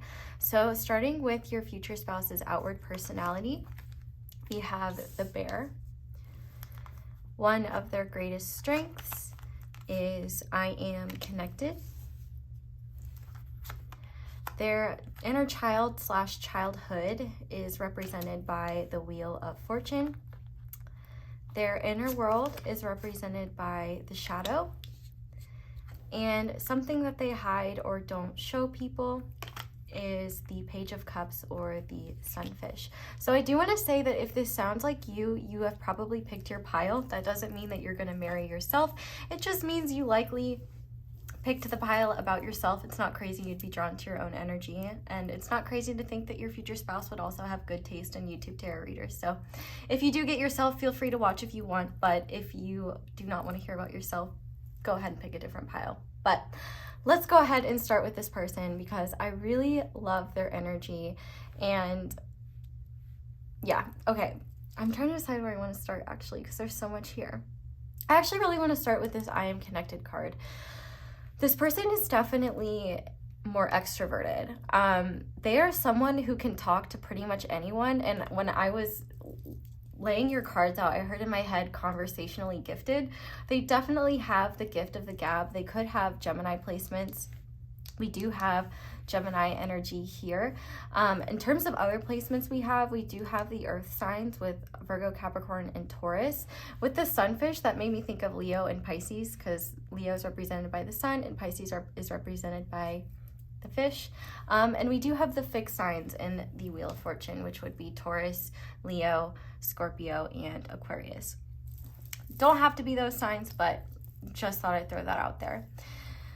With this I am connected card, this person definitely is very good at reading a room and connecting to all sorts of different people. I feel like they are someone who can have really deep conversations or have small talk and have no problem. I feel like they are genuinely interested by people, but I do think that they have kind of an imposing presence. I don't know if imposing is a bad word. They just have a strong presence is what I'm trying to say. With the bear card being here, they could be like a physical like bear type, like they could be taller, or like they could have a lot of hair, or they could just be someone that gives great hugs and is just has like a very like strong presence energetically. I feel like this is definitely someone who is very protective of their loved ones, and they may go into periods of like hibernation because this is their outward personality. There might be times where they do kind of retreat from the world, and their friends might be like, hey, where did you go? Like, you were gone for so long. And they were just like, oh, you know, I was just doing my thing. Like, I do definitely think that they have periods of like hibernation or hermit mode, but they come back and reacclimate to the world like nothing ever happened. I definitely think that this person is good at showing people whatever they want them to see. And I also think that this person struggles with different modes of thought and having trouble of like coming to like one sort of conclusion. I feel like this is someone who can play devil's advocate or see multiple sides for something. And I feel like because they can acclimate to so many different types of people and environments, it can be hard for them at times to know what is truly them and what is just something that they've picked up from their environment or an energy that they're in just because they're connecting with certain types of people. With the Wheel of Fortune card being here representing their inner child and their childhood, I wouldn't be shocked if they have experienced a lot of change in their childhood or like different highs and lows. Like they may have experienced different like they could have had different, I'm trying to think of the best way to word this. They could have had like different financial statuses during their upbringing. Like they could have been in like poverty at one point and then been more fortunate at another point. I do think that it's quite possible that they could have like been born into a family where things started out where money was really tight and things were really difficult, and they may have gotten like more abundant and more fortunate over time. So I definitely think that this person is someone who does not take things for granted.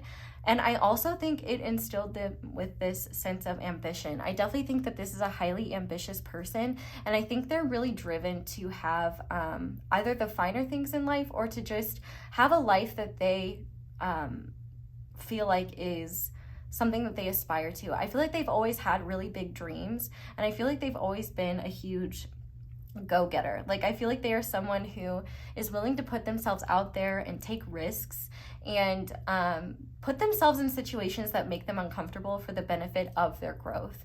I feel like the age of 10 actually could have been an important age for them, but speaking of the number 10, they could be born on the 10th of the month, or they could have been born in the month of October, which would be Libra and Scorpio energy. Is that? Yes. But I definitely think that this is someone who may have experienced highs and lows in their childhood, but overall, I think that they look back on their childhood with a sense of gratitude for whatever it taught them. And I think that this is someone who tries to look on the brighter side of their childhood. I feel like they don't like to ruminate in the past too much, but I do think that this person does struggle with being in touch with their inner self sometimes. The fact that we have the shadow card here as their inner world, I definitely think that that is not their inner world, and their inner emotions is not something that they share with everyone, and maybe sometimes they might kind of hide from their own inner world, like they may not like to be alone with themselves. And so I feel like when they do go into hermit mode, even then they might kind of distract themselves with like topics that they're interested in, or like movies, content, or just things that they're like, or work could be a big thing as well. I definitely do get a bit of a workaholic vibe from this person. Like, I definitely feel like for a lot of you, they might have a bit of a work hard, play hard mentality. But I feel like if this person is going through a hard time, they don't like to show it. I also think that considering we have all the moon phases here, they could be someone especially tuned in with moon cycles. Like, they could have Cancer placements or Pisces placements, like I said earlier, or and they may not even realize it, but they may be really tuned into like whatever sign the moon is in. They might be more attuned to that sign for those 2-ish days. But I do feel like with the shadow card being here, I do think that they struggle at times with their own darkness. I feel like they might carry shame for any struggles that they have. I feel like they do place a lot of like unrealistic expectations upon themselves, and I do think that there are parts of their life that they don't like to dwell in, and I feel like if they spend too much time alone with their thoughts, they could kind of spiral into like negativity or just energies that they don't really want to be in. I feel like they are still learning how to make their inner world a place where they feel safe, but I feel like their inner world is something that they still can't escape to. They just kind of have to be careful about like the energy that they're in when they do that. It's almost like this person could do psychedelics, but Spirit was kind of using the example of like a bad trip, but like but without the psychedelics, in the sense that like if this person is not in a great mood, or like if they've just been struggling mentally, they definitely don't like to be alone, because then it seems like that like negative energy will kind of just implode on itself, and this person will kind of just get stuck in their negativity, or just really go down a rabbit hole of like dark thoughts and negative thoughts. And I don't really think they like that, and they feel very uncomfortable talking to people about that, because they might carry shame for it or feel like it makes them weak or something like that. So I do think that this person only likes to go into their inner world when they're in a good mood. I do think that they can have like really either intense, vivid dreams, or like they might have a really intense imagination, but I feel like a lot of people wouldn't know that. I feel like a lot of people see this person as someone very ambitious, but also very grounded, very hardworking, and someone who nurtures and provides to the people that they care about in their life. I feel like this is someone that a lot of people come to when they need help. And I definitely feel like this person, one thing that they might struggle with is putting themselves first. I feel like they put the things that matter to them first, and because they are someone who cares a lot about, like, for example, their family, their close friends, their future spouse, they might at times forget to put themselves in the mix of that. I definitely think as well with this I am connected card, this is the type of person who has no problem like meeting your friends and socializing with people. Like, they would have no problem going to like family parties of yours and getting to know people. Like, this is definitely someone that you can, like, if you were at a party where they didn't know anyone, they would be fine on their own just getting to know people. They're very good at like asking questions, and I feel like they do really enjoy just getting to know different types of people. I also think that they are very intelligent and very bright, and I think that they really enjoy learning about their interests. One thing that I heard was like AI or like crypto or something like that for some of you, but for others, I feel like this person has a wide array of interests that vary just depending on whatever rabbit hole they go down. Like, they definitely have a mind palace of their own, and I think that sometimes they might meet people that do something really interesting, that do something that they think is really interesting, or something that they've never heard of, and then it sends them down this like spiral where they're like, I have to do a bunch of research on this topic. But with this Sunfish card, in terms of what they hide, I definitely feel like this person has a hard time connecting to their inner child in a way that's like carefree and playful. I feel like they do kind of hide their playful side, and I feel like they do like to come across as like more mature and serious. Even though they have like a fun side, I feel like they don't like to connect to their inner child in like a more vulnerable way around other people. I feel like when it comes to any creative things, I feel like they might be very secretive about that, or they might have a hard time sharing their creative side with other people. With the Page of Cups as well, I feel like this person has a hard time with talking about certain emotionally vulnerable things, like, and being like playful for the sake of playfulness. Because this person is so ambitious, I feel like they might have a hard time just like letting go and doing something silly and fun for the sake of it if it doesn't hold utility. I definitely feel like this person needs people to kind of bring out their inner child and be playful. It's almost like they need to remind themselves to give permission to themselves to do that, because they kind of have a hard time seeing the purpose of it in their own life. Even though there is so much utility in play, like play is actually very intelligent and very important for people's development and brains. And like, I feel like adults, we need to normalize play in adults, because like, just because we get older doesn't mean we don't need it still. And so I feel like this person might have a hard time justifying doing things just because they're fun or just because they enjoy it. I feel like this person has a fear of complacency. And I feel like at times too, they might struggle to understand what's going on with them emotionally. They may have a hard time tapping into their emotions, and they might try to look at things through a logical or practical lens. And that definitely does them a disservice at times, because I feel like this person does actually have a really rich emotional world, but I feel like they have a hard time giving themselves permission to feel into it or examine it. So I feel like at times they could be feeling very intense emotions, and they just kind of brush it off or redirect their attention to something else, because they either might carry a little bit of shame around feeling those emotions, or they just feel like they have other things that are their priority at this time. I feel like this person is definitely someone who wants to have the finer things in life and really wants to be someone who is self-made. Like, I feel like even if they came from a background where they're more fortunate, or they came from a more financially abundant background, I feel like they still want to make a name for themselves and do something on their own. I also feel like they're very motivated, not just to achieve for themselves, but to make the world a better place. I feel like they are really connected to the things that people need, and I feel like they're very good at saying the right things. Like, they know how to really make people feel heard. And I feel like one thing about your future spouse is that they play a role that I feel like is underappreciated. Like, I feel like some people will take your future spouse for granted, and I feel like you might play a role in just reminding them at like how important their role is and how important they are, not only in your life but in the lives of others.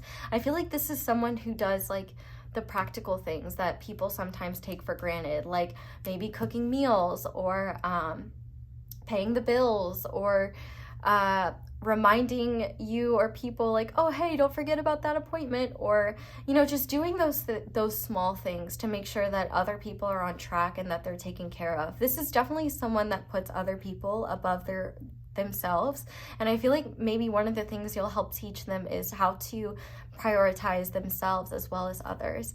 I definitely think that they're not very expressive with their emotions to other people with this card as well. I feel like they feel more comfortable exploring their emotions on their, well, that's not true. I feel like they might explore their emotions when they become like too intense for them to ignore, but I definitely think that they don't like showing their emotions, and I feel like they might have a hard time talking about them. That might be something you help them with, because I feel like they have no problem talking to other people about their emotions, but when it comes about talking to other people about those other people's emotions, but I feel like they have a hard time sharing about their emotions. Like, they might be such a great person to be a listening ear and talk to you about how they're feeling, but if the person that was talking to them about their feelings wanted them to reciprocate, they might be like, they might just like change the subject or move on. I do feel like this person is really funny and really witty, and I feel like they love to laugh. I feel like they love joking around with their friends, and I feel like they are such a good friend, like someone that people can really trust. And 35 could be significant. It could be a significant number. It could be the age that you are when you meet them, or when you marry them, or when they marry you, or something like that. Or March 5th or May 3rd could be significant. I also think that this person struggles with their shadow side a little bit. Like, I feel like this person might have like obsessive tendencies, especially when it comes to their ambitions. Like, at times they might get so lost in what they're doing or helping others that they like forget about what's truly important, or they forget about like things like feeding themselves or getting enough sleep. I feel like they do sometimes kind of get so lost in their head that they can really tune out like people, places, and things. So I definitely think one important role you will play is kind of reminding them like, hey, sleep is important, let's not forget that. Or like, you might do things for them, like make them dinner because you're like, I know you haven't eaten today, just by like how you are acting or something like that. I feel like you both will be really tuned into one another. And I think that you'll actually play a really important role in helping this person work through their feelings and work through how they actually think and feel about things. Because with this I am connected card, I feel like this person can see so many sides to a situation. And I feel like at times, because of that, this person might have a hard time knowing what stance they truly believe in, or knowing what they truly believe, because I feel like they can change their opinion really easily. And I also feel like too, you know, their head and their heart might be torn sometimes, and they might prioritize their head, for example, over their heart, and then get themselves into situations that they realize aren't actually productive or aren't helpful for them. And so I do feel like you might help this person forge a deeper connection to their heart and see like the value and the utility in being connected to your heart space as well as your head space. But I also think as well, this is someone who does feel things deeply. They just don't necessarily show it. And I think too, they might sometimes put their foot in their mouth. Like, they might accidentally say the wrong thing, or say something that they don't mean. So they might spend some time like backtracking, or like trying to I feel like they have a hard time apologizing. Like, that might be something that they learn to do over time. Like, the Page of Cups can make me think about like apologies. I feel like maybe if there's one thing that this person needs to work on, is like learning how to work through conflicts. I feel like they might sometimes run away when things get intense or things get serious with someone that isn't like a family or a friend. So like, for example, like with romantic interests, like with you as their spouse, like obviously they're not going to be able to run away from you because like you're married to them. But like, let's say when you're dating this person, you know, they might kind of have a hard time like saying like, you know, you're right, I did this thing and that wasn't right, or I'm really sorry for what I said or what I did. They might try to like push things off, not because they want to invalidate your feelings or they don't feel bad. I think it's because a minor mistake that they make, like they hold themselves to I cannot talk. Let me get a sip of water. They hold themselves to such high standards of perfection that whenever they make a small or tiny mistake, they beat themselves up for it so much. And then rather than, it's like, it's so uncomfortable to face the fact that they've done something wrong, that instead of like facing it or owning up to it, they might try to like bury it or push it away or run away from it at times. And I feel like that is something that they are going to have to work through, because I feel like sometimes they might turn their back on their discomfort and kind of run away from their discomfort by using substances or being around people a lot. And I definitely feel like you're going to be a great influence on them, because you're going to teach them that like it's okay to make mistakes, and like just because you slip up doesn't mean like I hate you or think you're a bad person. They might have some wounds around like abandonment or rejection or something like that. Like they might be afraid that if they slip up, or that if they mess up, that they're going to be punished in some way. They could have had someone in the past that like they were connected to romantically that punished them for making minor mistakes, or like would be really hard on them for things that like they didn't do intentionally.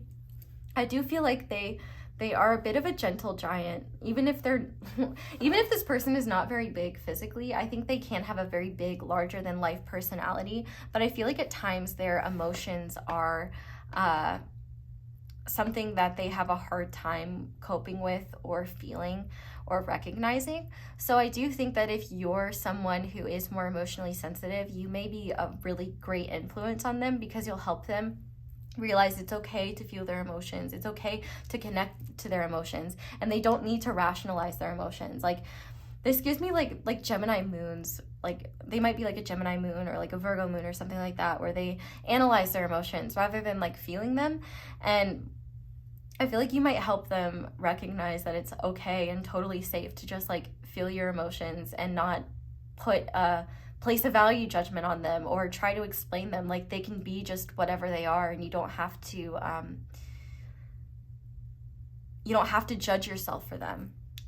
I definitely think as well with this Wheel of Fortune card being about their childhood, I do think that there are things that they are motivated by. Like, for example, if they did experience like tough times in their childhood, they might be really motivated to never have to go back to that place. I feel like this is someone who likes to leave the past in the past, and they don't really like to talk about certain things. So I do feel like there are like an onion, there are layers to this person, and I feel like a lot of people only know this person on the surface.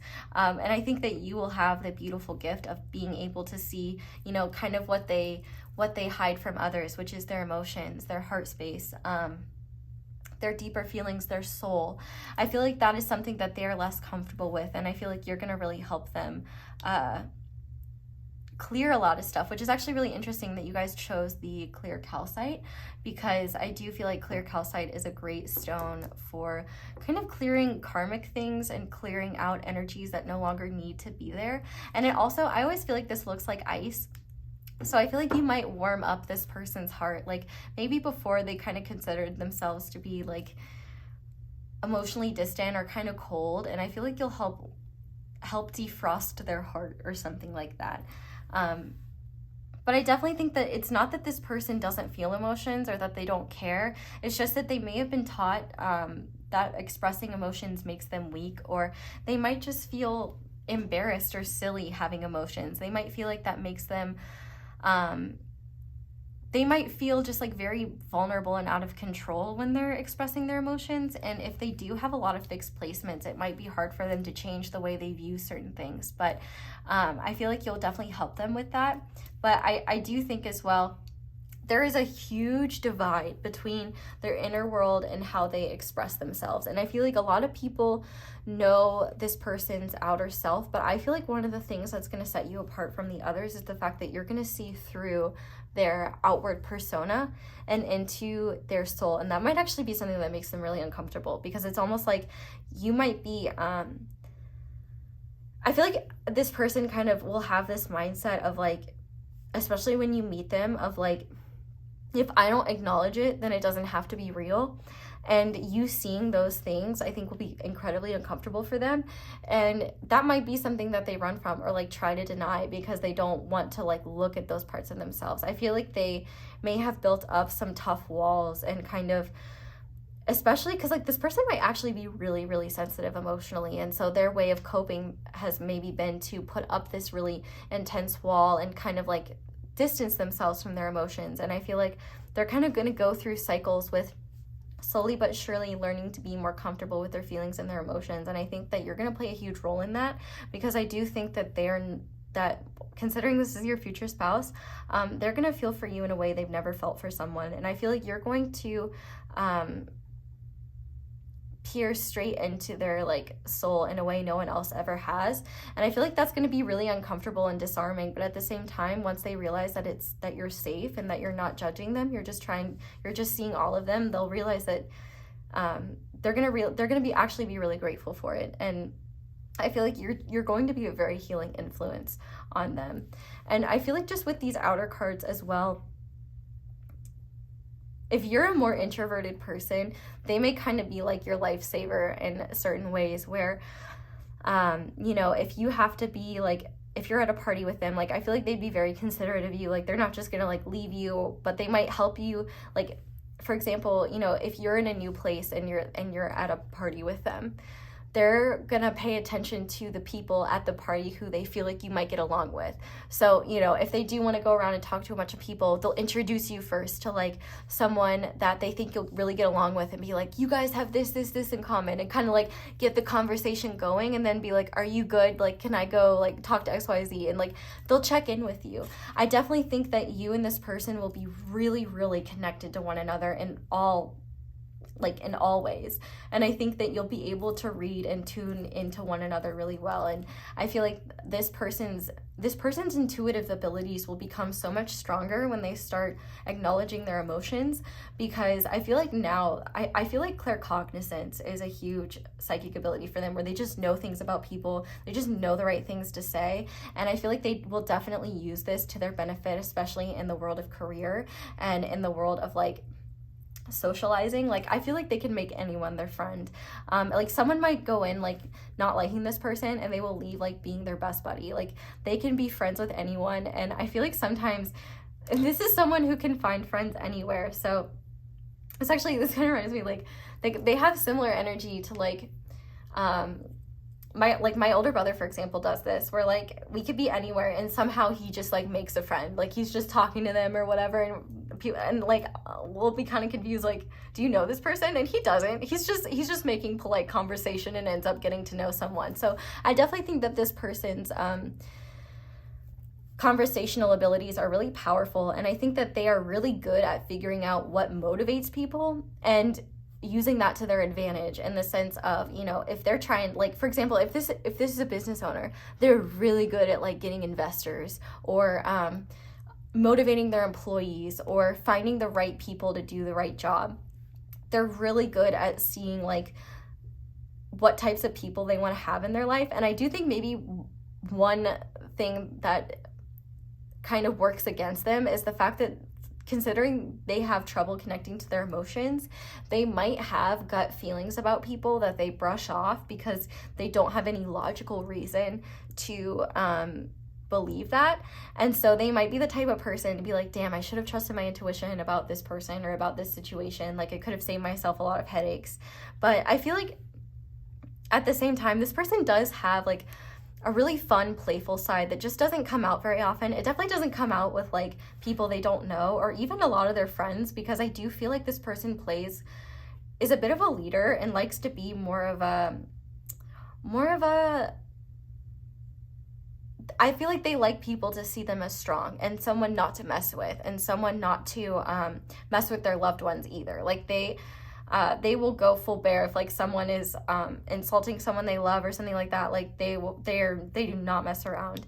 But I definitely think that they have this beautiful, like, playful, fun side that I think doesn't come out very often because they feel like there's no purpose, or they might feel silly. So I do think that if you are someone who is very playful and very fun, I feel like you will be a great influence on them, because you will give them a safe space to kind of be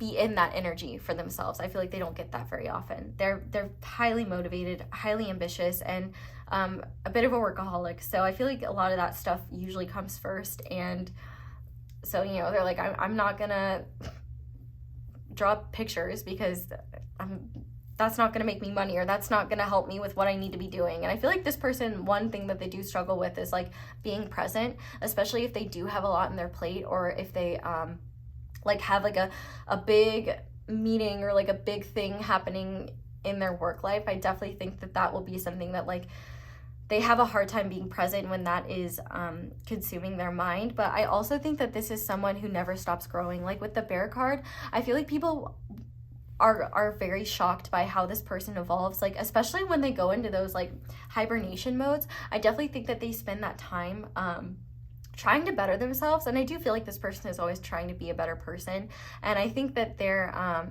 emotional intelligence will definitely evolve through getting to know you, and then as like being married to you as well. I definitely feel like they will their emotional intelligence will mature a lot, and they'll learn a lot about themselves and just become far more powerful, because now they'll be able to trust their emotional body as well as their mental body in order to perceive things, make decisions, make perceptions and things like that. So I'm gonna go ahead now and use these oracle cards to see what else we can find out about your future spouse. Just take what resonates here as usual. You may not know what resonates because you may not know them yet, but that's okay. Which, speaking of, if, like I said, because I put current in the title, this can absolutely be about someone that you're like engaged or married to. You just have to pretend you're watching it in the past, because I feel like it's way too confusing to do past and present together. But Spirit, what else can you tell us about pile 4's future spouse? What are they like? Okay, so they could have been born in the year of the rooster.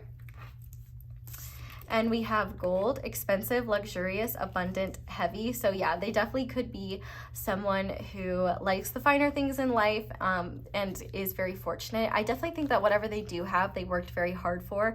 It's like definitely not something that they got just through sheer luck or anything like that. Like this person puts in a lot of work to get what they have. But this gold card also makes me think of alchemy.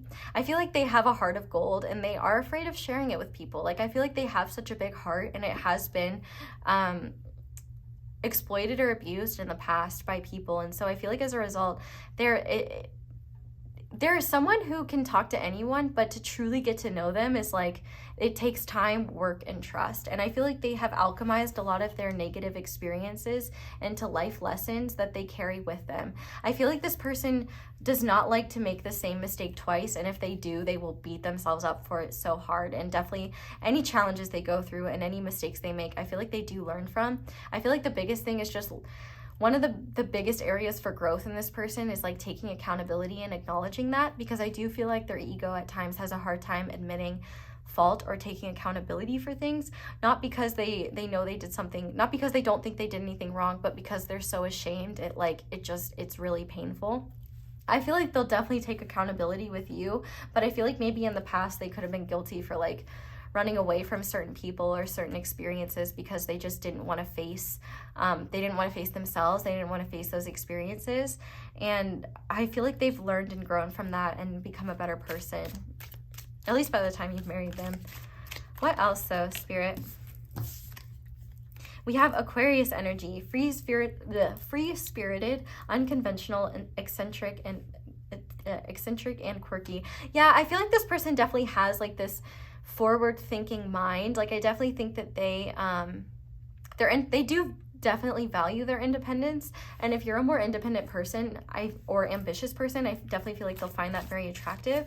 I also think that this person has a lot of unconventional ideas that they don't necessarily share with people, but I feel like they love spending time just going on like these mental adventures where they think about like, what if humans had hands for feet and feet for hands, and then they'll just think about that for like 3 hours. Like I feel like they can really entertain themselves like going down like these mental rabbit holes. And they could be really good with technology as well, or really enjoy like sci-fi themed stuff. What else, Spirit? We have Oceania, so they could be from Oceania or have oceanic ancestry. So that's Australia, Samoa, New Zealand, Fiji, Guam, Vanuatu, and Tonga. What else, Spirit? Or maybe two, they could just love the ocean. We have Violet, crown, royalty, compassionate, sensitive. Yeah, so I definitely think that like with this card, this kind of speaks to one, they may have a lot of pride, so that's why at times they have a hard time like talking about like the things that they may be more ashamed of, or like for example talking about their darker feelings because they might feel like that makes them weak, or they might have a hard time, like I said, admitting fault to things because they feel like that makes them a bad person. I feel like they do have a lot of wounds around, like maybe they were shamed for like very minor things, or really heavily criticized for things. And I feel like because they are definitely sensitive, they just don't show that to people. Like they've done a good job at kind of detaching themselves from their emotional body. And I feel like they this is one thing that they're going to discover. This may be something that you point out to them, but I feel like they go above and beyond for other people because they felt like nobody did that for them. Like nobody listened to them, nobody understood their perspective. And so I feel like they try to make sure that other people feel included and feel heard, so long as they don't come for their throat. You know what I mean? But I definitely think they are more sensitive than they let on. And I definitely think that they will definitely get more spiritual. If you're a spiritual person, I definitely think you'll help them get more comfortable in that. I feel like they kind of give me the vibe of being someone that's like agnostic, or like maybe believes in a higher power but isn't necessarily sure what it is or hasn't really explored it. Because I feel like this person can be interested by so many topics. Like they're not someone who is going to like be bored to tears by small talk. They can make anything interesting, which is pretty cool. What else though, Spirit, about pile 4's future spouse? We have white, elegant, clean, purity, innocence. So yeah, I definitely think that this person, there is a purity to their heart that I feel like doesn't always get translated, because they may say the wrong things, or kind of, like I said earlier, put their foot in their mouth. And I feel like at times too, that's why they might have a hard time like talking about their flaws or their mistakes, because they might almost feel like if I do that, then that makes me a bad person. I feel like they have to work on their all or nothing thinking. But I also think too that there is a purity to their heart, and I feel like once they realize that like making mistakes doesn't make them a bad human being, it'll be easier for them to talk about that. But we also have orange, sacral, creative, enthusiastic, and sensual. So they could definitely be motivated by their sacral chakra. They could be a very motivated by their physical impulses. We'll definitely look at that in the extended. I'm just gonna get 2 more. Okay, yeah, there's the Capricorn energy. Hardworking, ambitious, disciplined, methodical. They definitely are. And fire. Pointy features, animated gestures, unruly hair, and flush skin. So fire energies could be significant as well. And on the back of the deck, we have stripes. So attention, caution, rebel, respected. I definitely think that other people's respect is important. And I definitely think they will really care about getting your respect and your approval. So I feel like it may be extra hard for them sometimes, like if they hurt your feelings, like, oh, they're gonna feel so bad. And I feel like it's gonna take a lot of like understanding from them to recognize that like they're not a horrible person, like they're not the worst person in the world just because they said the wrong thing. Like, but it is going to be very helpful and healing to the people that they hurt for them to acknowledge those things, so that you can both move forward and move on. It doesn't mean that like they're a horrible person and they need to like lash themselves 50 times with a wet noodle on the naked eyeball. They just need to like be willing to hear the other person out so that you both can grow together. And I feel like with this Rooster card, they may at times be a bit cocky, or like kind of have this like bravado. And I do feel like that might be a compensation for like low self-esteem, but at the same time, it's like they kind of fall between being like, I am the greatest human alive and I'm the biggest piece of shit in the world. And so I feel like one of the things that you might help them with is recognizing that like you can both be the greatest human being alive and the biggest piece of shit in the world. But I think you're neither end of that extreme. I think you're great and also have things that you can improve on. And I feel like we're all like that. So the more we acknowledge that, the more we can grow. But now I'm going to look at the letters, numbers, and charms that I pulled for this person. Okay, so I want to start with the letters and numbers. So we have an M or a W. That could be, and these letters and numbers could be confirmation for you or them, but I did intend for it to be more so towards them. We have S, so they could have like a master's in science or something like that. Something that came to mind. I feel like they could really like science in general. If I can turn this S around, we have S. We have I think this is a 9. So September could be important, or maybe they're born on like the 9th of a month. But, or maybe they like 69. We also have an N. Oh, extended. Okay, yeah.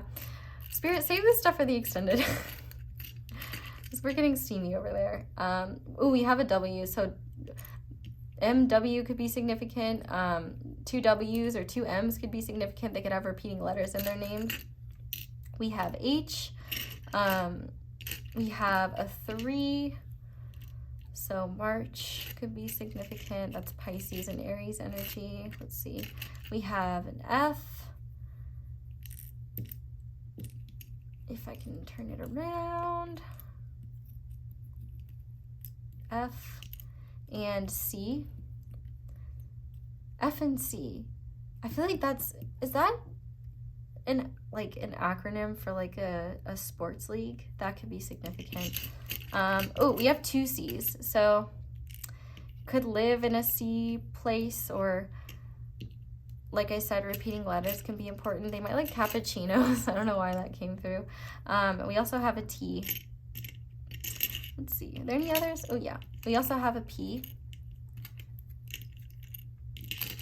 And okay, let's get into the, oh wait, I feel like this is probably a letter. Oh yeah, another T. So we have 2 T's. Okay, I think that's it. Okay, so we have an R. We have a tiny R coming out. But we have the Moon card here, so Pisces energy could be significant. But I definitely think that one element about this person, they could be a night owl, or find that they are more creative at night. I also think too that this person might have a hard time discerning between illusion and reality sometimes. I feel like because they can feel their emotions so intensely, but they don't, their brain doesn't necessarily allow them to feel their emotions. I feel like they might at times have a hard time like recognizing what is rooted in reality and what isn't. But I also think too, this person, oh my gosh, I'm getting so many like physical messages, but this person might really like booties. They might like yours a lot. But I also think that this person has a raunchy side to them that they really enjoy, and they'll probably enjoy with you. But I also think too, like this person is very good at concealing whatever they don't want other people to see about them. I feel like if you're a more of an intuitive person, they might get very frustrated at times because like you see through them. Like they might try to like pretend like something isn't happening, but you're like, nope, I see right through that, and they're gonna be like, they might get a little frustrated with that, but at the same time, I think they'll appreciate it because they can't get away with the things that they get away with other people. We also have this cat card with an arched back, and so I feel like this kind of goes back to that message that I was talking about where they may get intuitive insights about people, like people that they shouldn't trust or something like that, and then they ignore it because they feel like there's no logical reason to feel that way. But I also think that this person might like horror genres, or might at times, like if they haven't been feeling their emotions very much, or like if they want to feel their emotions, they might like watch like a scary movie or something like that because it feels like a tough or brave way of like feeling their emotions or something like that. We also have this I carry your heart with me. So I definitely feel like no matter how long it takes for you and this person to like become married, I feel like after you and this person meet each other, or oh, I just heard Masters of Social Work, sorry. But social work or social causes could be very important to this person, or certain social causes. But I do feel like you and this person will have a very special heart connection where it's quite possible that maybe there will be like, I don't know, like I don't want to say like a separation phase, but like this might be a connection where you either don't know one another is the one, or like circumstances separate the both of you. But like even if that happens, like you're always going to carry one another's hearts with one another. And I feel like after you're married, I feel like both of you are just going to feel so much more confident in yourselves because it's like, you know, you have the other's heart. And I feel like I'm hearing the song Angels when she closes her eyes by Mac Miller. So I feel like this person really will see you as an angel, and I feel like this person will know you're out there before they meet you, and they might even have a hard time accepting that like you're the one, because I feel like they won't be in their heart space, but they will have so much love for you, and they might even feel like they're not good enough for you at first. It might take time for them to build up their self-worth, but I feel like no matter what happens between you and this person, like you're always going to be an important person to one another. You're always going to have such an important connection to one another. We also have the bee here. So I definitely think that this person is a really hard worker, but I also think that this person definitely thinks in terms of like what's best for the people that they care about. Like I'm hearing for the good of the hive, but bees almost also make me think of spirit guides. So this person's higher self could be guiding you in the 5D, or you could have spirit guides in common, or spirit guides that are guiding you towards one another. This person may not be able to believe that you're real, and they might see you as their honey. But I also think that this person may just be someone that has a lot of divine guidance around them, but ignores it for logic, and then is like, why did I do that? Let's see what else. We also have this white dog, which also makes me think of the Fool, because there is a white dog in the Rider-Waite Fool card. So it is quite possible that this person likes to be carefree and just have fun, like especially since they do have like such intense ambitions, and they do have like an intense perspective. I feel like sometimes they wish they could just run away from it all, and I feel like they might do that at times by like partying or just like hanging out with their friends. Or they just may need time to blow off steam and be carefree, but they could have like a white dog. We have a lot of animal energies here, so they could have like an animal. They could have dogs or cats. We do have the paw print here, so I definitely think that this is someone who really loves animals and has a soft side towards animals as well. I feel like animals are likely going to be an important part of your connection, like you might adopt animals together or foster animals together or something like that.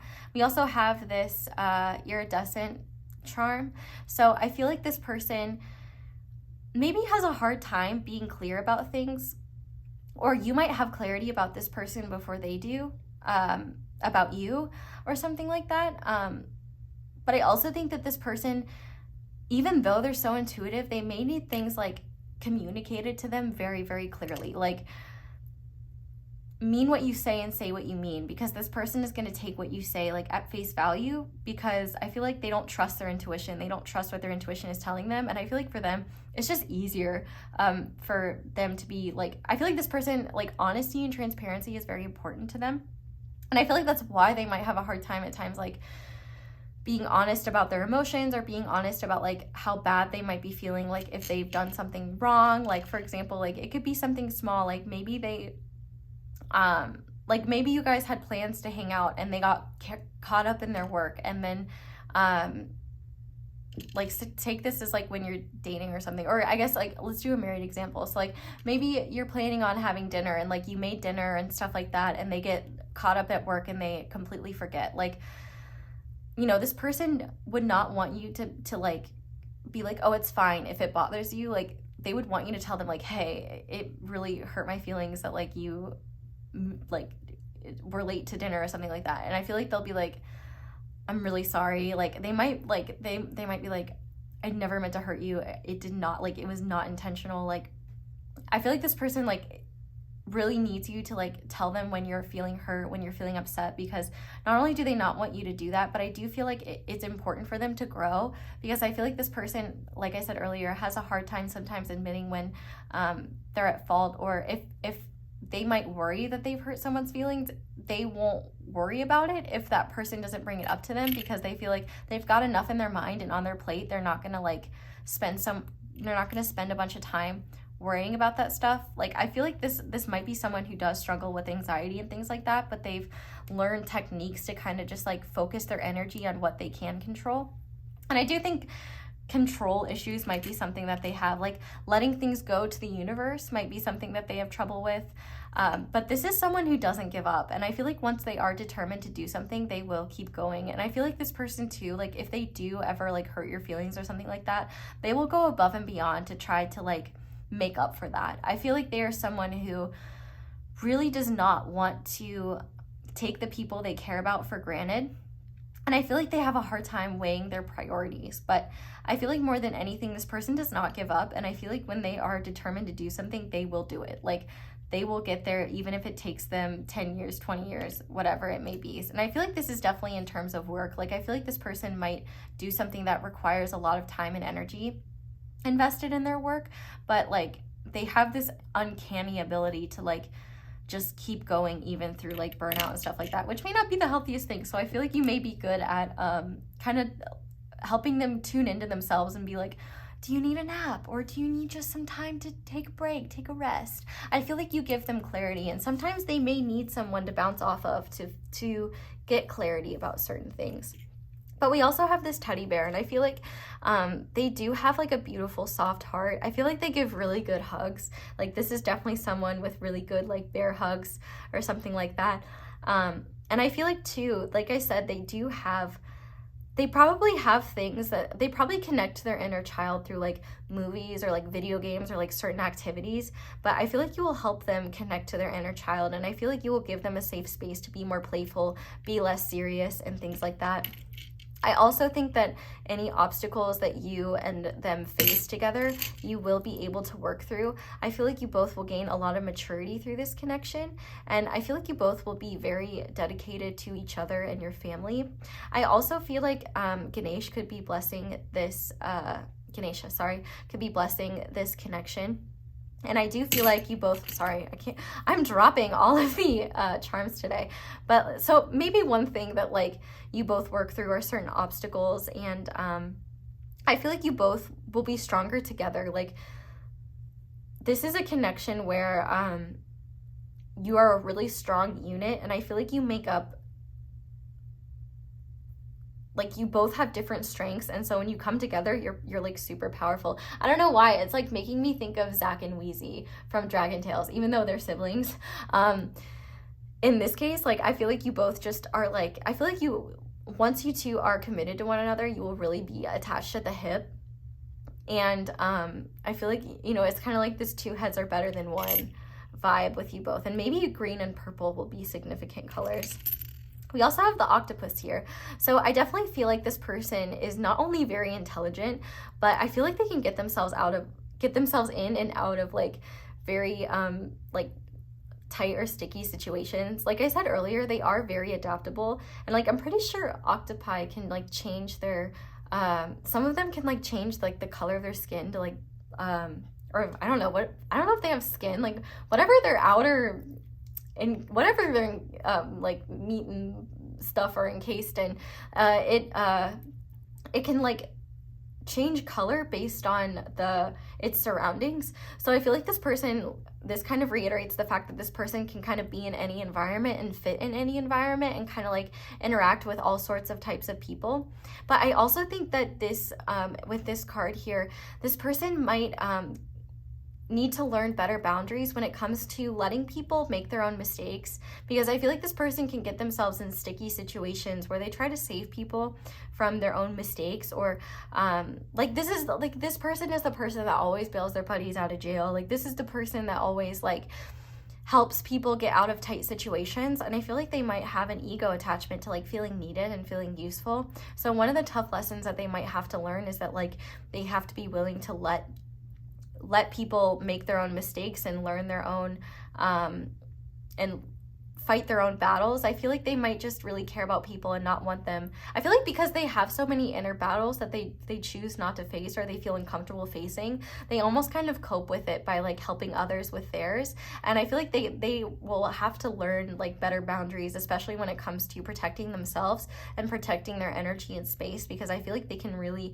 forget that like they matter. I feel like a lot of their issues when it comes to like like, for example, you might be a little bit worried by the idea of like, oh, it's not that they're not going to apologize. It's just that they might be extra sensitive about hurting people. And so they will need time and like a compassionate space and the space to grow and like the patience to grow. Like, I feel like they would obviously, if they hurt you, apologize. Like I'm not saying that they never apologize or anything like that, but I do think that they like, sometimes they, like to be there for others because they don't realize that they are doing that as a way to kind of compensate for the fact that they're not really in tune with themselves. I feel like you're going to be a wonderful influence for them in terms of like helping them be in tune with their emotions and also advocate for themselves. Like, I'm thinking of that episode in SpongeBob where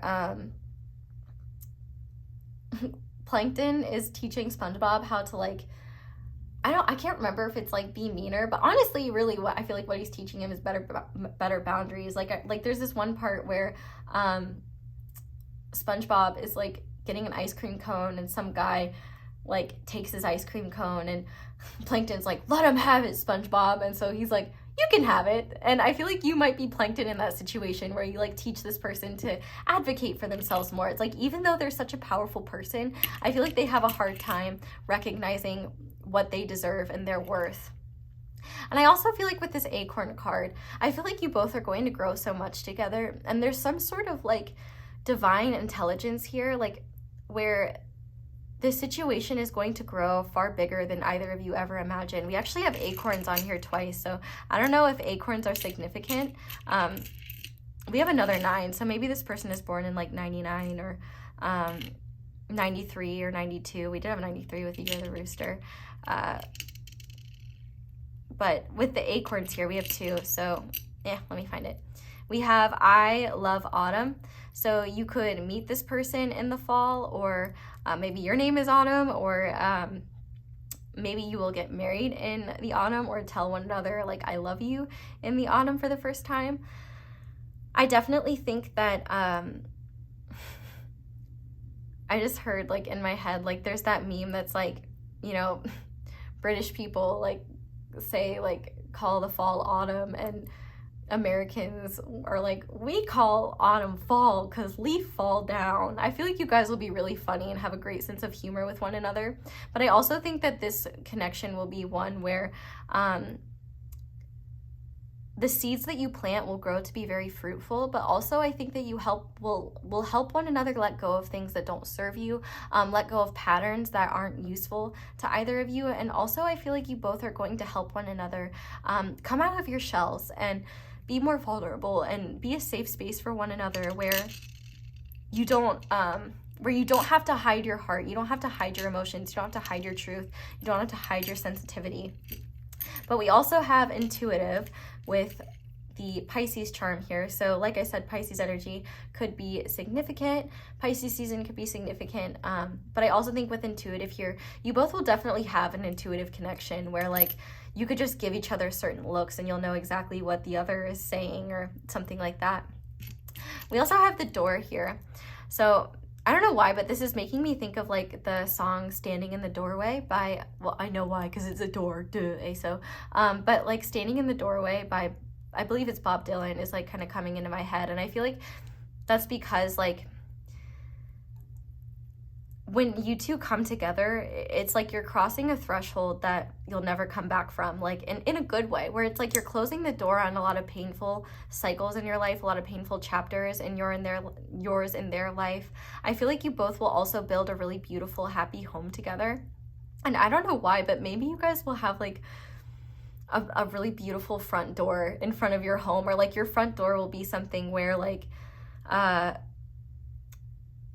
I don't know, I just feel like there's something significant about the front door, and I feel like you both will make a beautiful home with one another. Like it doesn't matter where you both go or how you grow, like you both I think are going to be the best home for one another. And I think you both will also help one another let go of the past so that you can have a beautiful future together and have a beautiful connection together. I feel like there's a lot of healing here and a lot of growth for the both of you. And I also feel like there's just a sense of home with the both of you.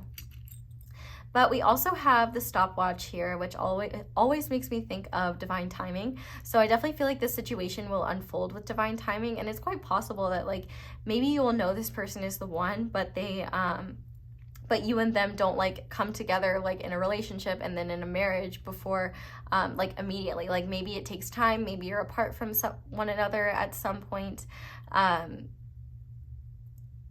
But I feel like I'm like hearing in my head, like it's not a matter of if, it's a matter of when. And I definitely think divine timing will be at play for like a lot of things in your connection. Like for example, if you guys want to move together, like you might really want to make that happen, and you might find that you run into roadblocks or delays, and you find out later it's because like if you had moved earlier, you would have missed out on like this amazing home, or if you had moved earlier, like you wouldn't have found the right job, or you would have had to pay like twice as much money to like be in the place where you wanted to live. Like I feel like the universe is really, like you both are really tapped into like universal energies, or the universe is at play within your connection in ways where you'll realize it's always had your back.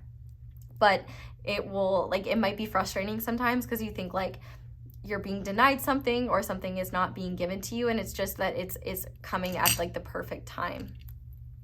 But we also have to travel is to live. So I definitely think that I definitely think that this person really likes traveling, and I feel like you both will do a lot of traveling together. I feel like that might be something that is like a way for you to both blow off steam. Like you might go on trips together, whether small, I feel like even staycations where you're staying at home, but like you've got like travel shows on, or I'm actually seeing a show on Netflix called like, it's a really good show. I haven't seen it in a long time, but it's called like Dark History or something like that.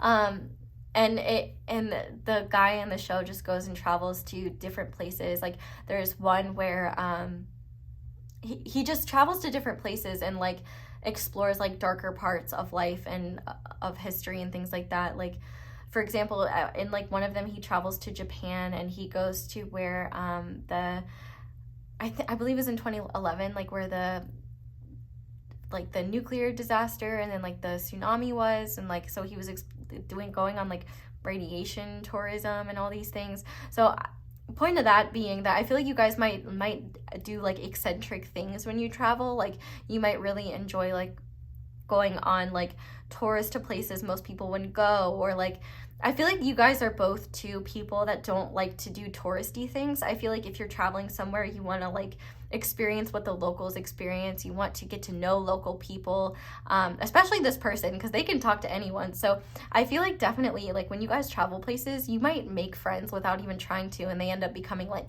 lifelong friends.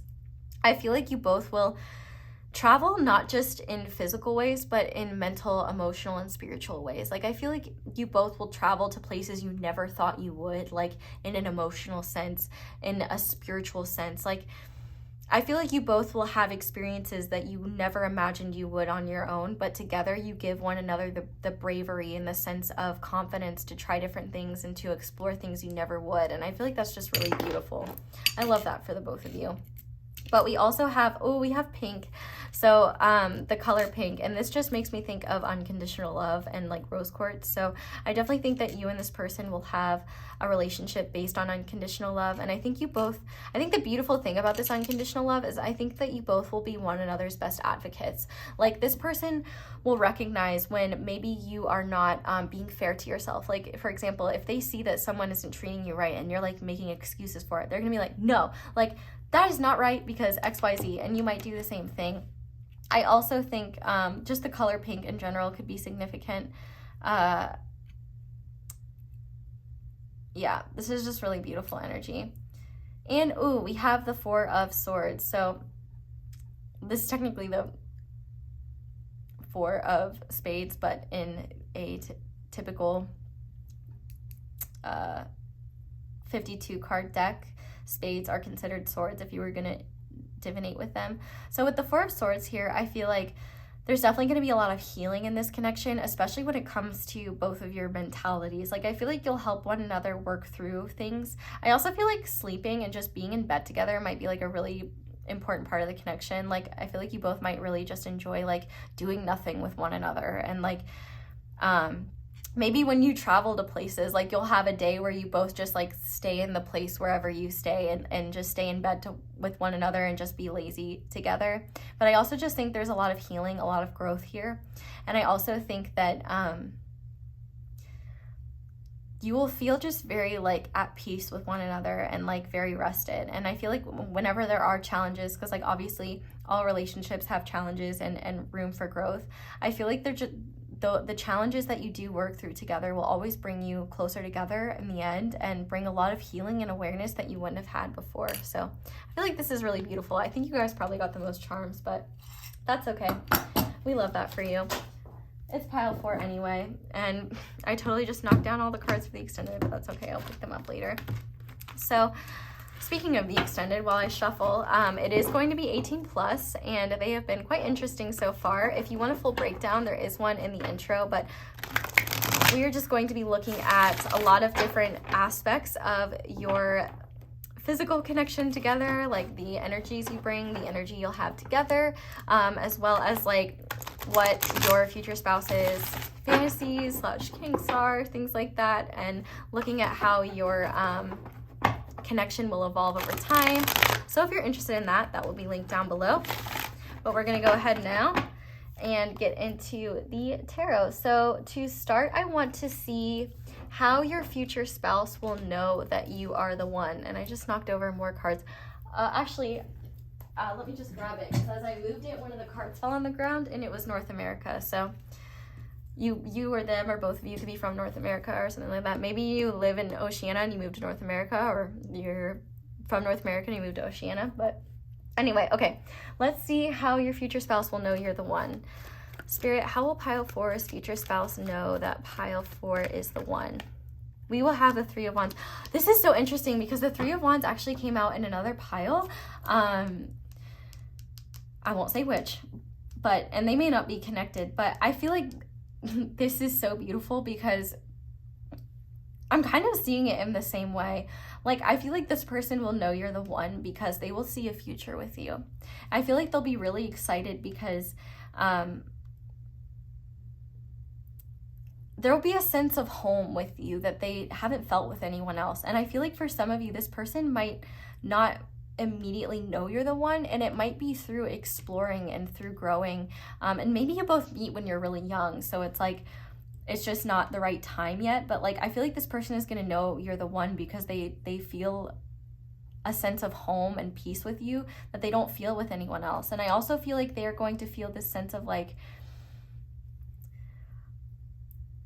they can build with you. And I feel like they're going to be able to envision a future that they haven't envisioned with anyone else. Like, I feel like I'm literally hearing Shrek in my head right now being like, go away, donkey, I'll work alone, which I apologize for my bad Shrek accent, but I do think that this person maybe thought that they didn't want to get married, or that they didn't think that there was a one for them, or if they did, maybe they just like, maybe there was part of them that like is a bit of a hopeless romantic, and the other part is like, that's not real, love isn't real, or something like that. And so those were kind of at odds. And I feel like maybe you could have been the missing puzzle piece for this person to realize that like marriage doesn't have to be something that is soul-sucking or awful. Like, it can be something where you grow and you can build together. I feel like this person is going to be very excited by your connection, and where they're like able to envision a future and an outcome that maybe they never thought possible. I feel like also this person is going to feel like they can be themselves around you, and maybe going on a trip together will be something that kind of solidifies for this person, like, yeah, pile 4 is the one. Like, I feel like they will feel this sense of like just excitement for where things can go with you and how things will build. And I feel like this person will feel this sense of like, you are what I've been waiting for, and I didn't even realize that. Like, you were the answer in plain sight, the missing key, like they'll realize like what they needed was you, and like they didn't know that. It's like this missing piece where they just realize like, oh, like pile 4 is the sense of home I've always been looking for. And I feel like for them, they will just feel really excited about the future. And I feel like I feel like actually one thing that might help them realize you're the one is that they might picture like growing old with you and feel a deep sense of peace or like excitement about that. I feel like they will also be someone that I feel like one thing that will help them recognize you're the one is that maybe you'll be talking about how you envision your future, what you want for your future, and they'll realize that you both have like similar plans or visions for the future. But I also think the biggest thing that's going to help them know that you're the one is just they feel this sense of home with you, and this sense of just like, I could explore with you for the rest of my life. Like, I feel like this person also will feel like there's so much to learn about you, and like they never stop learning more about you. And I feel like part of what they will love about you so much is like, I think that especially depending on how, like, I feel like this person will have a feeling deep down that you're the one really early on, but I feel like as you like get to know one another and as your relationship progresses, they're going to see so many different parts of you and also watch you evolve. And I feel like that's going to be something where like pile 4 is like it, like I have to have them by my side. Like, I love every version I've seen of them so far. I can't wait to see who they become too.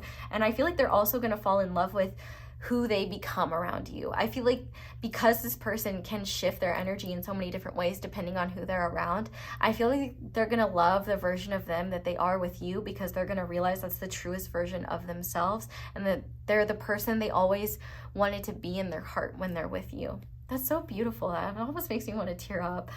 But I want to see now the impact that you'll have on their life / how you'll change their life.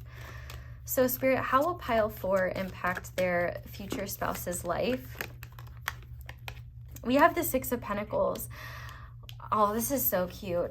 I feel like you will be the person that really just helps them realize their self-worth and how much they deserve. I feel like you will give to them in ways that nobody has ever given to them before. Like, I feel like you'll be so considerate of them and their energy and of their needs. And I feel like maybe in the past they might have avoided relationships because they felt like they were their partners were too demanding of their time, or made them feel guilty for spending time on their own. Like, I feel like you're a very caring, very generous person and very compassionate. And I think that's something that they will have never experienced before. And I also think one thing that they will love about you is the fact that you don't need someone. Like, I feel like you'll be independent and like successful in your own way on your own, and I feel like this person will feel like you're a good match to them.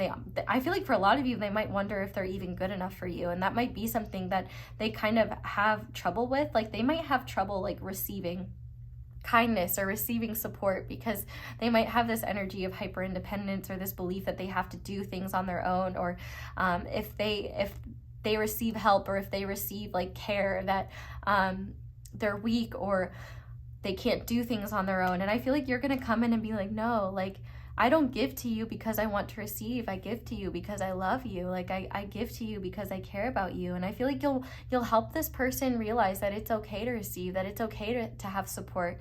Like, it's ridiculous to think that you're the support system for everyone else, but no one should be that for you. I feel like this person is really going to fall in love with your heart and your compassionate and generous nature. And I feel like you're going to help show them what they deserve, and the treatment that they deserve, and the kindness that they deserve. And I think that you are going to be the most valuable, priceless human in their life. Like, with the 6 of Pentacles, like, you are an earth angel to them, like a blessing sent from the heavens. Like, with the 6 of Pentacles here, like, I feel like they are just going to see you as the greatest gift imaginable, and the most valuable investment they've ever invested in. Like, you will be the apple of their eye for sure. And I feel like that for some of you, this person may have avoided love relationships in the past because they know their capacity to be wrapped around someone's finger, but they will be more than willing to be wrapped around your finger, because they know you're not going to exploit their heart or exploit their feelings. Like, you're going to be like just the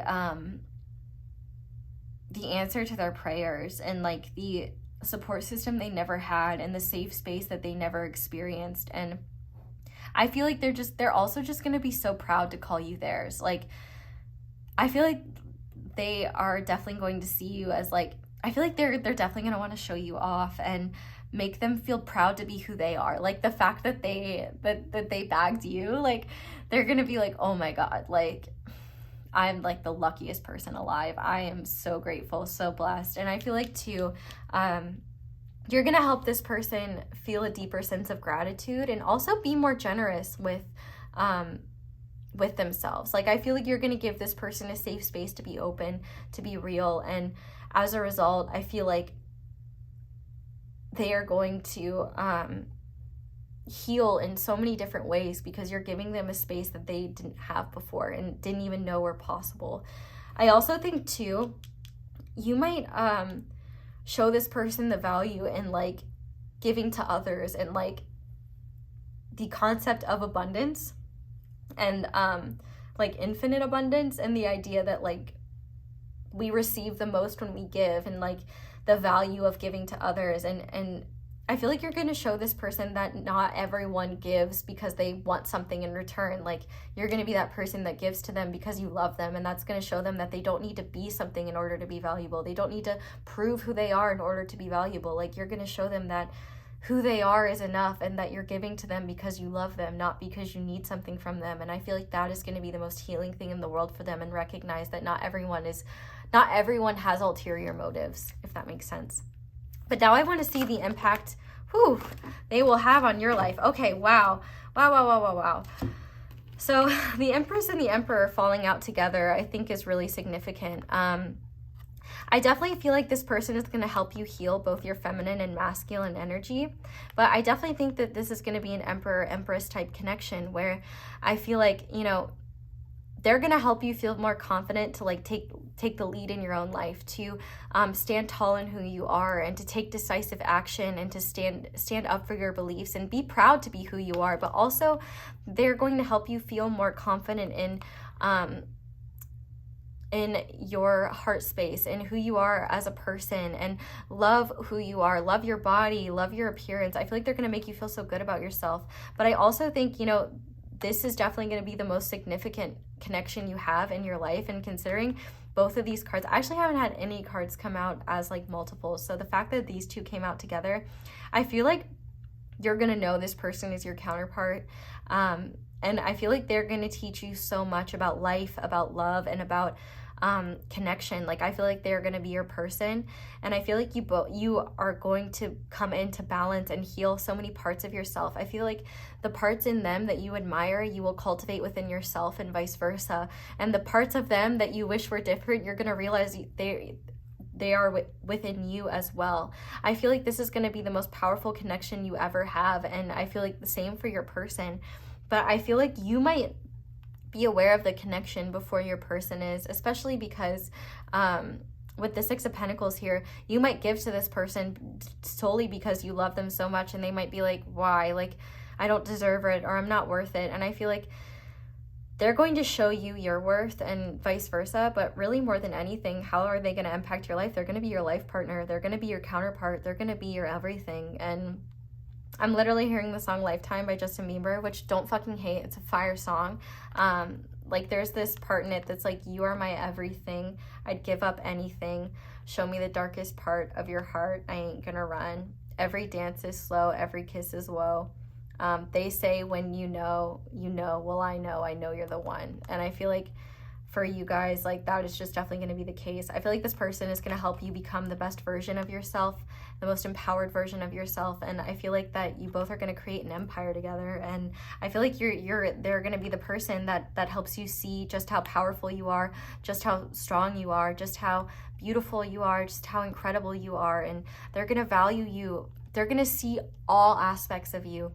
They're not going to want you to just fit into one role. Like, they're going to love the take charge elements of you that are able to stand up for yourself and like be badass and like, you know, go out into the world and speak your truth and speak your mind and take the lead and take no bullshit and like stand up for yourself. But they're also going to love the parts of you that are nurturing and soft and kind and creative and expressive. Like they're going to love all parts of you. And I feel like they're going to encourage you to, they're going to encourage like all elements of you. And I feel like they're going to be someone who is so protective of you and like your biggest cheerleader, your biggest supporter, and the person that just shows you that you're not just one role. Like, for example, if you have a family together, like this person is never going to see you as just a parent or a caregiver or as their spouse. They're going to see you as a multidimensional human. Like you are their spouse, but you are also a creator. You are also a leader. You are also this, that. Like they're going to respect all of your attributes, and they're going to actively encourage you to develop yourself, to follow your passions and follow your dreams. And I feel like you're going to do the same. So yeah, this is just really, really beautiful.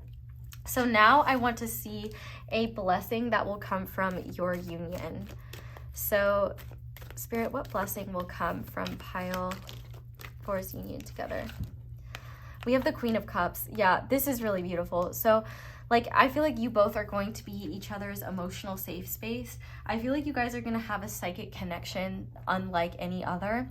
I feel like you both might actually like pop up in one another's dreams. Like, for example, when you're married, you guys might actually dream together. Like you might, and it might freak you out at first, but then you might wake up and be like, did you dream about this too? And they're going to be like, yeah, wasn't that weird? Or like, did you see this part? I also feel like you both are just going to be so psychically in tune with one another in a way that people might actually envy. Like, I feel like you and this person might just be able to tap into one another. And I feel like there might be times where you might be apart from one another, whether it be like traveling for work or just having a lot of responsibilities on your plate. And like, even though you might be apart physically, you still feel one another, like in your heart, in your soul. And I feel like this connection is going to be the thing that makes you realize there's so much more to this world than just the material. Like, I feel like it's going to awaken both of your psychic abilities, like heighten them a lot.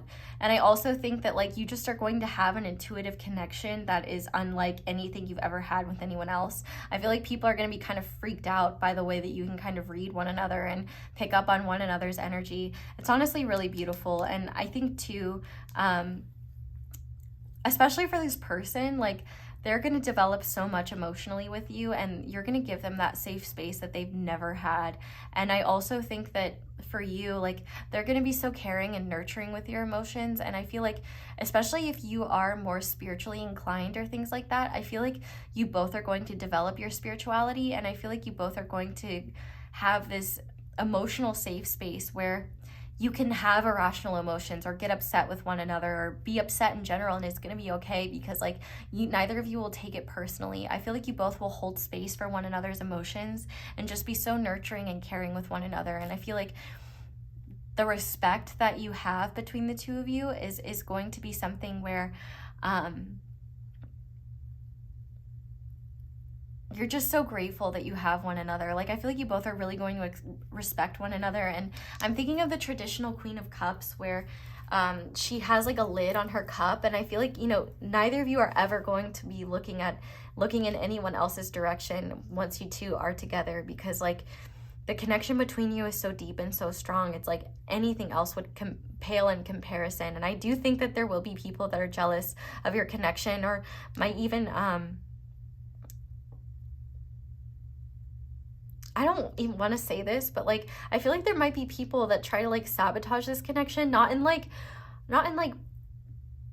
extreme ways, but like by like for example, going to you and saying that your spouse did XYZ, and you're gonna like you're gonna see it from a mile away. You're gonna be like, I know my spouse, like they would never do that. And then you guys are gonna like laugh about it later and be like, okay, that's definitely a person that we need to set boundaries with. Like they're not healthy. I think there's going to be a lot of emotional healing together, a lot of growth together. And I feel like you're going to be so in tune with one another. Like you might intuitively sense like one is having a bad day at work, or you might just like get this like senses about the other. Like you might send each other like telepathic messages or things like that, and they're received. Like you might be thinking like, oh, I really want to eat spaghetti for dinner tonight, and you come home and your partner made spaghetti, and even if they didn't know, like, even if the message wasn't like consciously received, like they got the message and intuitively felt like they needed to make spaghetti that night. Like, I feel like there's going to be tons of like creepy synchronicities that are like kind of scary but also kind of cool, and I think that this is just going to be a really cool thing where it's like you guys are like so psychically in tune that it's going to freak other people out, and they're going to be like, whoa. But I feel like you guys are going to love it. It might scare you both at first, but I think ultimately you'll love it. So now I want to pull some channeled messages from your future spouse. So this can either be, if you know them, it can be from their physical self, but if you do not know them, then they are from their higher self, because their higher self definitely already knows who you are, whether you've met this person or not. Like I said, I do think that your higher self and their higher self might, like your higher self might guide them and their higher self might guide you. Maybe because you are both more receptive to each other's higher selves than you are to your own higher selves. I do feel like there will be a lot of healing in terms of self-worth for the both of you. But let's go ahead and see. Spirit, what would pile 4's future spouse say to pile 4 if they could be completely honest, please? Okay, we have send me a text. So I guess if you know who they are, then they might want to talk to you or something like that. I don't know if you like me, and I see you in every little thing. So I definitely think too, if you don't know them and obviously can't text them, maybe like if you could like maybe like even just writing out, like saying out loud like what you would want them to know or something like that, like the message might be received like through their higher self even if they don't know it. But I do think as well, like this person might have like I said earlier, you know how I said they might need things spelled out to them. It might take a lot of time for them to start trusting their instincts and their intuition. So if you're a little bit shy like with your emotions and things like that, they might have a hard time knowing if you like them or not. But I also think it's interesting, we have I see you in every little thing, and this plant has like a little bit of a heartbreak. So maybe you know who this person is and you're like not with them right now, or just friends or something like that, or maybe not talking. I feel like everything reminds them of you, and they might hear your name a lot, or see things that like you've talked about, or like little jokes that you've talked about. But let's see what else. I like how I can be myself around. Oh my god, we have spaghetti. That's so weird. I'm hearing Eminem, like palms sweaty, mom's spaghetti. And I feel closer to you than ever. So maybe this person is just right around the corner, or maybe if you're already in a relationship. You know, it's funny too, like maybe you're already in a relationship with this person and they're the type of person that's like, babe, like if I put my consciousness in a worm, like, would you still like me? Like, stuff like that. But also, like, I feel like this person, it could be the more that they get to know themselves, the more they understand you. But on the back of the deck, we have, you are changing me, and I'm concocting a plan to make you mine. So maybe this person does know. Maybe you do know who this person is, but maybe you're not together yet.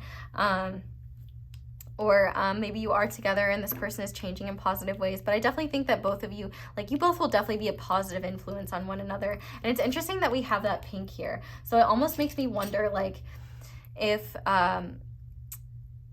you will help this person, like, see things through more loving ways, or like the love that you share with one another will awaken them to truths that they weren't aware of before. But I'm going to go ahead and finish this reading off with some final guidance cards for you guys before we move on to the extended. So to start, we have choose love. You always have a choice. Make yours with love.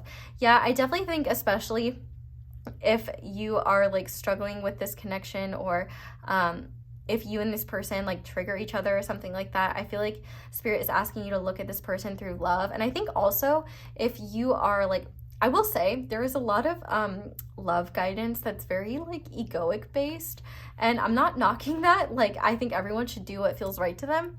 But if you feel like you love this person already and it doesn't make sense, or you just wonder sometimes if like what you should do, I feel like Spirit is always asking you to honor your heart and choose the choice that is the most loving. Choose what you feel in your heart. And it's interesting that we have 21 here because it makes me think of the world. And I almost feel like I'm kind of feeling like the heart wants what it wants. And I feel like if the more you trust your heart, the less you will regret the decisions you make, if that makes sense.